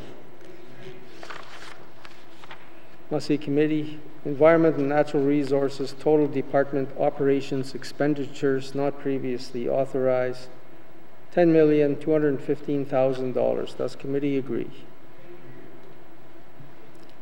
Committee, please turn to page 6 of the table document, Department of Executive and Indigenous Affairs. Executive and Indigenous Affairs Directorate, not previously authorized, $381,000. Does committee agree? Massey Committee, Executive and Indigenous Affairs, total department operations expenditures not previously authorized, $381,000. Does committee agree? Committee, please turn to page 7 of the table document, Department of Health and Social Services. Health and Social Services, Administrative and Support Services, not previously authorized, $430,000. Does committee agree? Ms. Cleveland. Thank you very much, Mr. Chair. Mr. Chair, I just have a couple of questions. I'm wondering how quickly the labor market supplement will be provided to existing employees. Thank you. Minister. Thank you, Mr. Chair. Mr. Chair, I was just trying to confirm with the deputy exactly what day the first payment would be made. I believe it is this month. I just don't know exactly on what day. Ms. Deputy Minister might know. Deputy Minister. Thank you, Mr. Chair. It'll be paid on the regular pay cycle, so the next pay date in November is when we're expecting it to go out. Thank you. Ms. Cleveland. Thank you very much, Mr. Chair. Mr. Chair, I'm wondering if the Minister can speak to whether or not there are any anticipated expansions of the Labour Market Supplement Program. I know that many of us have heard from different constituents who feel that they have been, or who have been, cut out of the program, and who have indicated that they may go to their deputy heads in regards to this. So I'm wondering if the Minister has any indication as to whether or not they've heard from different deputy heads, or if there is a plan to expand the eligibility for this program within this fiscal year. Thank you. Minister. Thank you, Mr. Chair. Mr. Chair, I do sincerely hope that public servants don't feel left out. I know there are some and many that do. Mr. Chair, the Labour Market Supplement, it is not a bonus. It was not COVID pay. It was not reflective of folks who I know were working on the front lines during COVID and were often working through very difficult circumstances through COVID. The Labour Market Supplement flows from the Labour Market Supplement policy that was developed to give some parameters in what is a very difficult labour market in all industries, in all professions across all of Canada, and to make sure that we had every possible available tool at our disposal to be able to recruit staff and retain staff in certain positions here in the Northwest Territories. So the policy is really focused on positions that are difficult to staff. And to get into the state of having a labour market supplement applicable meant that the department, and in this case it was Health and Social Services that came forward, which, really with the headlines that are coming from across Canada, that probably shouldn't be particularly striking, that there are some positions within Health and Social Services that are in particular demand and very difficult post-COVID to be staffing. So they came forward first with their evidence and information about which positions would qualify under the policy for a labour market supplement. There's then the discussions that take place with the union to ensure that, again, this is a modification over the agreements that would otherwise normally be in place under the collective agreement. The discussions that were had in the fall were really because both sides were coming to the table recognizing the urgency of the area. The benefit to staff, Mr. Chair, is really that when there's more staff there on the floor and available, then that increases the number of people, that hopefully decreases people being asked to do overtime, decreases hopefully the number of people that are running double shifts, and that should be hopefully a larger scale benefit. But Mr. Chair, it is dependent, if there's going to be another labour market supplement, on another department coming forward and saying that they have that same level of need and meet the needs of the policy. Thank you, Mr. Chair. Ms. Cleveland. Much, Mr. Chair. I'm glad the Minister brought up additional staff, and it's my understanding that this line item also speaks to the hiring of additional staff, and I'm wondering if the Minister can speak to that item and how many people that might be, and we'll go from there. Thank you. Minister. Thank you, Mr. Chair. Mr. Chair, there is indeed some amount here for other recruitment and retention strategies. And that was, if you will recall, earlier before the labour market supplement came out, a variety of strategies put forward by the Department of Health and Social Services and working with Department of Finance and Human Resources specialists about other options. So for instance, and I think this is what the question is, there's 4 employee onboarding specialist positions. That is really meant to be an opportunity to help new staff who come in understand relocation, understand getting settled. They are based 2 in Yellowknife, 1 in Hay River, 1 in Betchico. It was in response to concerns raised within the Department of Health and Social Services that new and incoming staff, particularly those moving from somewhere else to a new community, with all of the demands of the position that they're in and all of the frontline needs that they have, we're often not being really well brought into the service, really well brought into their community, and that this was becoming a significant issue on retention. And so it was considered to be an area that could directly benefit keeping folks available and really recruiting people in who could feel welcome and immediately integrate well into the service. Thank you, Mr. Chair. Ms. Cleveland. Thank you, Mr. Chair. Mr. Chair, the Minister also brought up the huge quantity of overtime that nurses are doing and healthcare professionals are doing, and how reducing that really is going to be a mechanism to retain staff so they do have that work-life balance and are able to, really work in safe working environments.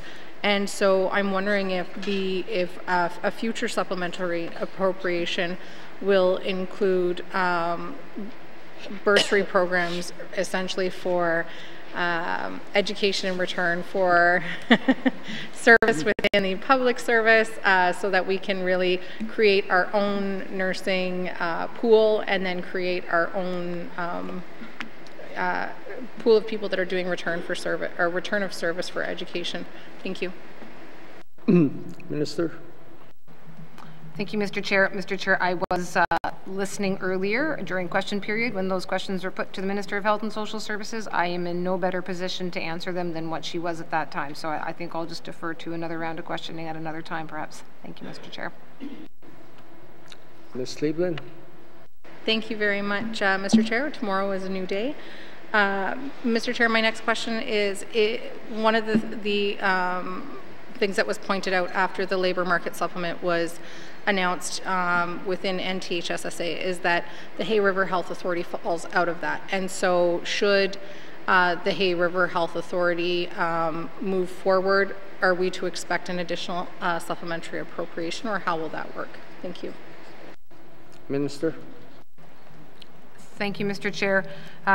So, Mr. Chair, so yeah, they are, as I understand, still in bargaining. So again, I do want to be cautious in speaking about anything that's happening in bargaining. I would not want ever to be a sense that we are, trying to assume the outcomes of a process that has a proper process to be followed. Now, I do think it's probably fairly expected, given some of the public statements that were made by the parties, that there is likely to be some amount. Now, as to whether or not it has to come back through an appropriation or not will depend on what the final amounts are. If there is a need to appropriate further dollars for Hay River Health and Social Services Authority through the Department of Health and Social Services, yes, it comes back as a SUP. If the amounts, given that it's a smaller health and social, or a smaller authority, are of a nature that they can be internalized within the department, then it wouldn't come back as a SUP. But that's unfortunately at this point, I can't finally predict that. Thank you, Mr. Chair. Ms. Cleveland. Thank you, Mr. Chair. No more questions at this time. Health and Social Services, Administrative and Support Services, not previously authorized, $130,000. Does committee agree? Health and Social Services, Health and Social Programs, not previously authorized, $2,683,000. Does committee agree? Mussey Committee, Health and Social Services, Total Department Operations Expenditures, not previously authorized, $3,113,000. Does committee agree? Committee, please turn to page 8 of the table document, Department of Industry, Tourism and Investment. Industry, Tourism and Investment, Corporate Management, not previously authorized, negative $16,000. Does committee agree? Industry, Tourism and Investment, Economic Diversification and Business Support, not previously authorized, $1,044,000. Does committee agree? Industry, Tourism and Investment, Tourism and Parks, not previously authorized, negative $17,000. Does committee agree? Mussey Committee, Industry, Tourism and Investment, Total Department Operations Expenditures, not previously authorized, $1,011,000. Does committee agree? Committee, please turn to page 9 of the table document, Department of Infrastructure, Infrastructure, asset management, not previously authorized, $58,000. Does committee agree? Infrastructure, energy, and strategic initiatives, not previously authorized, $300,000. Does committee agree? Infrastructure, programs and services, not previously authorized, $153,000. Does committee agree? Infrastructure, regional operations, not previously authorized, $10,272,000. Does committee agree? Must see committee. Infrastructure, total department operations expenditures, not previously authorized, $10,783,000. Does committee agree? Committee, please turn to page 10, the table document, Department of Justice. Justice, community justice, not previously authorized, $1,201,000. Does committee agree? Justice, court services, not previously authorized, $201,000. Does committee agree? Justice, legal aid services, not previously authorized, $1,369,000. Does committee agree? Justice, policing services, not previously authorized, $5,314,000. Does committee agree? Mr. Johnson. Thank you, Mr. Chair. I see $5 million here for the RCMP collective agreement. My understanding is that there's a bit of a dispute about how the collective agreement is going to apply to the back pay or the retroactively. Can I just clarify whether this is the total amount we owe for the collective agreement or whether this $5 million is just one this fiscal year? Thank you, Mr. Chair. Minister. Thank you, Mr. Chair. This is for 22-23 or this current fiscal year only, and I don't have detail as to what may or may not be happening with respect to retroactive pay that flows from the collective agreement, the newly agreed to collective agreement. Thank you. Mr. Johnson? Yeah, I think there's two or 3 years of retroactive pay. I see $5 million 1 year. So is it safe to assume that there's $10 or $15 million more coming to the RCMP? Thank you. Minister. Thank you, Mr. Chair. So, Mr. Chair, this first collective agreement spans from April 1st, 2017 through to March 31st of 2023. I don't know offhand what those costs for the retroactive pay will look like, nor do I necessarily know what a cost share ratio there might be associated. Obviously, we'll have to come back to before the House when or if that is resolved, and likely through the form of a supplementary appropriation. Thank you, Mr. Chair. Mr. Johnson. Thank you, Mr. Chair. Okay, and just confirming that this brings our policing services contract with the RCMP up to $55 million, and is it then anticipated for the remainder of this collective agreement that would be the total amount of the contract, or is there some other thing going on where it may be more than $5 million built into next fiscal? Thank you, Mr. Chair. Minister. Thank you, Mr. Chair. So, Mr. Chair, the current agreement is in effect, as I said, or this portion here now we do have till 2023. There's an agreement that I believe has been reached up to March 31st of 2032, and it will then be built in for the Department of Justice in their main estimates, so that in future years it will be reflected through the usual appropriations process. Thank you. Mr. Johnson. No further questions. Thank you. Let's see. Justice policing services not previously authorized, $5,314,000. Does committee agree? Justice services to the public not previously authorized, $239,000. Does committee agree? Let's see, committee, Justice total department operations expenditures not previously authorized, $8,324,000. Does committee agree?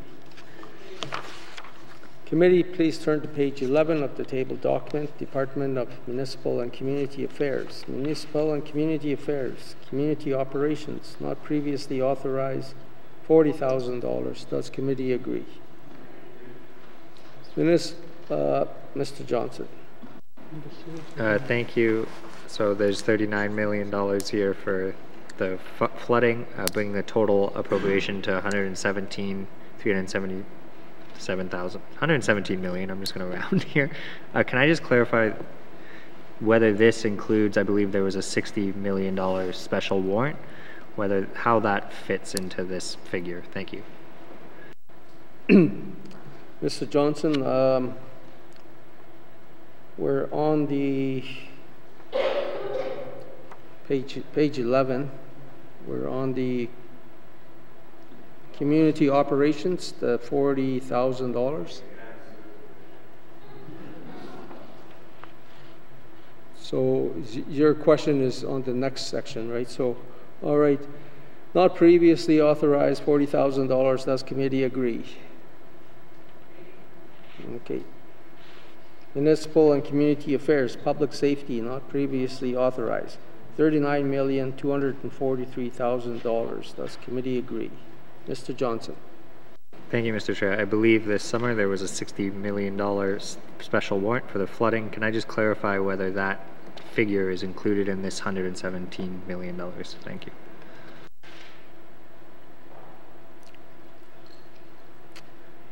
Minister. Yes, thank you, Mr. Chair. That is correct. The 60 million special warrant, this appropriation, total flood costs are 109 million of the 117 that's reflected at that line item. Thank you. Mr. Johnson. Thank you, Mr. Chair. My understanding is that the total flood costs are quite a bit higher than that. So can I just clarify whether we are expecting further supplemental appropriations to come forward for flood costs? Thank you. Minister. Mr. Chair, let me turn that to Mr. Coutre. I expect he'll have the most up-to-date numbers. Mr. Coutre. Thank you, Mr. Chair. 109 million is the latest number that we have.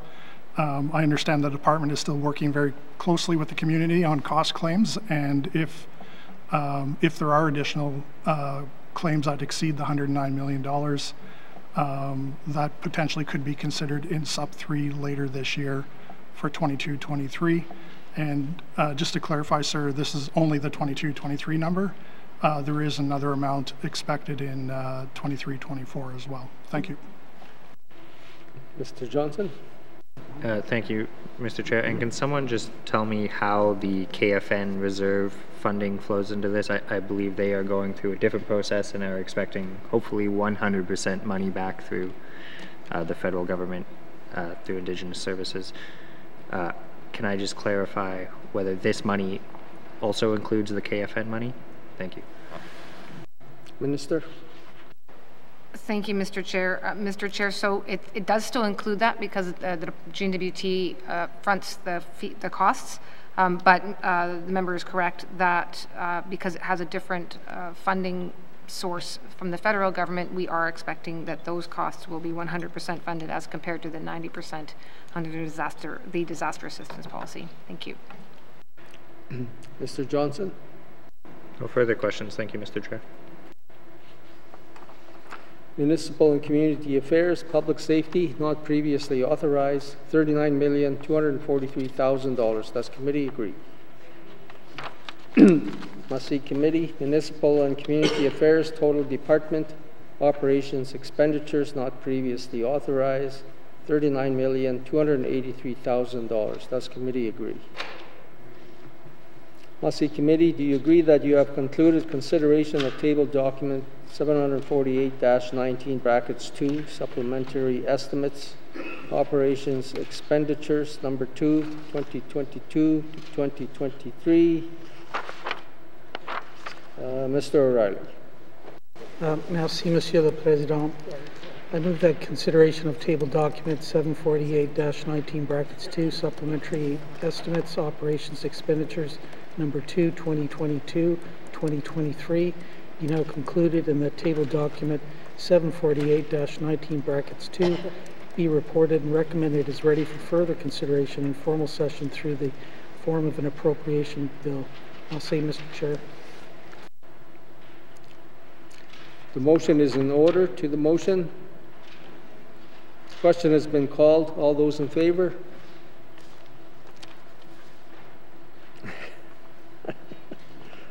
All those opposed? All those abstaining? The motion is carried. Policy Committee, we have concluded consideration of table document 748-19 brackets 2 supplementary estimates operations expenditures number 2 2022-2023.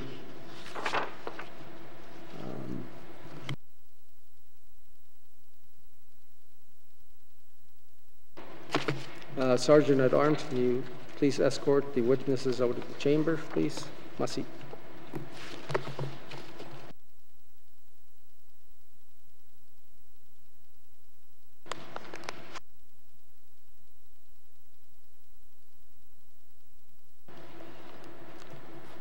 Mr. O'Reilly. Merci, Monsieur le Président. I move that the Chair rise and report progress. Motion on the floor to report progress. The motion is in order and non-debatable. All those in favor? All those opposed? Motion is carried. I will now rise and report progress. Merci.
May I have the report of the Committee of the Whole? Member for Decho.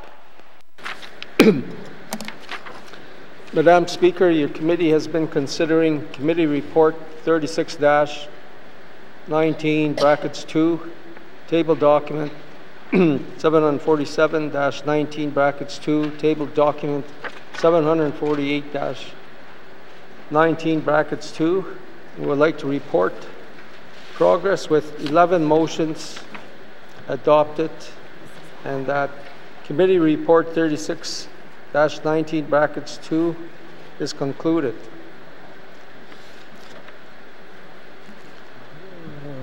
That consideration of table documents 747 and 748 are concluded, and that the House concur in those estimates, and that an appropriation bill be based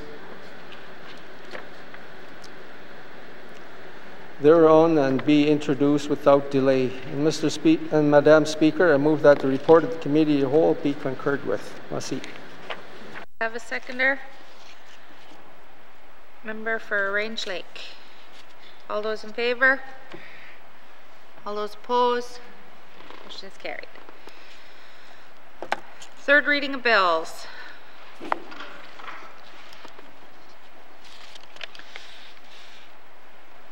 Member for Hay River South.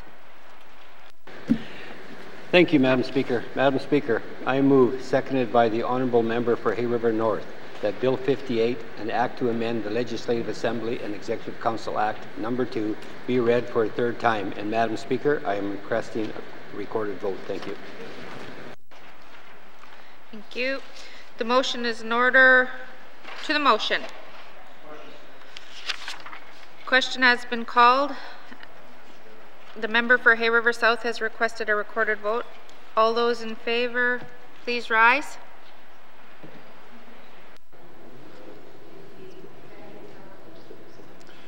The member for Hay River South, the member for Thabacha, the member for Cam Lake, the member for Frame Lake, the member for N.W.T, the member for Yellowknife North, the member for Montfouille, the member for Great Slave, the member for Nahende, the member for Yellowknife.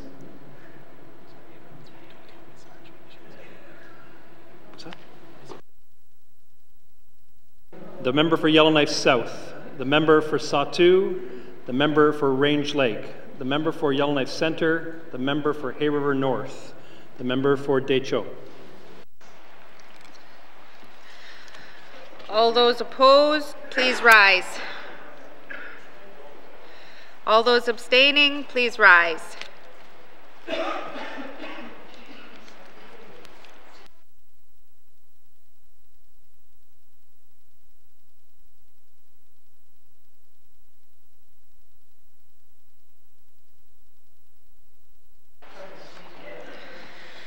The results of the recorded vote is 15 in favor, 0 opposed, and 0 abstentions. The motion is carried.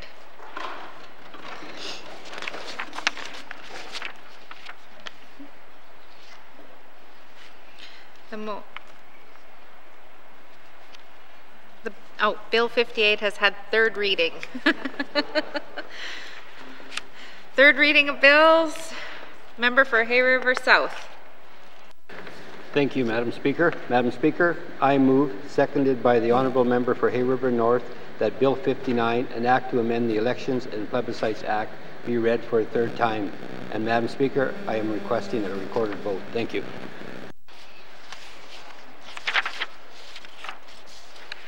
Thank you. The motion is in order. To the motion, member for Yellowknife North. Thank you, Madam Speaker. I'd like to again rise in my opposition to Clause 12 of this bill, which will prohibit cannabis sales on polling day. I want to clarify how committee got here. They started with a recommendation that said from the Chief Electoral Officer, as recommended in 2015, this subsection of the Election and Plebiscites Act unfairly penalizes business owners. There is no data available to support a view that the sale of liquor, retail, or in establishment has any bearing in polling day turnout. Most Canadian jurisdictions have eliminated this requirement. And then somehow we ended up, instead of listening to our Chief Electoral Officer and the Chamber of Commerce and numerous business repeated requests to get rid of liquor on polling day, we are adding cannabis. I also want to clarify, the committee seems to think, originally when bringing forward, that this would bring some consistency. However, this will only prohibit cannabis if passed on territorial election day. You can still sell cannabis on municipal election days, federal election days, and municipal election days. Yes. Additionally, the Minister of Finance has recently, in their liquor legislation review, stated that they will remove the requirement on the prohibition of selling alcohol on polling day. This is actually found in the liquor regulations. It does not require legislative amendment, so the minister can and should make that change any day. But here we are once again, making it illegal to sell cannabis every day, every 4 years, once a day, for really no reason at all. When the Cannabis Act was passed, it did not include this section. There's no intention, as far as I can tell, by the Liquor Act or the Cannabis Act to prohibit the selling. It is really just this one motion being brought forward to today. Unfortunately, this morning when I wanted to delete this, I forgot to get a seconder. I have no idea whether I have any support for this or if I am alone, but should any member wish to second a motion deleting Clause 12, that would be greatly appreciated, or else perhaps this will just go up in smoke. Thank you, Madam Speaker. To the motion. Question has been called. All those in favor? Oh, sorry. Yep. Is it a recorded?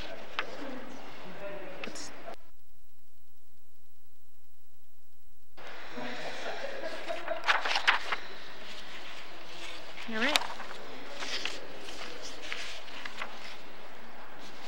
The member has requested a recorded vote. All those in favor, please rise.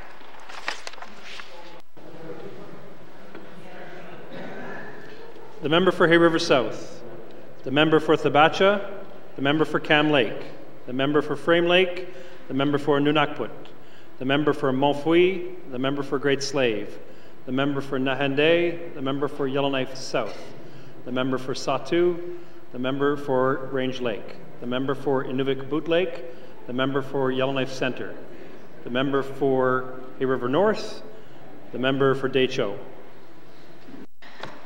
All those opposed, please rise. The member for Yellowknife North. All those abstaining, please rise.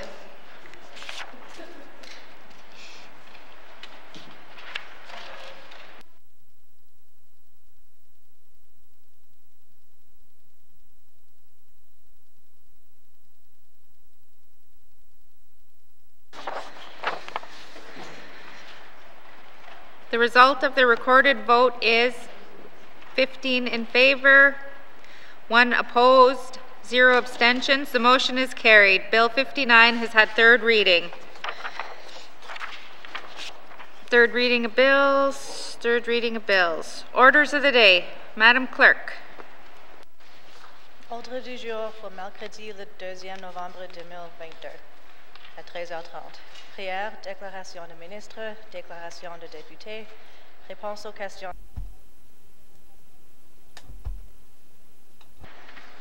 Remerciements, questions orales.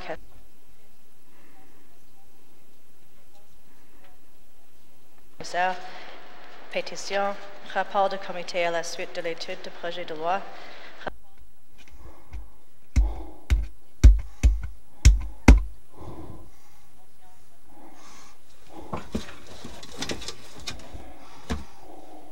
We don't have a French interpreter.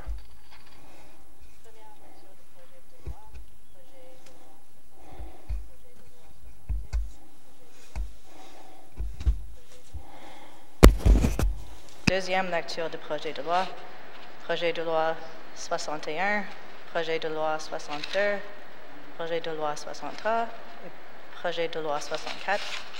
Étude en comité plénier de projet de loi et d'autres affaires.